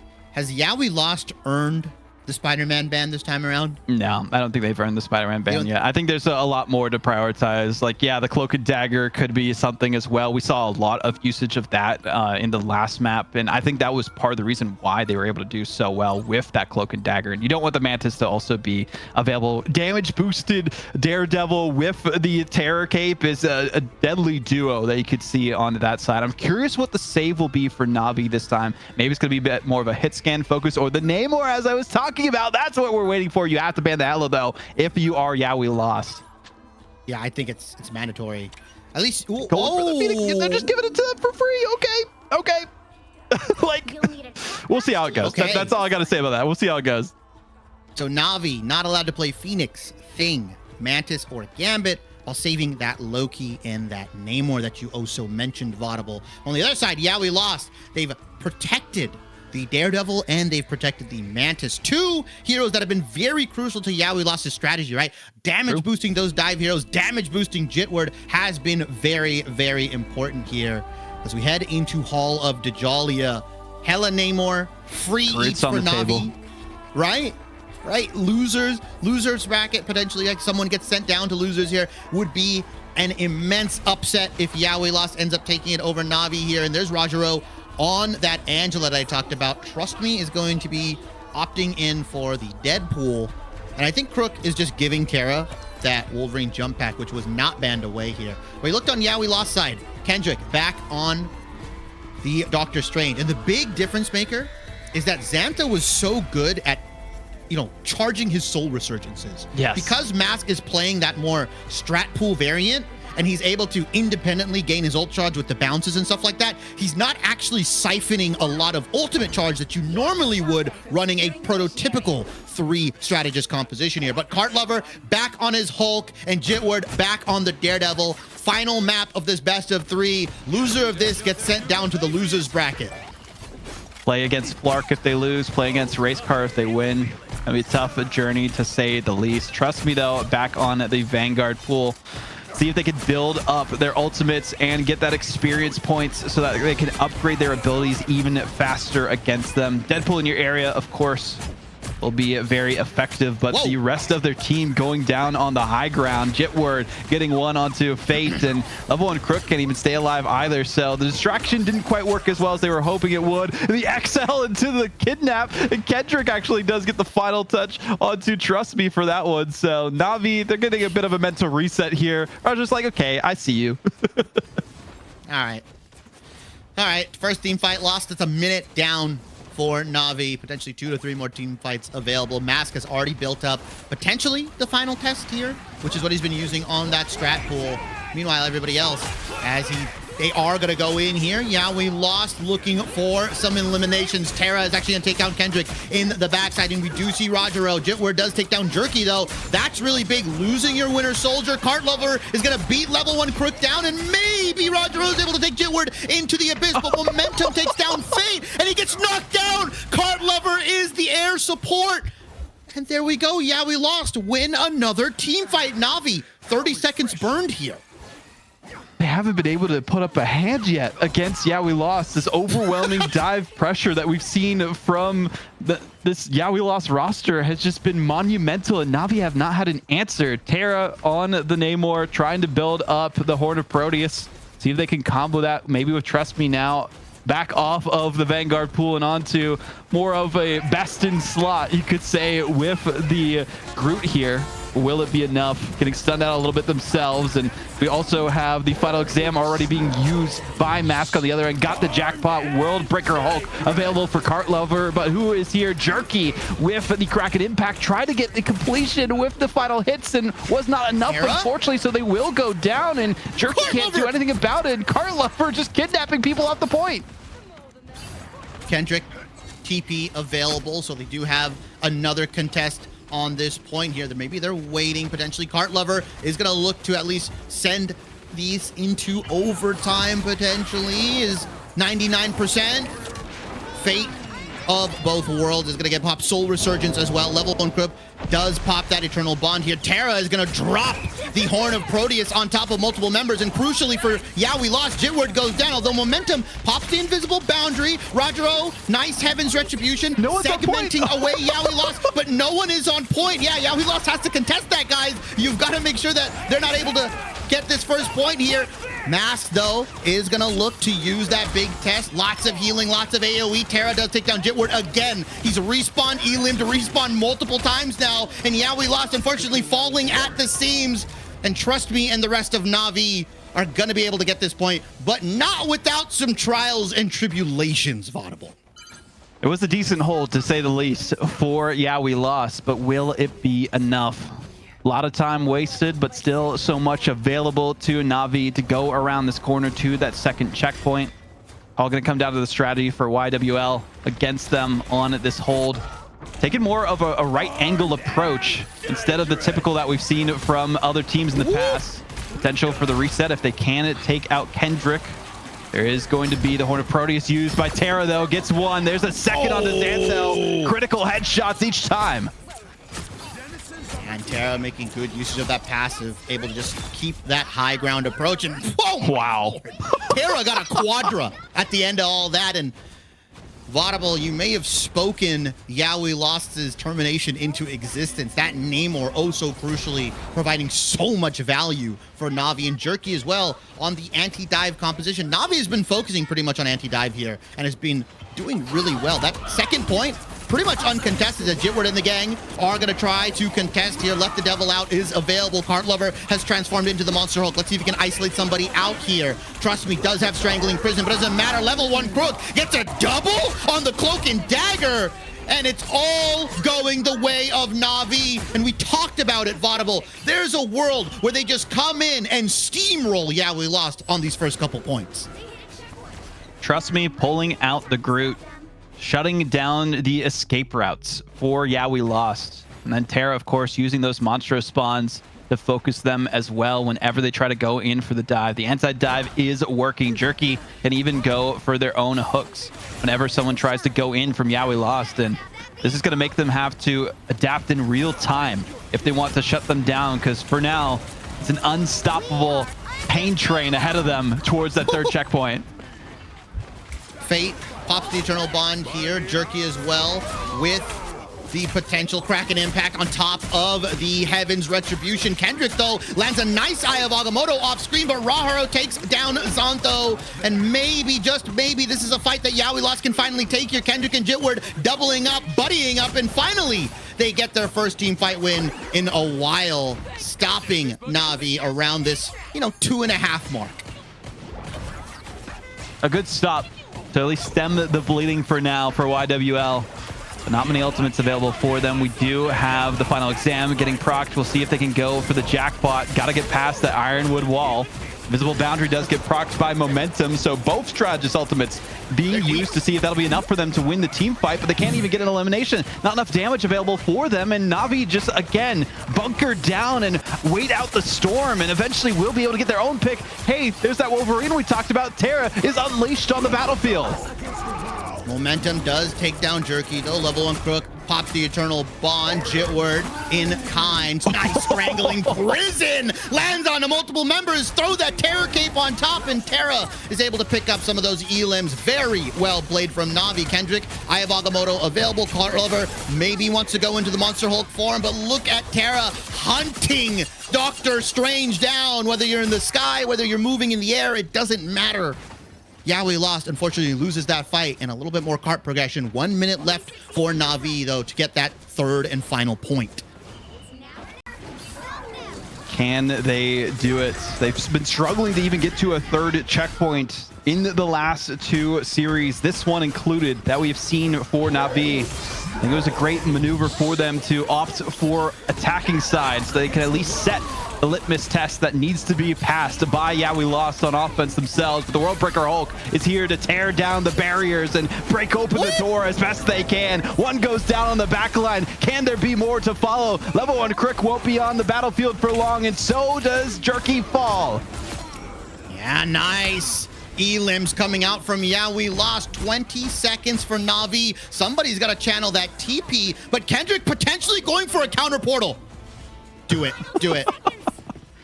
Waiting for the portal play to come through, seeing if they can catch Na'Vi off guard. They recognize that they can't go through the portal, but maybe through the back they still can. It wasn't fully blocked out, unfortunately for them, so they still are able to touch the objective.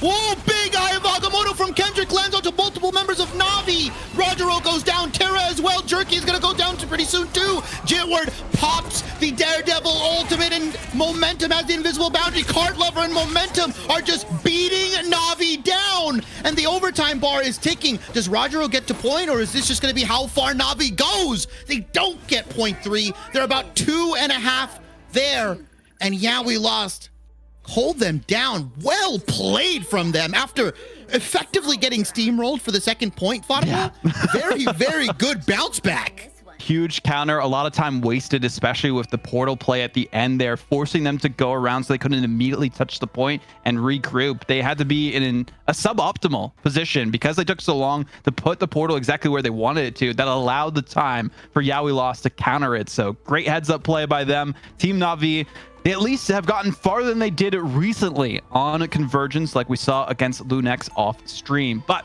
this is the big leagues now. This is where you need to put up the numbers against Yawi Lost. Get those eliminations. Don't allow them to run the server as they had on Convoy. And Yawi Lost, well, we saw them almost get full held on the first point. Na'Vi have to actually pull it off this time. Before you attack, get ready. And Yawi Lost sticking to their guns here. Na'Vi as well, not changing too much up, although Jerky now going on to that Hela. It's going to be really tough because usually what the Namors will do, at least on the defensive side for first point, they'll hang around that top part on the side of the map here, right where Rogero is. Yeah, right where Rogero is, that's where the Namor will be. That's also a really good Loki spot because most of that ledge is destructible other than that back end. So it's going to be really tough for Yawi Lost to potentially break this defensive hold here, but this early portal, I love this. Maybe looking to kidnap, maybe just looking to scout as well. It's a pretty good scouting tool, right? You get to see where everybody is. It's kind of like free wall hacks, as Trust Me gets slept immediately out of the portal, and Kendrick does take down Jerky. It's a 5v6 for Na'Vi at the moment, and Kendrick is just floating in the sky and hopefully looking to land potentially with this Malevolence. Big damage onto Na'Vi's backline. Mass takes down level 1 Crook, and a beautiful opening gambit from Yawi Lost.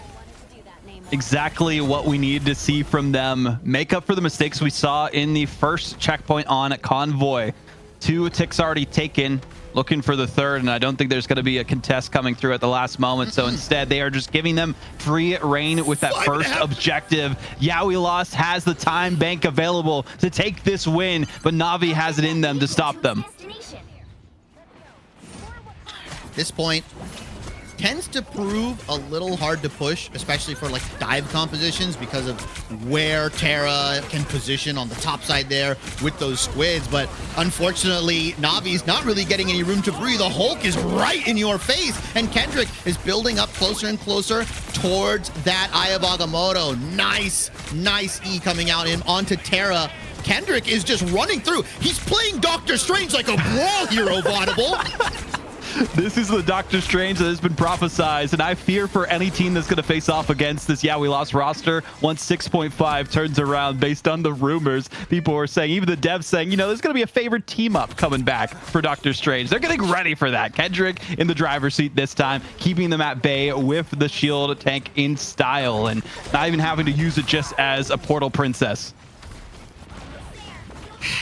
Direct inject Gamma back into my veins, Vaudable. If that comes back, Please. I'm hitting top 500. It's not even, there's no way I'm not. There's, at that point, Cart Lever is going to take down level 1 Crook, though Fate does have the Eternal Bond. Jitward pops let the devil out as well, but mind you, look at Kendrick. Has the Eye of Agamotto available, has been massive on these. Cart Lever is going to pop the Monster Hulk as well. Jitward takes down Jerky in the backline. Xantho also with the Soul Resurgence. Big Eye of Agamotto lands on a level 1 Crook as he copied, so you don't get to ult. That gets absolutely denied by Yeah We Lost. And this is why I said that they had to get rid of the Hulk as well, because they got exiled too at the end of it, so they couldn't even do anything to escape in that mere moment before the Eye of Agamotto went through. So a tough spot to find themselves in. Yeah We Lost, though, are on a train running all the way towards the end of the station and cannot be stopped. Eventually, there is a hold here, though, for Na'Vi, at least for a mere moments on the objective, just to stall for a couple of seconds and buy them some time, but it does hit that second checkpoint and another 5 minutes on the clock. 5 minutes available for Yeah We Lost here, and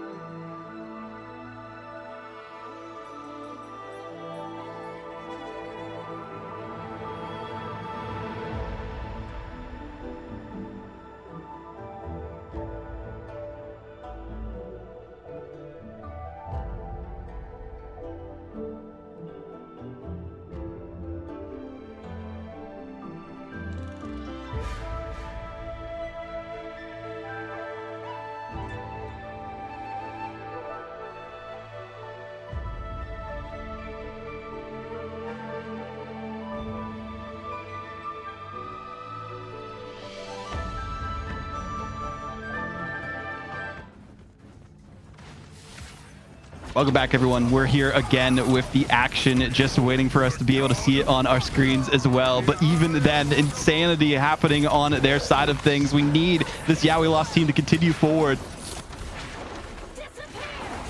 yeah, they're gonna come through here, and 0.12 meters just are away for Yeah We Lost right now. Na'Vi, Terra specifically on the Iron Fist, gonna pop that Living Chi right now, and they're just looking to beat down Yeah We Lost. Xantho, though, does have the Soul Resurgence, a huge last stand, takes multiple members off, but I don't think it's enough, Vaudable. Yeah We Lost is just inching for that victory. Level 1 Crook, Invisible Boundary does get popped here, Mass pops the final test as well. Terra in the backline takes down Momentum, and maybe Na'Vi can get a moment of reparations, a moment of breathing, so that they can finally look to at least attack these last couple of minutes. Kendrick, though, takes down Jerky as well. Terra on the backside. Xanthos goes down, and Yeah We Lost. They're looking for the push. Jitward takes down Trust Me as well. It's a back and forth slaughterfest between these two teams, but Terra is just beating them down. Jitward with the Let the Devil Out. Can he get the elims? Can he bring Yeah We Lost back into this fight? Looks like they can. There's only one person left on the objective, and that was Trust Me, but there is the Worldbreaker Hulk to send them packing. Make sure the Loki can't stay alive, just like the cinema movies that are coming out at this moment. Jerky does get eliminated, and Yeah We Lost vanquishes Na'Vi in the upper bracket.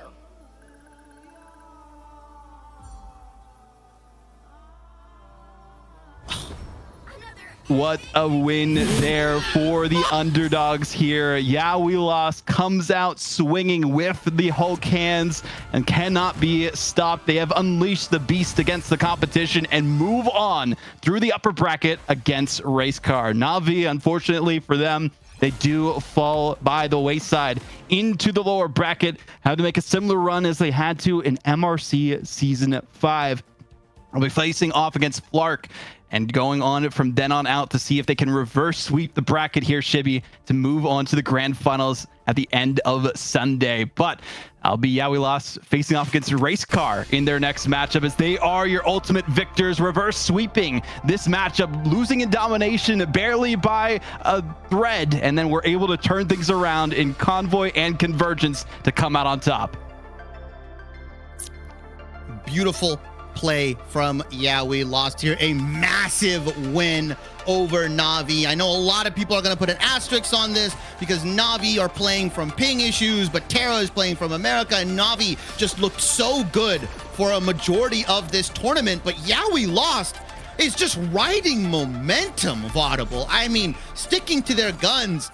The Daredevil, Cart Lover on the Hulk. I mean, Kendrick on the Doctor Strange. I mean, they just know what works. They know how to win, and they just understand how good these heroes are together. And I mean, it's tough. You can't copy them, right? It's impossible. That was that big Eye of Agamotto. Once again, Kendrick has done that twice now against Na'Vi. On the backside of the portal, hides the Eye of Agamotto animation as well as the audio cue, and surprises Na'Vi and gets a multi-elimination. And this was just big, right? This highlight, the copied Loki into the Eye of Agamotto, into the Exile, cancels out the ultimate, and from there, We Lost were just on one. I mean, they hit flow state, right? Yeah, they were an unstoppable force, and there was unfortunately no immovable object in their way. What was immovable was the monster Hulk on the objective, and I feel like that was another difference maker for this team of We Lost. They focused a little bit more on that Hulk. We haven't really seen as much versatility out of Cart Lover, specifically as a Vanguard. It could have gone a different way, but maybe didn't respect it in their own right for them to focus on them instead of the typical affairs that we saw in terms of the ban and protects. I mean, looking back on those as well, I want to bring these up for just a second on my end, just so we can kind of look at how things went down and why it went this way in favor of We Lost. Having the Mantis available, massive. Having the Daredevil, though, for Jitward made it so that he didn't have to worry about playing, his one-trick Spider-Man, as some people would say. He's no longer a one-trick at this point. He can play whatever he needs to get them past that finish line. And the Cloak and Dagger bans didn't really matter against them. The Loki ban didn't matter. Getting rid of Xanthos, Jeff, actually, I feel like let them be free to play whatever they needed to for their team, especially this Mantis, which was such a difference maker. Everyone on We Lost did what was necessary for the victory. I gotta give a shout out to all of the players: Kendrick, Jitward, Cart Lover, Mask, Momentum, and Xanthophobic for their victory here. The second team now to take down Na'Vi just today as well, Shibby. Lower bracket still to be played, though, so we'll see if Flark can do it themselves. But Na'Vi have to go back to the drawing board a little bit, looking at that bracket, as they'll have to make a long run ahead of them. It's still lower round 1 and 2 to be played today. And chat, leg day specifically, could you answer why does EU stand for exit urgently? Because I was seeing some stuff in the chat. I saw you. Don't think. I'm looking back.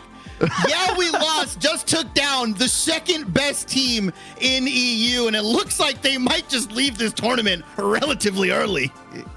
I don't know what we want to call that just yet. We've seen Na'Vi make some insane lower bracket runs before, and I'm confident that they could do it again. But if it's Team Flark, who knows what can happen? They have it in them. Ego Death and Extinction, though, will be facing off there as well. Race Car now will be taking down We Lost potentially, or maybe We Lost are going to pull off another upset, get the first map win against Race Car, who are 12-0 in terms of maps so far. And then Lunex and Dreamland will be our final on-stream series of the day.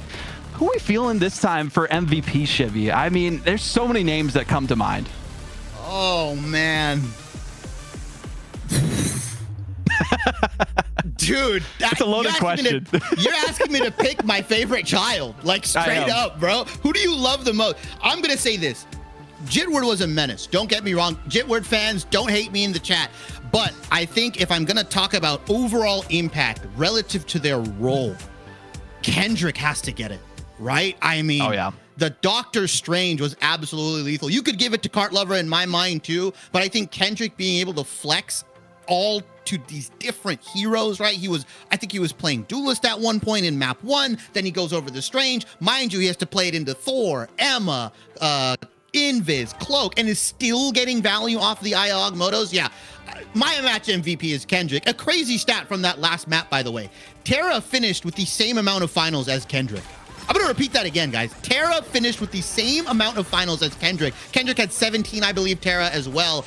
Just massive. And look at Kendrick was on that Namor that forced the conversion from Na'Vi. They then had to play Namor just to stop Yeah We Lost. I mean, human highlight reel. That's my MVP. Was there another name that you were potentially thinking of, Vaudable, or do you agree with me? No, I agree with you for sure. Especially this portal play that we saw was part of the reason why they were able to stop them at the end of it too. And then just the positioning that we saw from them using the Eye of Agamotto, going back out of it and making it so that they couldn't hear the sound cue of it as well. So just the perfect Eye of Agamotto plays. And because they didn't really have to worry about the Gambit because it was banned immediately, no worry about cleanses either. So they're going to be even more lethal in this next patch, as I was alluding to. So I'm excited to see this roster in the future. And well, we're going to potentially see them tomorrow, depending on how they fare against Racecar.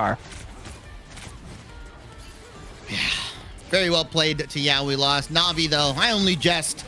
They can make that demonic lower bracket run and potentially run into Yeah We Lost for that run back. I mean, Na'Vi have a couple run backs, right, that they want to get through here. And so I think the tournament will be better overall if we can see them advance through and make that demonic losers bracket run here. But yeah, I'm getting in the chat. I see you guys. Fair ping, blah, blah, blah.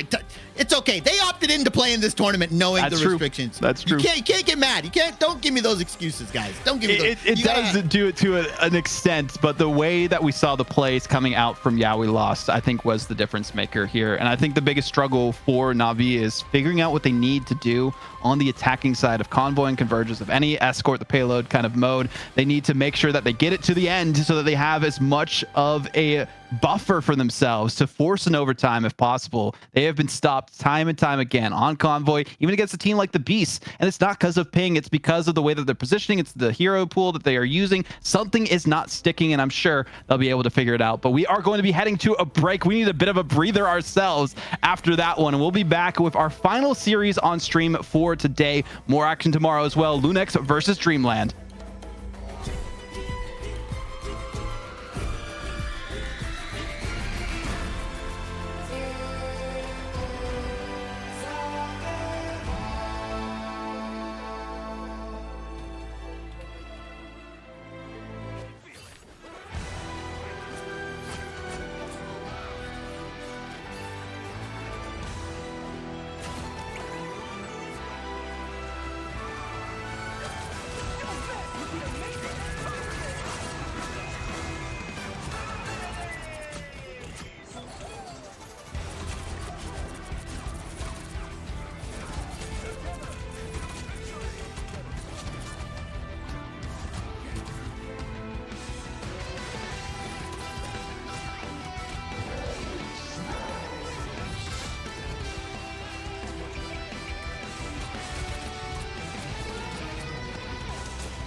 Final series of your Saturday action here on the Marvel Rivals channel. On Vaudable, we got Chibi again, and we have Lunex versus Dreamland, the first team who was able to take down Na'Vi in this tournament, versus Dreamland, who had a decent run themselves, but some shaky results towards the end of it. And you can kind of see why they almost lost to Yaoi lost themselves after they got that insane victory against Na'Vi just before we came back from the break. But let's talk about these teams a little bit, Chibi, because these teams have been waiting a little bit of time. There was 2-0 sweeps across the board. We had the only map 3 matchup ahead of us. So looking at the bracket, this is exactly what you could expect for the rest of the day. Today, the semifinals here on stream, lower round 1 and 2 will be happening in the background. And then those lower semifinals, upper finals, lower finals, and grand finals tomorrow. I mean, we know that we're doing this on-stream match. How do you feel like the race car versus Yaoi lost is going to go now? Vaudable, why are you even asking me this? You know what I'm going to say. I'm sorry. Okay, here, I'll put on my analyst cap, right? Okay, like unbiased. I think Race Car, obviously, phenomenal team, right? Yaoi lost, probably riding really high on that momentum. But Race Car, equally a very good team. Spark Chief, Vest, Energy, Smash, Memories, Cooper, right? Speedery as a sub. Like, this team is stacked to the brim, and they're not playing with any ping issues. Spark Chief has just been a menace on the Thor, which in my opinion is actually not a terrible matchup into what Yaoi Lost likes to play. But the big X factor for Yaoi Lost is that nobody's really playing against this team. Nobody's getting good reps. Maybe Race Car adapts and uses some of the bans that Na'Vi were looking to do later on, but ultimately, at this point, I wouldn't be surprised if Yaoi Lost comes in with another victory. At that point, they're the dark horse, and they were the team. I called my shot way back, even prior to us getting on cast yesterday. I was like, dude, watch out for this team because they're looking really, really good. Looking at these teams that we have to also keep an eye out for on the bracket going into our final streamed matchup of the day, Lunex versus Dreamland. Lunex, they had a chip on their shoulder after MRC. A lot of teams said they were the favorite to win, where Doom Crew was the ones to take the victory in Season 5. Now they're back with a vengeance. Yusher, Raimazing, Crimzo, Dongmin, Teki, XD, Kurova, and Flamme. I mean, this is a star-studded roster, to say the least. And there's a couple of heroes you have to keep an eye out for, specifically Kurova's Adam Warlock. We've seen some great Loki plays before as well. Teki's been doing some great work, too, for this roster. Yusher has just been a server admin on the Phoenix. So this team cannot be understated here, Chibi. They're going to be a beast to deal with as well. We saw Na'Vi kind of be touted as the roster to beat during this tournament. Most predictions were saying that'd be either them versus Lunex in the finals. Well, Lunex have proven they are the better squad at the top of the bracket for now. Yeah, and you mentioned Kurova, the best Adam in the world, in my opinion. Raimazing as well. That Iron Man is not just for show. He's been the only Iron Man player in this tournament. In pro play, pretty much. Yeah, I think so as well. They've been using it mostly for the spawn hold stuff, right? If a team comes out with a 3-3, usually Lunex will roll out with something like the group plus Iron Man, and they'll just have that pulse bomb strangling prison combo. And it's obviously very effective because how much damage it does here. And when you have Yusher who can battle or duel the other hit scan duelist, it allows Raimazing to have a lot of space in the air, right? Because you either have to deal with Usher on the Phoenix or the Hela, or you got to deal with Raimazing on the Iron Man, and you just can't deal with both, right? It's a tough team to face off against, but if any team could do it, and Na'Vi couldn't, unfortunately for them, as they found themselves against Yaoi Lost. Well, Dreamland were looking pretty good themselves. They were undefeated going into today, didn't drop a single map. Well, they were able to come out on top against a lot of different teams. Unfortunately, they did get swept by Race Car, but that's every team so far that's faced off against them. So they also have something to prove in this matchup, and this is a really strong roster. You might recognize some of these names from the old Dark Zero team. We've got Chime, Stinkers, Madara, Chuckles, Velocity, Renko, and Scarlet on the team. Scarlet the sub, but they have also played on their team as well. So curious what formation we get to see for this matchup for Dreamland. And Dreamland, I mean, that's an org we saw like way back in the day at the beginning of Ignite and trying to qualify for things that came back again into the scene. It's nice to see them pick up this roster here for this tournament. And this team also, I have big hopes for them. Madara, actually, I believe one of the winners of Boger Bash themselves. So kind of keep an eye on them and see how well they can do to carry their team forward on the front line. Yeah, and fun fact about this team, I think Stinker's one of the only Ultron players, right, playing, or they're True. busting out the triple strategist Ultron pretty consistently here. Chime as well might be in contention for the best Namor in this tournament. I mean, we saw him, Vaudable, drop like 35 finals in a match recently. Like, it's just insane. I don't know if Dreamland is going to be allowed to have Namor. Lunex do obviously have some good solutions. I believe Lunex also will opt in for that Moon Knight when they can, but that's kind of been the hero that we have had a lack of today, at least for us, right? Really no Moon Knight being played here. I think if we're going to see it, it's going to be between one of these two teams because they've both been at least somewhat more lenient on busting it out. Correction on my end too.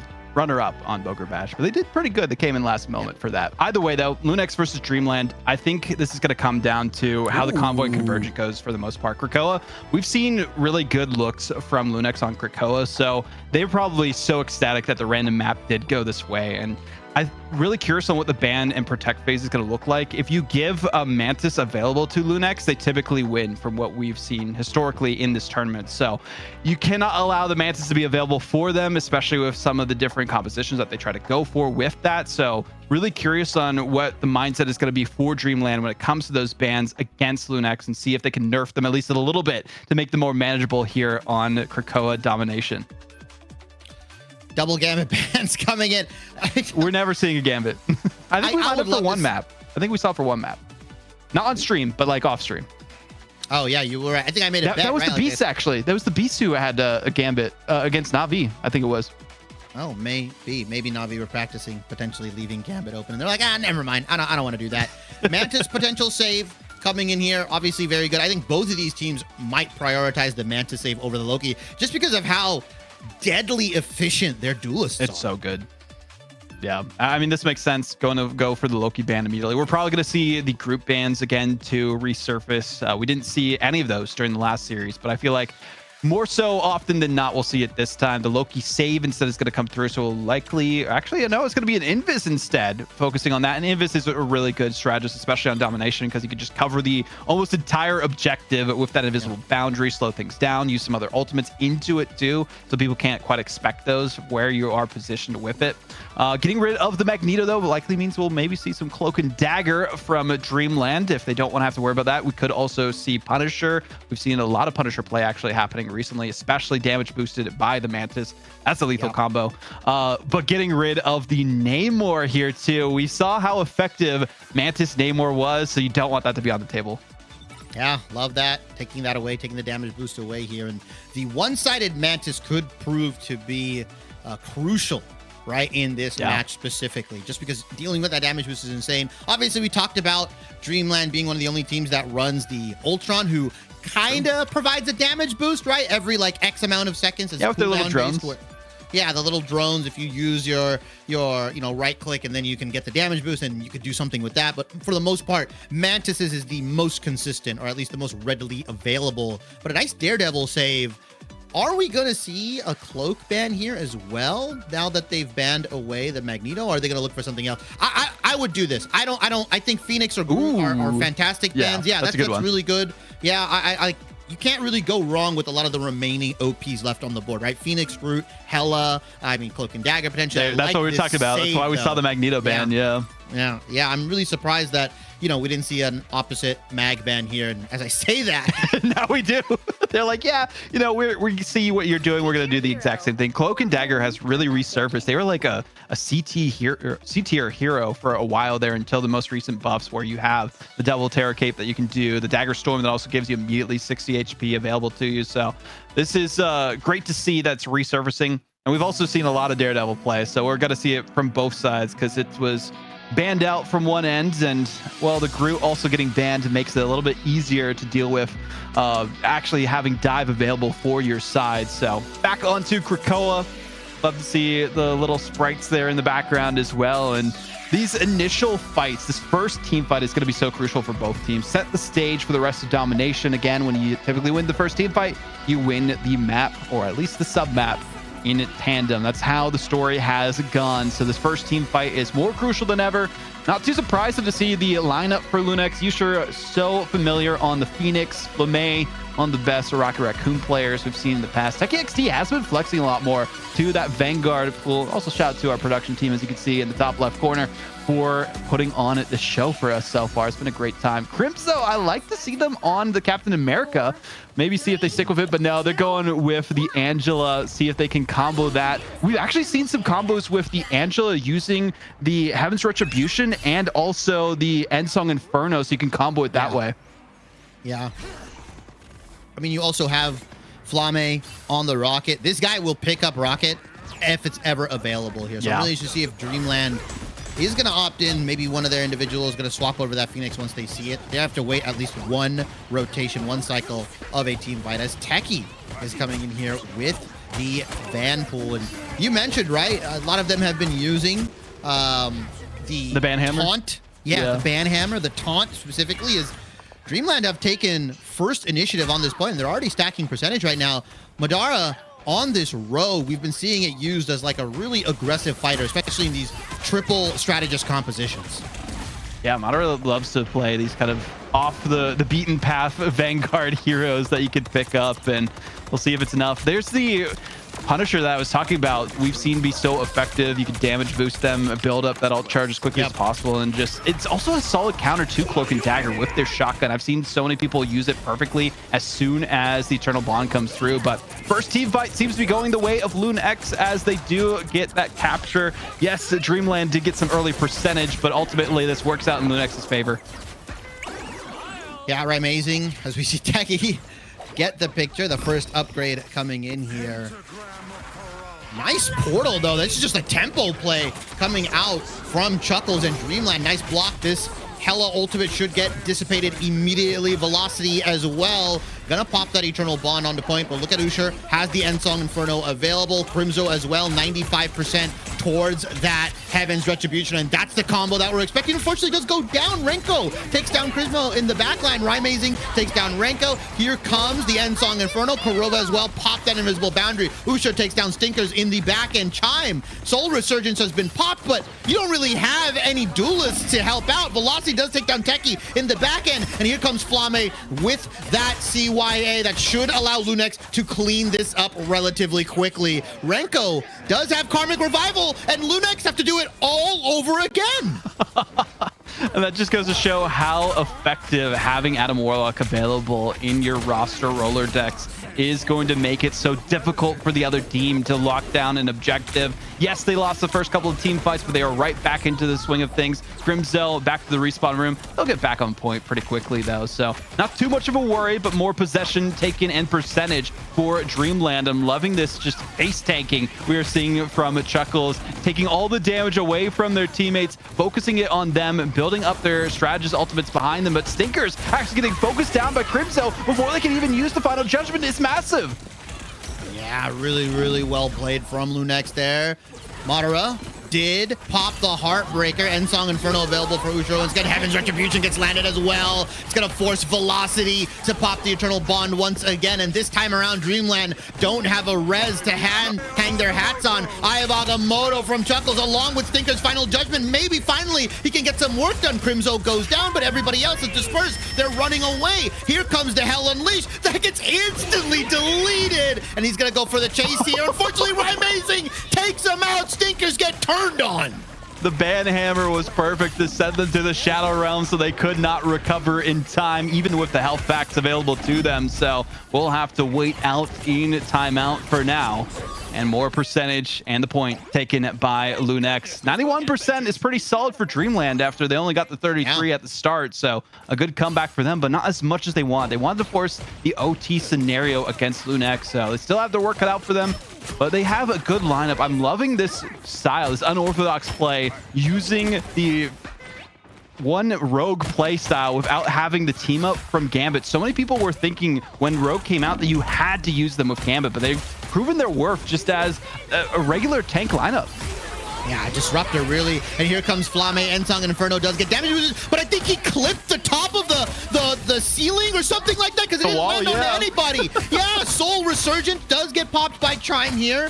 So it's going to allow Dreamland to potentially walk in. Mind you, keep your eyes on Renko. Karmic Revival available. So Lunex even wiped. They've got to do it one more time all over again here. And he's going to pop it early. Kurova does get the invisible boundary off. Multiple members are going down for Dreamland. But just like a rabid horde of zombies, they're coming back onto the point, Vaudable. Exactly what we need to see from Dreamland, but will it be enough for them? We did see the Deadpool ultimate coming through. It seemed like it was the big test instead of the Banhammer that time. At least they used the Deadpool in their area to keep some of them sustained and some extra damage boost coming out as well. Gods of Death, though, from Rymazing, combo it with the Ensong Inferno, and there's Usher getting 3 eliminations. Make it 4 for a KO. Palooza for Rymazing getting involved as well. Usher cannot be stopped. Neither can Rymazing, and nor can Lunex. They will take the first capture point, and they will move on to the Grove. The Hitscan sisters once again proving their dominance. Lunex specifically, Rymazing and Usher just doing a fantastic job piloting them. Dreamland, I'm not sure if they have a solution. Stinkers is on Punisher. The worst of 3 hit scans, in my opinion, out of all 3 available right now. And they're going to run this triple strat composition, but Renko, first res, very, very good. The second one that he popped a little bit early, not enough resources were burned from Lunex, right? Typically how you want to use that Adam Warlock ultimate is you wait for the enemy team to commit 2 or 3 ultimates, really, really big ones to wipe your team out, and then you res so you get that massive, massive ultimate bonus, right? Or essentially that ultimate economy advantage. Unfortunately, Dreamland couldn't do it, and they were forced in a situation because they were 91 to 99%, and Lunex cleaned them up. All eyes on Dreamland to see what they can do to turn things around in their favor. Madara still sticking on the Rogue and seeing if that'll be enough for them to kind of offset the ult charges of Lunex in this next fight. They can build up their Heartbreaker as much as possible against them. But Renko, I'm keeping an eye on them specifically for that Karmic Revival. We saw how effective it was in some of those team fights to at least keep them into the conversation for capturing the objective, but they weren't able to get the eliminations in time. It was Usher and Rymazing as the server admins having the final judgment, though, on lock. They can't really even get a pick because nobody's in front of them. I feel like it was preempted to use it there. Yeah, the biggest counter to Punisher ultimate, hide. Yeah, that's so true. Yeah, hey, go behind a wall or a rock or an indestructible environment. Sure, it's going to allow Dreamland to get this early percentage, but Lunex are completely comfortable giving that over. Solar Surgeon does get popped by Chime, though, as Madara is going to take down Crimzo in the sky. And look at Chuckles just hunting Rymazing on this Venom. Maybe this is the swap they needed. I think this is the swap they needed. They need someone to just not let Usher and Rymazing stay in their little cubbies with their sniper scopes aligned with the rest of the opponent's side. And well, Renko does have the Karmic Revival online, so whenever the next team fight comes out, they might be able to pop it off in a moment's notice to keep them engaged. But for now, you do see a damage boost coming out from a rocket, probably in mere moments. And there's the Cosmic Guard Amplifier I talked about, using it with the Ensong Inferno. We'll see if that combo works out well enough. They get to. Yeah, Ensong Extinction is what's happening here. Dreamland is going to pop that res. No, it gets stopped. I don't think the res got through. They found you out, Renko. You did not do a good job hiding. Rymazing hunted them down, and you just lose all the value on that Karmic Revival. That is an absolute backbreaker for Dreamland. I don't think this res comp is working out for Dreamland at this point in time, especially with how easy it is to sniff out exactly where the Karmic Revival can come through. Unless they win this second sub map in the Grove, then go to the next one. They could have better odds there, but 2 eliminations already coming out. Dreamland dropping like flies again. Yes, they did get a lot of early percentage, but Lunex have felt like they have had the advantage every time in these team fights. Chuckles does take down Techie here, and there is Techie a world so where far. yeah, that's true. There is a world where Chime can damage boost Chuckles here on this Venom, so he can go for the damage boosted Feast of the Abyss into the combo. But that takes a lot of coordination. Heartbreaker does get popped by Madara here. Heaven's Retribution available. Usher 81% on that Ensong Inferno. I want to suspect that Crimzo is waiting on that. Never mind, though. Stinkers is going to pop his own to take down Rymazing. Does get res by Flame's Res Beacon, but Techie is still down once again. It's a 5v6 for Lunex, and Dreamland have secured the point. They flipped it in their favor. all that extra percentage working in tandem for them as they get the objective again, and forces Lunex to regroup and recalculate exactly where they need to attack from. See if they can go from the high ground, but Chuckles making it so they don't even have time to figure out the best strategy for themselves. We do see the combination coming through that I mentioned before, the Heaven's Retribution and the End Song Inferno, but it doesn't get anyone due to the glory of triple support from Dreamland, and Chuckles just playing with his food in front of him, trying to build up the Feast of the Abyss, but doesn't need it because they're almost at 99%. Yeah. Oh, get stopped. Nice sleep coming out from Chime. Flame, though, does pop the CYA, so that should allow Lunex to flip this point back in their favor. But, oh my lord, twice in a row. I think that's the first time in a single domination round that I've seen 2 Karmic Revivals not be able to go off. So heartbreaking for Renko. And we have the Heartbreaker for Madara, but I feel like it just hasn't been enough. At this point in time, I would think it might be better to swap to something else just so you can be a bit more effective dealing with this poke that we're seeing out of Lunex, who has free reign wherever they are on the map, and this full push towards the spawn room. Chuckles trying desperately to get rid of Rymazing, and they do just that, but will it be enough? Nice Elim onto Rymazing. Doesn't get res by the res beacon. Kurova has popped that invisible. Oh, they got percentage on the point. Another End Song Inferno. And wait a minute. Madara and Chuckles are hunting down Lunex's strat line. Stinker as well. End Song Inferno available. Rymazing's already channeling the portal. They understand the point is flipped. Overtime bar is shrinking here. And it looks like they are going to get that one last team fight here, Vaudable. Kurova takes down Chuckles, and Flame reses Techie, so it's a 6v5 in favor of Lunex. Nice Heaven's Retribution. He's going to land on the multiple members. No one's touching, though. Finally, the point flips in Lunex's favor. Madara pops the Heartbreaker. Here comes End Song Inferno. It's got to be big. It's got to be massive. Unfortunately, it's not. Renko, can he get this res off? Finally, 3rd time's the charm here, but somebody's got to get back on the point.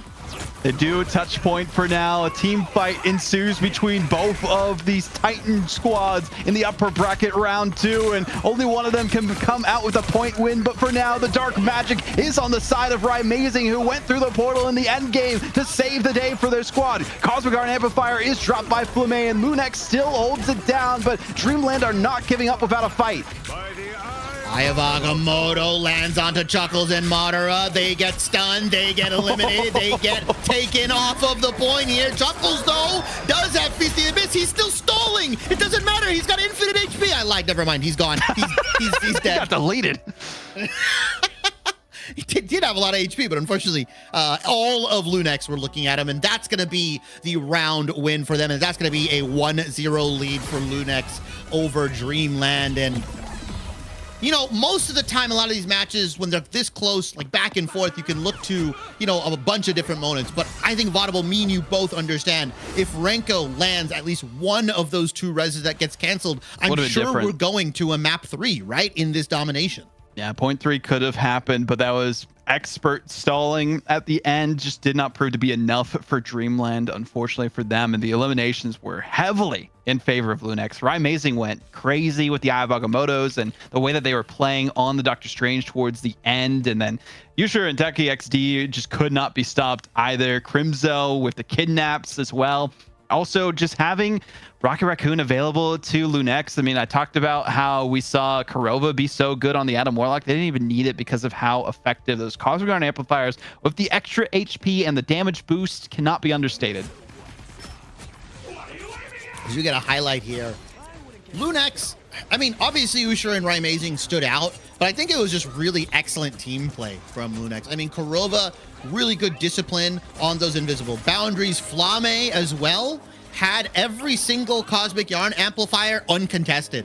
At that point, I was waiting for Dreamland to swap over to the Phoenix, right? Because it's not banned away from them. They had full, you know, ability to swap over it, and I think it was a little too late. Stinkers was stuck on the Punisher for like what, 1.5 maps roughly. Then he swapped over the Phoenix, and he wasn't really getting that value because I think Usha was just doing a way better job than Stinkers, especially because he had much more set up for him, right? Crimzo has the Heaven's Retribution. You've got Flame, who we just see right here, damage boosting Usha, right? So you get the Ensong Inferno there. I mean, I think Usha was set up better for success, and I feel like Dreamland was kind of hoping that Stinkers could hold his own. And yeah, that happens one more time, guys, unfortunately. Yeah, I think it was a last-ditch effort, though, to try and go for the res, and there's not many good spots that you can hide if you aren't having any movement abilities as Adam Warlock, because you have to just slow walk an aura farm all the way to the objective, and you don't have as much time as you'd like, especially when you don't have the cocoon available to you. It gives you that speed boost to go somewhere else. So a tough spot to be in. You also have to keep the res in range so that it can even get your team back into the fight. So Lunex took advantage and capitalized on domination, as they have time and time again in the past. Update on the lower bracket too, though. Ego Def has been knocked out of the competition 2-0'd by Extinction. The Cinderella story continues. Ooh. Couple Cinderella stories, right? Yeah. Extinction, yeah, we lost. There's a couple dark horses, I'll call them, but congratulations to them as they're going to further their lower bracket run here. Lunex, though, 1-0 over Dreamland. I want to go to Museum of Contemplation. I think Dreamland might do the same. There's going to be their convoy pick, their counter pick per se on their map here. But if you're looking at Dreamland as a whole, like, is there any individual hero on Lunex you're like, we can't let them have it? Is it the Hitscan sisters? Is it's got to be the back line. It's got to be that rocket. Yeah, like the rocket was the difference maker, I would say, for this one. The Cosmic Iron Amplifiers with the damage boost and having that extra HP is just so crucial for the way that Lunex likes to play. So having that available to them is insane. Having Adam Warlock, if it does get banned out, they still try to use that with triple support a couple times too. They didn't even have to pull out their own Adam Warlock. They're like, yeah, it's not working for you guys. This isn't really the best map for it either. So we go to Yggdrasil Path instead. Wow, we haven't been here in a while, Shivy. It's our favorite map. I think we've casted this map one of them. I love Yggdrasil Path. It's relatively figured out for a lot of the professional. This actually bodes better for Lunex too, I think. Yeah. So like they love this map. They did really good with Adam Warlock on this because they could go into the throne room and then kite from it back and forth, get those reses with full protection. You got to ban Adam Warlock if you're playing against Lunex on this map. That's all I got to say. Yeah, 100% agreed there. And yeah, I think this is one of those, like we said, relatively figured out maps. I think it's this. Symbiotic Surface is another one where a lot of people have gone to. I would argue Midtown to some extent because of how many times we've seen it. So many times. A lot of good strategies you can run. Angela is very good on this map. We've seen Jeff be very good, very effective. True. A lot of dive heroes like Spider-Man, if you're a Spider-Man player. Daredevil, right? I mean, Daredevil's really good, yeah. Certain points on this map open itself up to a lot of different strategies. Moon Knight as well is very good here because of the different high grounds that you can get up on. So I'm really interested to see if, despite this map being figured out, what does the meta have in store for us in Lunex and Dreamland? And so far, double Gambit ban, Loki save as well. I like the Loki save. There's a lot of wacky spots you can put these Loki clones so many in. Yeah, it's hard to really like focus them down that way. Lunex getting rid of the Mantis this time from Dreamland. They do not want to have to worry about that at all, which makes a lot of sense. And they're going to secure their own Loki. They don't want to be one-sided, especially on a map like Yggdrasil Path. It just shows how effective Loki is as a server admin there. There's the Mantis ban, of course. They recognized, oh yeah, we do have to ban this Mantis. We'll hopefully see an Adam Warlock or a Rocket Raccoon ban from their side. I get the group ban too, just because of how much utility you can get from them. You talked about the Moon Knight. You want to get rid of the Groot there as well, so you don't have to worry about that combination. Cloak and Dagger, one-sided though. Lunex is kind of cooking here. Yeah, I like this. I love this Cloak and Dagger ban right now, especially saving it for themselves. And it's forcing Dreamland to potentially save a Magneto, because if they don't, these are free Eternal Bonds. These are free eats for Lunex. I'm really messing with this right now. Dreamland, what are you going to do here? They're going to ban the Magneto and then save themselves, correct? I assume they're going to save the Magneto on their side, yeah, at this point, just so that they have it available to them. They also wouldn't have to worry about a Punisher if it did come out. But actually, it's going to be Invisible Woman. They're saving their back line on that side. So probably going to be a Magneto ban on the other side. I believe we saw that at the end. We did last time. So they're just getting Cloak and Dagger one side for free and not have to worry about Magneto at all. I mean, Dreamland's maybe not as well known for their Magneto plays, so that could be part of the reason why they're not too worried about it. But the Punisher didn't work out as well as they were hoping it would in the last map. We might see some of it here. There's some cheeky spots you could set up their turret depending on if you want to do like the portal turret Punisher style on defense. We've seen a couple of those come out. There's a couple different angles you can get with it too on the high ground right before the respawn room at the start of the map too. So there's some ingenuity plays that can come out from both these teams. But Yggdrasil Path, this is going to be a fun one. I worry for Dreamland though, because Lunex, they know this like the back of their hands.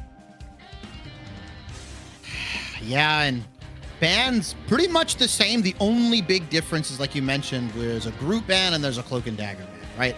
Gambit's not available for both squads. Mantis not available for both squads, and no Magneto as well. Some honest Marvel rivals coming into play here, as I like to say here. Looks like Lunex on the defense is going to be rocking into the Strange, the Crimzo on Thing, and then obviously Techie on Emma. Like you said, Kurova has that Adam available, getting into that throne room. And by the way, there's another res with Rymazing. And on top of that, Flamme can then res. Good luck. Every time that Lunex has ran this on this map, they have won. So Dreamland, we'll see if they will be the statistic breaker against Lunex this go around, especially with the Adam Warlock available to the Adam Warlock in Marvel Rivals Pro play. We do have stinkers though with the jetpack potential for the kidnap. They do focus down on the Emma to send them back into the back line. They cannot escape, so they will go down there. Lots of getting credit, but you saw stinkers do most of the work. Yeah, and I like this. They're taking advantage of the Phoenix Wolverine team up here. Yeah. Allows Wolverine to stick into the pocket a lot more, makes him a lot more of a brawler, and Chime is just going to clean up here. And especially Phoenix into Rymazing and that, Rocket Raccoon, the CYA, that's going to be gone. So you have effectively neutralized a lot of Lunex's composition, and Vaudable, you might have caster cursed them, buddy. I think I did, but we'll see if that is going to be the case. Dreamland, they are a team to break curses themselves, and the block on the clobbering time as well, using the shield from Doctor Strange's Massive Ensong Inferno from Chime to try and initialize right outside of the portal. But the kidnap does come through this time from Stinkers, so they can't stay as forward facing as they would like. Lunex still has a couple of their ultimates available to them. Clobbering time comes through with them as well. Strangling Prison from Chuckles gets two, but Kurova with the res right afterwards. Invisible Boundary from Flamme with the copy onto the side of Dreamland, so it doesn't even matter who their support, those strategists are, they still stay in the fight. Yeah, and they don't need to copy Kurova here. Might have been a potential mistake, as Dreamland is still ripping through Lunex here, and Renko has an invisible boundary in the back pocket. Dreamland, have you found the counter to Lunex's hold composition? They might have just done that. Amazing though, swapping over into the Moon Knight. The Promised Land has arrived here. We've been waiting to see it kind of all day almost, and a lot of teams a bit hesitant because it has been read like an open book test. So many Moon Knights have been used to try and build up that alt charge as quickly as possible and eventually combo it with something else. Could do the clobbering time into the hand of Khonshu on their side, so we'll see what they can do. The moon haunts you. We're going to be hearing a lot of that. It was, you get a pause request coming in here, Dreamland, and that was specifically from Renko. Yes. Might be getting some lag or potential disconnect issues.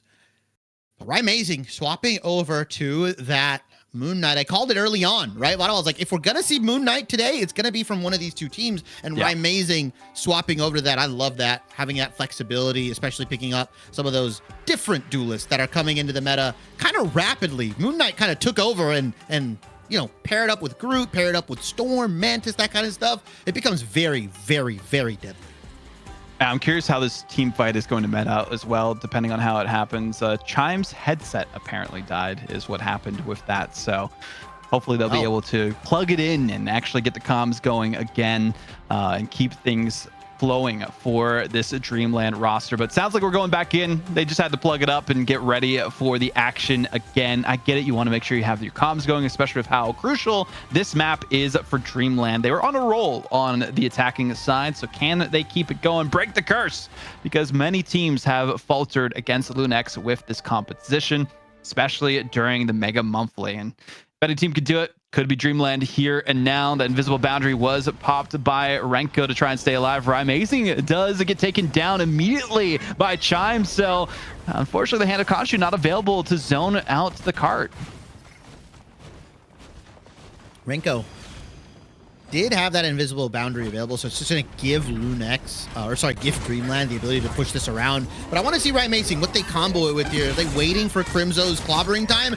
Nice strangling prison from Chuckles, though. Madara as well is going to pop that clobbering time on top. Usher does throw down the Ensong Inferno. Doesn't really land on anybody, but Madara does go down, and Stinkers is able to take down Usher.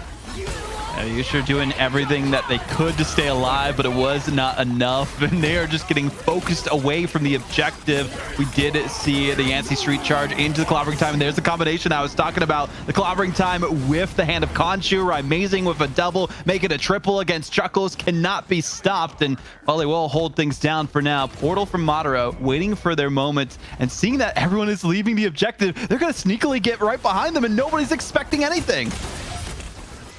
Nice portal coming out from Madara. Maybe they'll be able to, like you said, get a sneak attack onto Lunex. Techni, though, does have the Sonic Seduction, and Kurova is going to pop that Eternal Bond right now. Crimzo goes down to Chuckles, though. 5v6 in favor of Dreamland. Mind you, no res available. Kurova is on the Cloak and Dagger, and Flame is on the Loki. Techie, though, just burns Dreamland down to a crisp, and this Emma is absolutely frying Lunex right now. That's a penta. Oh, it's basically a penta, pretty much a triple, though, that was credited to them. One KO taken from them, and the Yancey Street charge just for some good measure to force them away. Early usage of that portal does mean there will be time for another once it ticks back around if they do go to an OT scenario on this second checkpoint. So it's at least in the back pocket for Dreamland if they need it eventually. But we'll see if they are going to get to that point in time. Ensong Inferno available for Chime, seeing if there's a combo coming out, but that is an excellent Sonic Seduction and also a combination that we saw in the back end. Usher does get comboed by Chime. Yeah, off the flank. Didn't even expect him, and 3 headshots to your name, and you're going down pretty quickly here. Flame does get the copy here. Stinker, though, nice last stand. Unfortunately, unable to confirm some eliminations just yet. Big clobbering time from Crimzo, knocks everybody into the sky. And Velocity copies the invisible boundary, keeps Dreamland in this fight. Chime has the Ensong Inferno available, but look at Rising. Hand of Khonshu ready to drop in about 4%. Usher as well. Ensong Inferno, and Dreamland have to take another backseat. Crimzo, beautiful, beautiful ultimate usage there.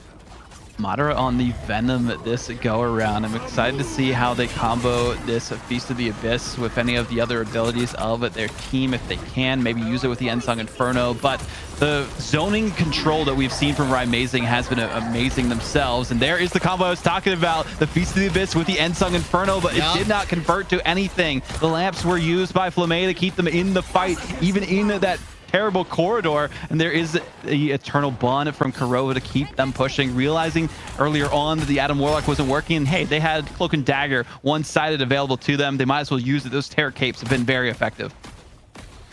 Yeah, but it was an interesting Eternal Bond. It didn't really provide them too much.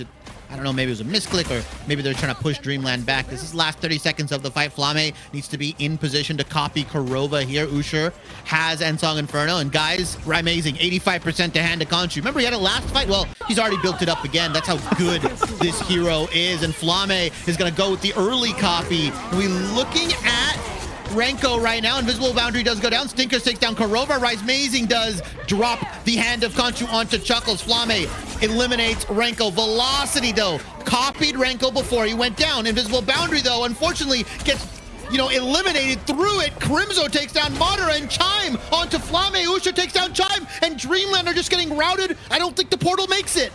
Oh, wait a minute! Did make it at the last second. What? How did he be able to get through that? I felt like it was already over. The tick was gone, but they still were gifted by the Marvel Rivals gods to touch the convoy for now, and they have one last fight ahead of them. The KO comes through onto Crimzo. Chuckles keeps it going. Wait a minute. Follows through. Rising drops down, and so does Usher. They keep it going towards that second checkpoint. They need to rally here and now and get these eliminations. That's exactly what Stinkers is doing.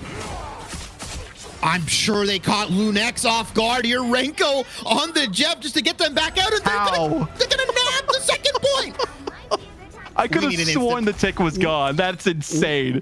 We need an instant replay. That is, oh my lord. Dreamland, by the skin of their teeth, make it to the second point. I was for sure Lunex dropped their guard as well. Yeah, they didn't expect the portal to have enough time to go off. I mean, none of us did at that point. Even when they were just holding their shield at the end of the road, they still had 1 tick to go, and it was not enough. It could not close down fast enough, and they eventually were able to buy themselves a little bit more time, and that's going to make it that much more difficult for Lunex when they are on the attacking end themselves. But Chime's having a good time here, even with the ultimates coming out from Lunex.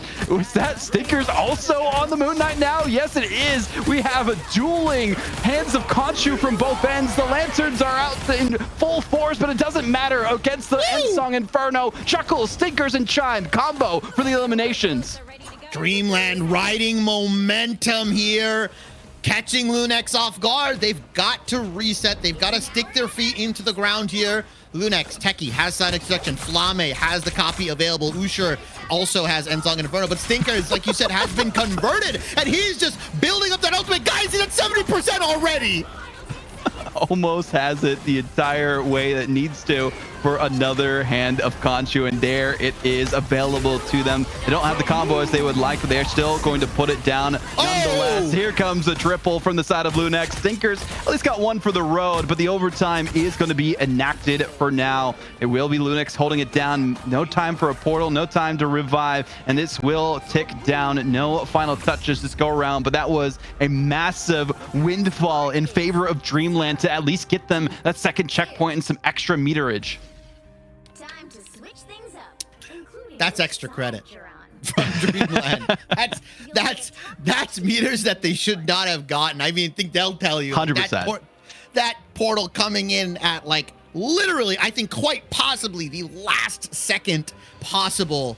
Lunex got to make it relatively far here, around the 2.5 point mark, because they got it around the first and second bend here, but Lunex did a really good job using their ultimate advantage. They had 4 ultimates stacked up. Dreamland didn't really have much. They threw a lot into that first team fight after the second point secure. But the interesting thing is, does Dreamland opt in for the triple as well, despite knowing that Lunex and a lot of teams have been running the now meta hard hold breaker. It's evolved into different forms, right? Originally it was like Squirrel Girl, then you saw Iron Man, but I think this is the de facto spawn hold breaking composition from Lunex. Yeah, this is what they're going to stick with, especially because so many teams on Convoy are used to doing the triple Vanguard and triple Strategist hold style. And we've seen Chuckles and Stinkers do a good job of that in the past against other teams. So we'll see if they will be successful to force a map 3 for our final series of the night. Meanwhile, in the background, Racecar took map 1 against Yeah We Lost. let's get that vehicle to its destination. This is how it's going to go. Dreamland are going to play super far up here, and Crimzo ready. Well, look at Usher. Guys, 75% of his ultimate charge in less than 15 seconds, by the way. Hand of Khonshu in 15 seconds. That's a record. That's got to be a world record. Amazing with the damage boost onto Moon Knight. Guys, this is a composition you can run with your friends. It doesn't have to be only against spawn hold. Look how fast Usher got that Moon Knight ultimate.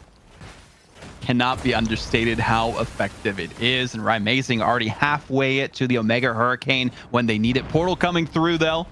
Gonna use that to stall out the point as much as they can, and it does stop it in its tracks. So they will have some safe hold right behind it if they can. Was the Yancey Street Charge coming in from Crimzo. Try and keep them away from it. Velocity with the copy, though, for the invisible boundary to get onto the objective. And will it be enough? Clobbering time comes through from Crimzo. Doesn't get as many people as they would like, and they are going to stay alive on the objective.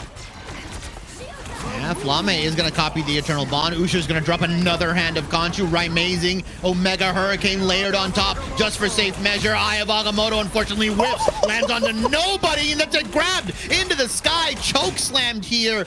And Lunex just steamrolling through Dreamland right now. The portal did stall a little bit more time. 1.5 minutes has been taken off the clock, but surely Dreamland are able to just walk away, and Lunex can walk this convoy in.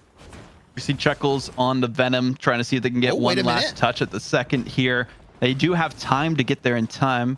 So they're trying to climb up and see if there'll be an angle for them, waiting for them to recollect with the rest of their team. You do see Techie XD trying to hold things down, but here is the Vanguard combo. There might be a Strangling Prison in your future for Stinkers, and they do get the greens out of the table so quickly, so they don't even have to worry about it. They do have the Eternal Bond coming through, though, from Kurova. Yusher again using the Hand of Khonshu to shut them down, and it will be that first checkpoint if Stinkers and Chuckles cannot stay alive on the objective. Madara actually gets involved in the play, still using Doctor Strange, and eventually they will fall. Yeah, Lunex having that ultimate economy advantage there. I mean, Usher building up towards that Moon Knight. It looks like Raimezi is going to now swap over. Usher's going to swap over the Phoenix. So they're going away from the damage boosted Moon Knight because they know it's not triple tank, triple strategist here. And Stinkers now on the MK. So it's almost a mirror match for these two teams. The only big difference, Chuckles on Groot and Crimzo on the Thing. I think the Thing is going to be a difference maker here as well, especially with that vulnerability that they're able to get for their team. Combo that with the clobbering time. Even if they do get shut down for a second, doesn't really matter too much because it sets them apart from the rest of the competition here and does get back into the swing of things with the rest of their roster, so they don't have to worry too much about overextending. Even with these Groot walls that are coming in from Chuckles, it hasn't really been able to do too much, especially with Raimezi using their ultimate, but Stinkers is doing the exact same. Dueling Hands of Khonshu, and Stinkers wins the battle. His hand is just a little bit bigger here, and that's going to allow Dreamland to finally get their first team fight win of this half. And by the way, he's just laying these Ox into this backline right now. I mean, he's already at 50% to his next ultimate. Using the Moon as it was meant to be used against your opponents with vicious fury. We do have the Eternal Bond coming through this time to at least create some space from the move forward. Ensong Inferno, even with the Lanterns being proc, Flamme does get an elimination onto Chuckles, and that makes the front line even weaker for Dreamland. So this will be huge for Lunex to keep moving forward. Don't have to worry too much about the ultimates. Yes, there's one available for Stinkers. They are going to use the Hand of Khonshu, forcing them away, and it will be Yusher going down. Kurova, Eternal Bond was a little bit delayed. Chime using the Ensong Inferno into the cubby. Doesn't get the elimination that they wanted, but Crimzo falls through and will get 2 for the price of 1. Yeah, Crimzo Thing in an enclosed space is dangerous. Copy onto the Eternal Bond. Good job from Velocity to keep Dreamland in this fight. Chuckles is back as well. Stinkers, I believe, is TP'd in or is swapped over to the portal just in case your Raimezi does take down Velocity. Crimzo has the clobbering time available and has been absolutely lethal on this. Can combo with Raimezi, but instead, they can save it. Never mind, he's going to drop the Hand of Khonshu right onto the point so they can just start moving it along. Perfect positioning by Lunex to potentially take the second checkpoint uncontested at the end here. All the resources wasted by Dreamland. Stinkers could have gone for the portal, but I think they're waiting to hold on to it for these last moments, maybe for a stall if they need it or a counter play as well. But 3 minutes in the time bank for Lunex.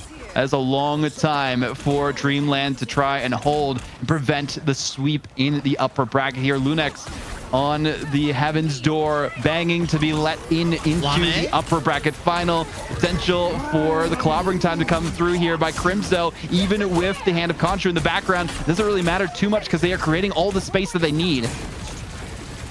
Crimzo, we've been watching him for a while, hopefully looking, unfortunately, for that clobbering time. That is a big elimination. Stinkers, really good Hand of Khonshu there to at least get some eliminations and stop Lunex. But Raimezi and Crimzo have the combo, Usher as well. I mean, just look at the ult bank for Lunex. 4 to what, maybe 2, maybe 3 on Dreamland if Chime can get it relatively quickly here. But Lunex should just win this fight here. Nice Sonic Seduction to further push them back, and a nice elim from Chime to stop Raimezi, and Lunex aren't able to actually take advantage of their ultimate economy. This is massive for Dreamland, getting so much value there as well, and building up another Hand of Khonshu. They just used one again in the last team fight, and here it comes already for Stinkers. They have been efficient, to say the least, on building up those Moon Knight ultimates. There's the Hand of Khonshu, though, coming out from Raimezi to create some space, clobbering time as well. Ensong Inferno, they're throwing everything in the kitchen sink at this team fight because they know they need this win to shut down Dreamland, and everyone falls. Said everything in the kitchen sink. Techie Sonic Seduction is the only thing available. Flamme can potentially build this Loki copy up relatively quickly, but look at Dreamland. Insong Inferno, copy of themselves. Stinkers, another hand of Conchu, like you mentioned. Sonic Section from Techie is going to allow them to create some space here. Nice Elim from Stinkers onto Usher. Stinkers doesn't even need the hand of Conchu. He's just doing it all himself. Drops it just for show onto the point here. And another team fight win for Dreamland. Minute left on the clock. Lunex, 2, maybe 3 fights if they get the portal off. 2 of the minutes that they had at the beginning of that second checkpoint already gone by the wayside for Lunex. It's dire straits for them, but they are so close to the finish line. They can see it in their sights. The ultimate economy, as we mentioned, though, not as in their favor as they would like. Still have some way to go to build it up, but they made Dreamland waste all of theirs. So should be pretty even. Support ultimate, or strategist ultimate, excuse me, available for both teams. You do have the Eternal Bond, but a lot of these walls kind of blocking the way forward. Visible Boundary does get countered out a little bit by the hand of Khonshu. Strangling Prison comes through this time. This is massive from Dreamland. They keep it going and stopping it from going forward and getting towards the back line, and even Flamme can't escape their clutches. Amazing goes down as well. 10 seconds. Does Lunex have it? Okay, Crimzo has the TP available. 4 seconds, 3. They're going to go for that last team fight here. Madara, Cyanix section available. Stinkers on the backside. 5% as well towards that hand of Conchu. Shirley is just going to drop it right onto the point. Force Lunex to get off, and there we go. Usher has Ensong Inferno, but gets taken down by Renko. That's a huge elimination. The sliver of overtime is there. Can Dreamland do it? Can they take us to a map 3 Vaudable? They're almost there, but they got to get these eliminations against the rest of the members who are still holding things down for Lunex. And Inferno from Velocity. Terror Cape comes through. Bagamoto does need to hit big, and it goes towards the backline. Only Stinkers does get comboed themselves, and they are managing to escape. Crimso does go down for now, and Dreamland still managing to hold on. Speaking of Stinkers who stayed alive, he's almost at another hand of Conchu. They are off the point because of the Strangling Prison, and it will go to the next map. Dreamland clutch it out, less than 2 meters, and they hold Lunex. They're gonna take us to a convergence map. Vaudable, what did I tell you? When we're on the cast, we're going to full best of 3 here.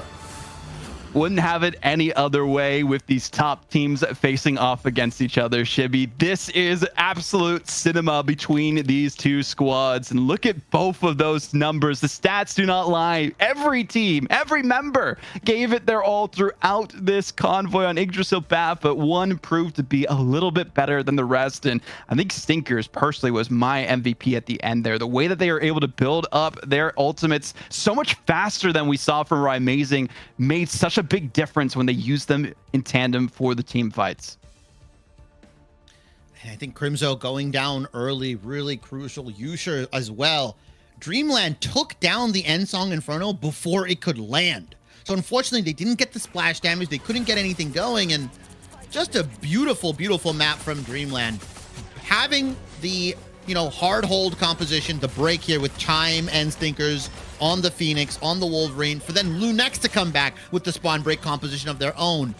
And then it became, whose Moon Knight is better? Whose hand of Conchu, whose god in their mind is going to pilot them to a better victory? And it looks like Dreamland this time around, on the back of Stinkers specifically, doing a fantastic job piloting the Moon Knight and piloting Dreamland to a victory.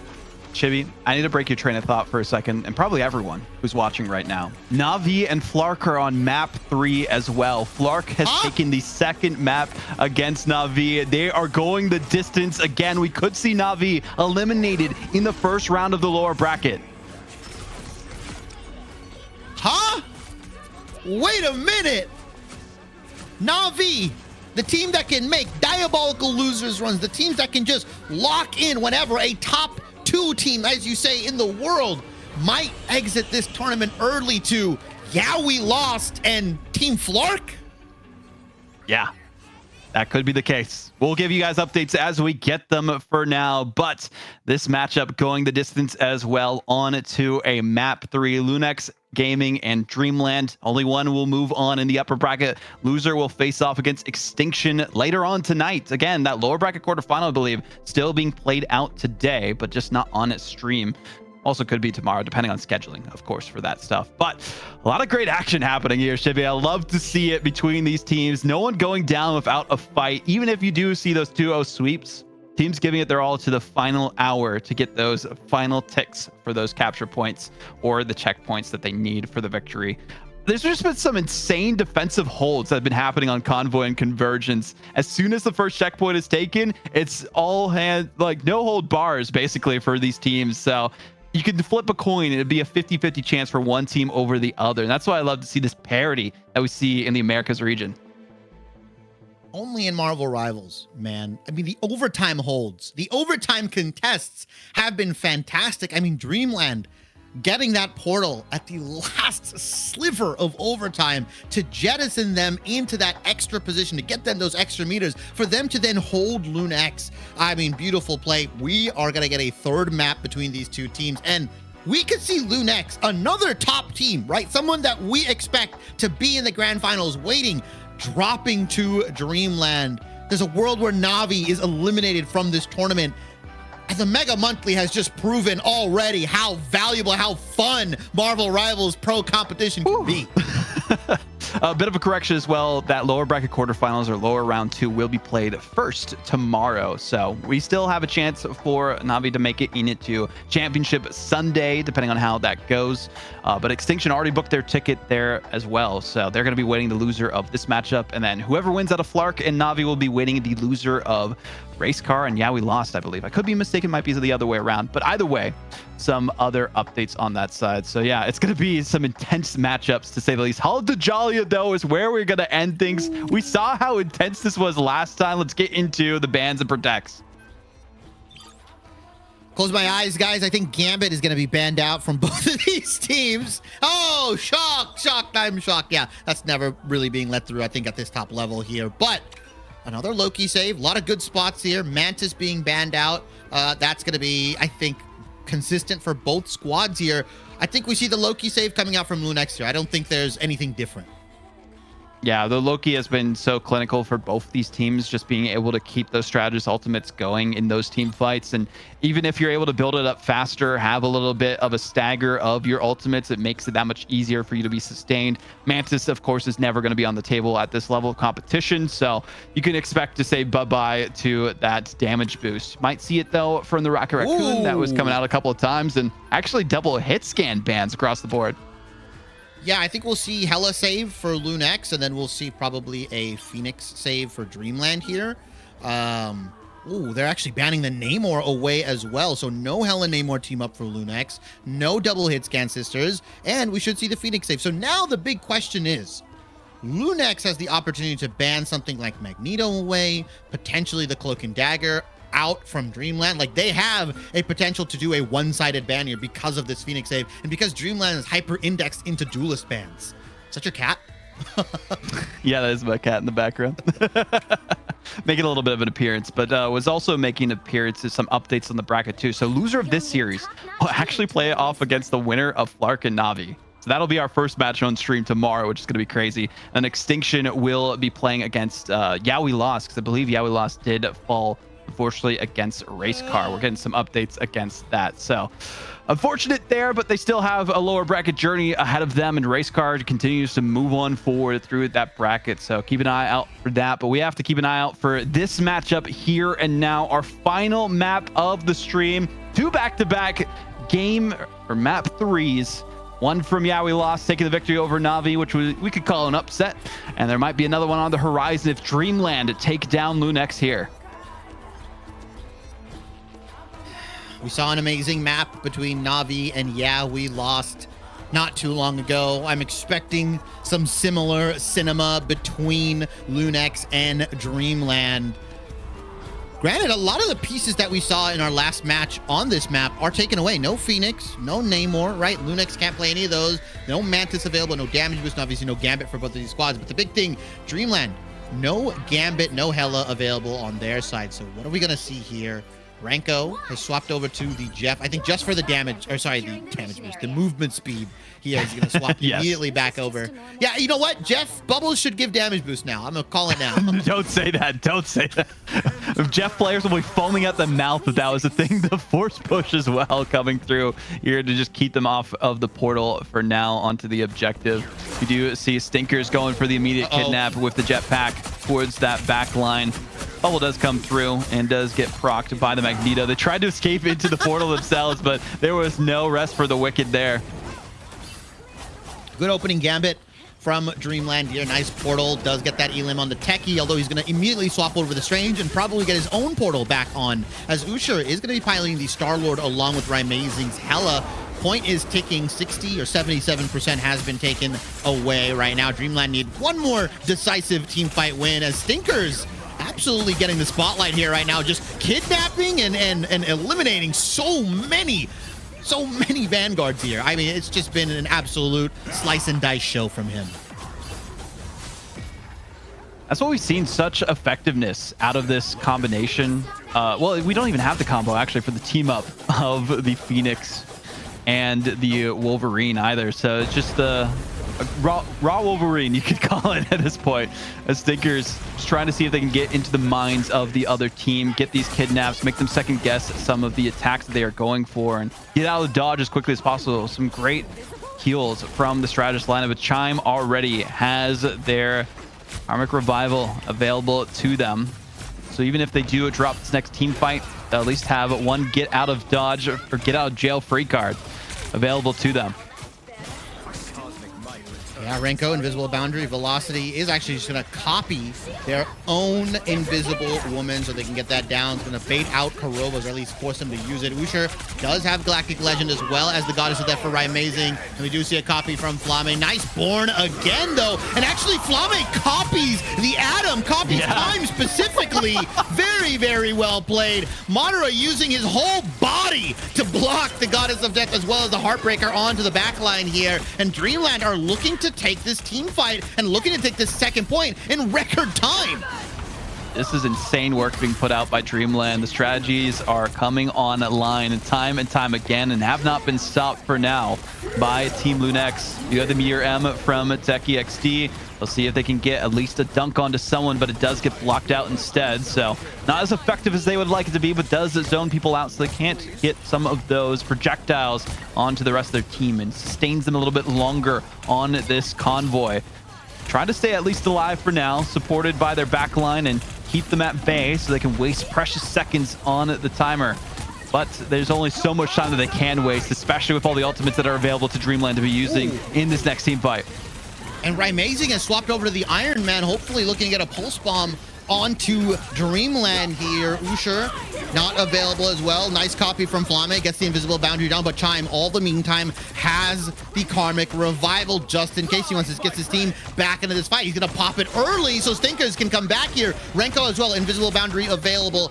Has to save it though, I think, for Usher. Raimazing, Pulse Bomb alive and well. Can he get it onto the members of Dreamland? When's he gonna use it? He's gonna have time to use it before the second point gets captured. No, they give it up. Lunex have to fight and retreat. It's a rough spot to be in for Lunex. Upset after upset has been happening in the second half of the stream today. And it might not stop there once we go into the action tomorrow as well. But for now, Lunex need to pull from within if they want to take down this Dreamland roster. And I don't think Kurova solo trying to hold the point will do too much. Maybe waste a couple of seconds and not get staggered as much as they were hoping. Raimazing still has that Pulse Bomb available to them. We'll see if it comes out in mere moments or if they're going to opt for swapping off. There's a couple combinations that they go for, and Crimzo, yep, swapping into the Groot so they can potentially use it with the Strangling Prison. I like this. This is a comp that Lunex has been known to run here, but Chuckles, he's going to hold on to this Meteor M. The moment he hears Raimazing use that ultimate, he's going to suck it up immediately and throw it back down onto Lunex. Return to sender as Velocity takes down Raimazing in the meantime. Visible Boundary from Kurova. Lots of bullying, lots of jousting. Techie is going to pop that Psionic Seduction as well. Usher, in the meanwhile, off screen takes down Chime here. So maybe Dreamland finally get halted just for a little bit. Lunex gets some time to breathe. Crimzo, weird Strangling Prison, hangs them up into the sky here. And unfortunately, does not use the Meteor M from Chuckles to take down Raimazing Pulse Bomb. But let's see, Raimazing has been holding on to this Vaudeville for a very long time. Waiting for the perfect time to strike. The copy comes out for another invisible boundary duel between these two. The push comes through, and eventually a shelve might be enough by Rising to use the pulse bomb. They're just waiting for the lanterns to be used so they don't have to worry about it being wasted. Chuckles does get taken out for it, but I feel like they might have had a better option if they used a different hero at this point. Maximum Pulse doing wonders here. At least gets them an Elim, slows Dreamland down in their tracks, and Chime stops away from the Atom, is on to the Phoenix here to try to deal with Rising potentially. Usher has the Goddess of Death readily available. But the thing is, if he pops it first, Chime can just go into the Inferno, Ensong Inferno, and take it out immediately. So it's a really tough matchup for Usher in terms of, you know, who's going to use their ultimate first. It's a game of chicken, and here we go.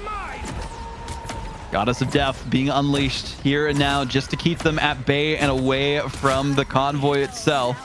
Usher does get one onto Chime, which is massive because they did have the Ensong Inferno available to them, forcing the invisible boundary from Velocity just to keep them moving forward. They don't want to waste too much time when they know the ultimates aren't available for Lunex just yet. Strangling Prison, though, is online for Crimzel. There is a Sonic Seduction in the future for TechEXT, but there is the last stand coming out from Stinkers. Didn't get any of the conversions that they were wanting, so this is actually still a good look for Lunex, but their one frontliner does go down, and a bit of a waste of the Strangling Prison, especially when Dreamland are still getting conversions. Woo!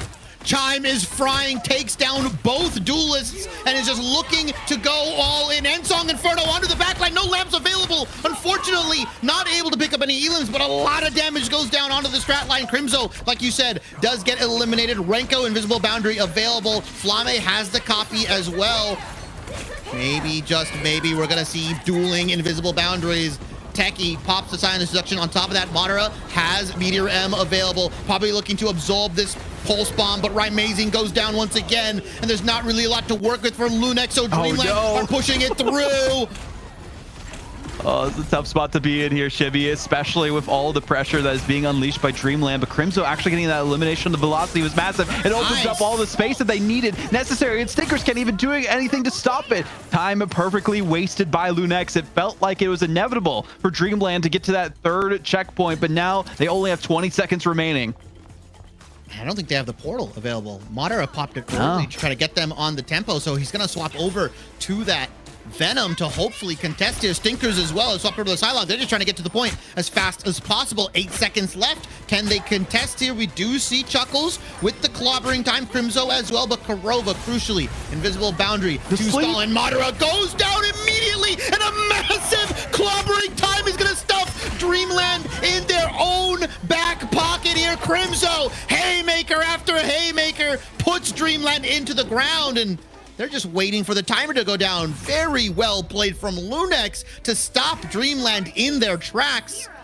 Now they've got to get it 117.24 meters. I think there was a stun at the end that stopped out the Venom as well, so they couldn't even try to use any of their cooldowns to stay alive on the objective while the rest of their team pushed forward and eventually got some heals. So tough spot to be in for Dreamland as they wanted to go the distance, but they still could play a great game on defense. We saw how effective they were last time, stopping them before they even went all the way to the final checkpoint. Speaking of Lunex there, so Lunex, again, have their work cut out for them. They do have to come out on top here if they do want to make it to the upper bracket final. Can they be the ultimate victors here and be one step away from at least getting into the prizing? Again, top 2 is where the $9,000 is allocated for prizing, so you want to go the distance.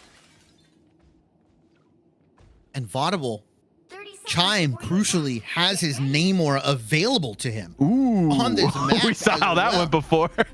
Yeah, I'm just saying, guys, Chime is a pretty good Namor. Now, he doesn't have the damage boost with the Mantis, which kind of enabled him on the map that we got to see with him, where he dropped, I believe, 34 final hits. Yeah. Yeah, 34 final hits. It's going to be a little bit harder there, but it looks like Stinkers and Chime are going to lock this duelist duo in, and it looks like Lunex on the other side, Flamme, gonna be locking that Rocket. Never mind, I lied. They like to run Rocket, but unfortunately Stinkers is on that Phoenix. So Rising you can't really do it. Pop into the Moon Knight here. Maybe, just maybe, we'll be able to build up ultimates, especially into the Loki that is on Velocity's side. Yeah, getting different angles from that will be massive. Also seeing if you can combo that with Crimzo, so you have the Strangling Prison with the Wombo combo of the Hand of Khonshu. It's just the bread and butter of a lot of these spawn breaks, especially on this first capture point. So we'll see that. Potentially TechEXD also getting some good value using the vulnerability that they can put onto any of their opponents. So they've got some good setup potential. It just really comes down to who built that ultimate first. Ooh. Velocity already going down. That is massive for Lunex's attack. Chuckles has gone down as well. He's probably going to be the first one to swap over to the Doctor Strange. I don't know if they're going to have enough time, though. 33% of the point has already been captured. It's going to be another 70-ish percent too. Will they be able to get it back in time, though? Chime may be building that ultimate. No, they're not going to get it. Oh no, they give it to them for free. Amazing and Flamme also clearing out Renko and Stinker, so there's no holds bars here after the first checkpoint is quickly taken by Lunex. But we saw this happen before, where a team named Na'Vi were able to get a lot of time available to them, and unfortunately it wasn't enough for them to take it the distance. So Lunex, they still have to work it out for them against this Dreamland roster, but this is a good start for them to potentially close out this chapter of their upper bracket run. For extra measure. Chime burning that horn. I don't know if I agree with that. They know where he is now. They're going to go for him in that corner, but nice bubble from Chime there. They stall out and allow Dreamland to walk in here, and Chuckles swapping over to this Venom. There is a lot of free dive set up here because of all these really high walls and buildings. I like this play.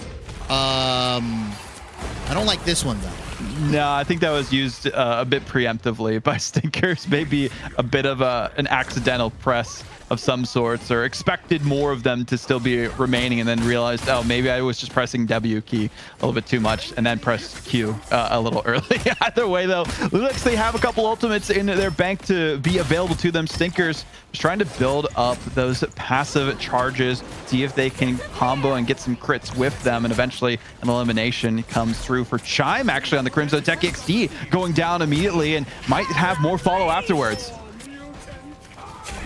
Goddess of Death gets immediately taken out here. Meteor M from Madara doesn't land on anybody, but does get some good damage. Chime cleans up Amazing, and good combo.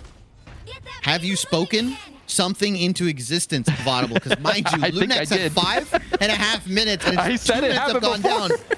Dreamland have held them now in 2 fights back to back here. Techie and Amazing though do have the combo, Strangling Prison into Kraken Impact, or you've got Crimzo with the Heaven's Retribution. There's a lot of setup here potentially for Lunex to win this next fight. Chime though, Horn of Proteus available, Chuckles as well, Feast of the Abyss. There's a lot available for Dreamland. Let's see what happens. Flamme is gonna copy the Eternal Bond here, pop it early. Renko's gonna get that invisible boundary out, and wait a minute, Chime has just dropped the horn on themselves so that they don't get eliminated. Armed and Dangerous does come in, but unfortunately Chime gets taken out before the reset, and Crimzo flying away as his team gets put into the dirt. This changeup for Chuckles has been a massive difference maker, forcing the issue against Lunex and making it difficult for them to even break out of their own spawn. Yusher also having to go for the Winter Soldier instead to see if they can combo Chuckles that time and get some combos going themselves with the Kraken Impact. But it's going to take some time for them to build that up. Time which is ticking down, that's so precious to them, because they have such a long way to go for that final checkpoint to come out on top in this upper bracket matchup. Stinkers is kind of zoning them out for a second, but does get punished for it by Yusher, so massive pickup there. Chuckles getting zoned out themselves a little bit as well. The copy, though, coming through from Velocity. They will have the invisible boundary up in mere moments to keep Dreamland alive in this fight. Chuckles, unfortunately, could not stay alive up to that point. Strangling Prison, though, into the Kraken Impact. We'll see how it goes. Resets coming in. Madara unfortunately misses the Meteor M, unable to get it. That's a lot of time wasted, like you mentioned. I mean, Lunex were held to essentially the back half of point 2 for, what, 3.5, almost 4 minutes now. They're finally getting some movement here, but not without burning a ton of resources. Kurova and Flamme, though, do have the strategist ults on lockdown. Velocity and Renko have nothing available. Chime has to find something here. Chuckles has been holding on to this Feast of the Abyss for a little too long, in my opinion. I get it, though. They were trying to pull some of the attention, some of the damage away from the rest of their team as they were getting things going on the defensive end. Now we do have the Eternal Bond coming through to create some even more space for Lunex. They know that this is the time to shine for them. Perfect look for the Horn of Proteus, but it does not come out at the perfect timing, unfortunately, because nobody was in the range of that invisible boundary. You have the Feast of the Abyss, though, coming through. No damage boost to it, so it's not going to do as much as they would like. Now we have a portal. Last second coming from Stinkers. Yeah, Stinkers looking to contest here. Tacky Meteor M has been channeled. Kenny landed onto somebody, dunks it right onto Chuckles. The Venom does go down. Crimzo takes down Madara as well. Flame has to pop the Eternal Bond. Velocity does copy the invisible boundary, and this TP will burn a little bit of time. And wait, whoa, Flame, you might be on the wrong side of spawn, but you will get that second point here. Lunex, after being held for about 4 minutes, finally get that second checkpoint, and they've got to get it 117.25 meters. Can they do it? Can they do it? Yes, they can for fans of Lunex, but they still have so much that can potentially stop them. I feel like Chuckles is going in a little bit too early without the support of their backline. And yes, they're trying to stall as much as they can, but it's just giving free ult charge up to Lunex, and they're using that efficiently, not wasting them for a moment. Stinkers, though, on the backline, seeing if they get the kidnap here. Massive Meteor M does come out from Madara, seeing if they can also get an elimination from it, but so many misses have been coming out from that. Strangling Prison only getting so much, but the Kraken Impact does get one instead. The bubble to try and bait things out on the backline. Loki Clone will get the reset. We'll see if another one comes through. There's one onto the other Loki Clone, but they can't stay alive to do anything with it. Too focused on the clones, not focused on Dreamland enough here. And Chime and the rest of the gang are able to stop Lunex momentarily. A minute left on the clock. Lunex ult bank isn't looking too healthy. Techie building towards that Meteor M. Flame, 75% on that copy. Other than that, though, you look at Dreamland. Chime has Horn. Stinkers has Last Stand. Velocity has a copy just in case. This last fight could be the one that puts Lunex back into the loser's bracket. This could be all it takes for Lunex to come out on top. Or if Dreamland are going to be the ones to hold it down. Just a couple of moments remaining. Maybe one or two more team fights. Last Stand comes through. Doesn't get the pick that they were wanting, though, but Kurova does drop. Support strategist ultimates coming through. Flame and Techie XD using the Meteor M just to send them packing as much as they can. Still a lot of meterage to be made up by Lunex, and nothing really on the objective. It's Dreamland with a full hold for now. Crimzo lands a massive Strangling Prison, gets countered by Renko. Madara channels the Meteor M. Armed and Dangerous from Musher does not get anything. He gets denied. Amazing has channeled the portal, so Lunex are going to come back onto this point with one final stand. Kurova is getting really low. Invisible boundary finally gets taken out. Nice kidnap from Stinkers, and Amazing goes down. The portal is going to close very soon. Crimzo on the thing is trying to stop a Velocity, and Chime and Stinkers and Dreamland are finally eliminating, and they take down Lunex, and they move on to the winner's bracket. Lunex go down to losers. Lunex took out Na'Vi first to set them up for failure in the upper bracket, make it so that they were the second place team out of Group A. Now they've gotten a taste of their own medicine, a reverse sweep in the style of Dreamland, and they're having their own nightmare that they'll have to face off against Na'Vi, who won that lower bracket matchup against Flark. First thing tomorrow to start things off. That's going to be a banger of a matchup, but this was just a banger of a matchup as well. Dreamland proving that they have something within them, the courage to take on the world, to move forward, as Race Car will be awaiting them in that upper bracket final. We have so many amazing series ahead of us, Shivy. I cannot wait. No damage boost, no problem. Chime clocking in 19 final hits on this Namor on the back half here. And Stinkers doing a really good job just disrupting. The big play that I think turned that last fight, or those last two fights, around is when Stinkers was able to kidnap Kurova out of the invisible boundary, and they were able to confirm that elim. That was tough. Heartbreaking for Lunex as they now go down into the losers bracket to potentially get their run back against Na'Vi here. Really well played, and I'm going to say, Audible, you spoke it into existence. I did. I really cursed both teams. Like, I cursed Na'Vi and I cursed Lunex, so apologies there. But hey, we got some great series out of it, so I am not complaining myself. Lunex gave it their all. They looked impeccable during the group stage. Didn't drop a single series, just 2 maps in total. Well, the two maps that mattered most, they did drop here against Dreamland, and now they have that fateful rematch, as you mentioned, against Na'Vi in lowers to try and make it even into the next stages of the competition. That'll be happening tomorrow, though. This has been a very eventful day that we've had, Shibby. Super fun day filled with upsets, interesting compositions. We got Moon Knight. We got to see the Van Pool. Between we lost Strategist pool as well. Yeah, we saw Strat pool, stinkers on the Wolverine, a lot of Namor. I mean, I couldn't have asked for a better day of Marvel Rivals here. Dreamland take it 2-1, and the series defining moment I think we can both look to is map 2, that last portal on that sliver of overtime on Yggdrasil Path. That is what allowed Dreamland to come back and take this 2-1. Lunex getting full hold. There's no excuses here. They're playing on even ping. They're playing like there's nothing you can say.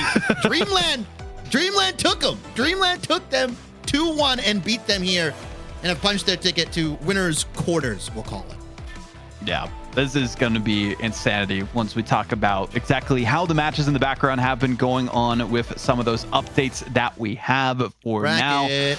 Yeah, shout out to production. We got the bracket here. Na'Vi got the 2-1 victory over Flark. Shout out to Flark, though, taking a map against Na'Vi, almost making it into that next stage. But that'll be our first series tomorrow. You know that CB and Diatonic are excited to see that one as well. Lunex versus Na'Vi. Yaoi Lost versus Extinction on the off-stream side of things. And then we pick things up again with the upper finals. Dreamland versus the undefeated Race Car. They have not dropped a single map at this point, Shibby. Is it wild to think that one of Lunex and Na'Vi is going to exit this tournament in the lower round 2 matchup? It is wild. People were saying that was going to be the grand final series, mind you. I was those people. That was me. I was those people. Well, amongst others, I'm not going to air them out here. But tomorrow's schedule, Lunex versus Na'Vi, and we get Dreamland versus Race Car. I mean, just back-to-back bangers, and we might even get Yaoi Lost right in there somewhere later on. If they can beat out Extinction, there's a They have to win 2 series in a row. It's going to be tough because they have to be one of Lunex. One of Lunex or Na'Vi. They already beat Na'Vi, so maybe they could do it again if Na'Vi does win that series. But the lower bracket final, grand final, and upper bracket final will all be best of 5. So we only have one more best of 3 ahead of us for tomorrow. It's been a great time to be here with you, Shibby. Any final thoughts you have? Because it's been a long one, and we definitely want to give the teams and our production crew and ourselves a little bit of a breather before tomorrow's action. I mean, only thing I can say, man, Jitward on top. MVP. MVP. Who do you think MVP was from that? I'm sorry. It's Chime, right? It has to be Chime. I think Chime just took over map 2 and map 3. It could be an argument for Stinkers, who had a massive Moon Knight game, but I think game 3, I don't think they win it if Chime's not on Namor. It was let through, and the one time it was let through, Chime went crazy. Yeah, Chime was on top of the world at the end of it there. So shout out to them getting our personal MVP of the map. Expect to see some great things for them moving forward. Can they be the team to finally take a map against Race Car? Maybe a best of 5 is the way that a team needs to face off against them to at least get something from them and make them bleed a little bit. They've seemed invulnerable the entire time and have not been taken down a peg at all, have been on the high horse of the racetrack and need to be stopped and at least go for a pit maneuver of some sort. But you saw here, Dreamland were the ones to take down Lunex, get the reverse sweep in the series. It's very close in the domination, mind you, but again, Dreamland proved to be the better roster at the end of the day. So again, that'll be our first series on stream tomorrow. Lunex versus Na'Vi. It's going to be a great one, Shibby. Yeah, I mean, just a day of bangers, right? I don't think we're going to get... I don't want to... I'm not going to say anything. But I think it's going to be a day of bangers. Hopefully we get full 3-game, 5-game series, and we're going to see the culmination of the Mega Monthly on Sunday. Yeah, it's going to be amazing. Really good play from both of these teams and a lot of different upsets. This tournament has already been spicy, already living up to the hype that we've been talking about, and I'm just hoping we get more in the future of Audible. That's all I want. Yeah. MRC, mind you, starts next weekend, so make sure you're signing up for that as well. Got to give a big shout out to NetEase because they're actually letting everyone have rewards as long as you play 6 matches in the open qualifiers. You get, I think, 2,000 units for your team, a cool like title as well as like an open qualifier squad. So definitely make sure you sign up. That's the last chance for a lot of people to qualify for the Ignite 2026 season. I also can't wait to see where these teams end up, if they're going to be on some of the partner teams, the guest teams, or just playing through MRC. It's going to be a great 2026 year of Marvel Rivals esports competition. But that's all we have for today's action. The grand finals and the championship bracket will conclude tomorrow, same time, same place, 3 p.m. Eastern Standard Time. I think it's 9 p.m. CET for those in EMEA watching along the Na'Vi run. We'll be back with Lunex versus Na'Vi after that, and it's going to be a great time. So we'll see you in those future matchups.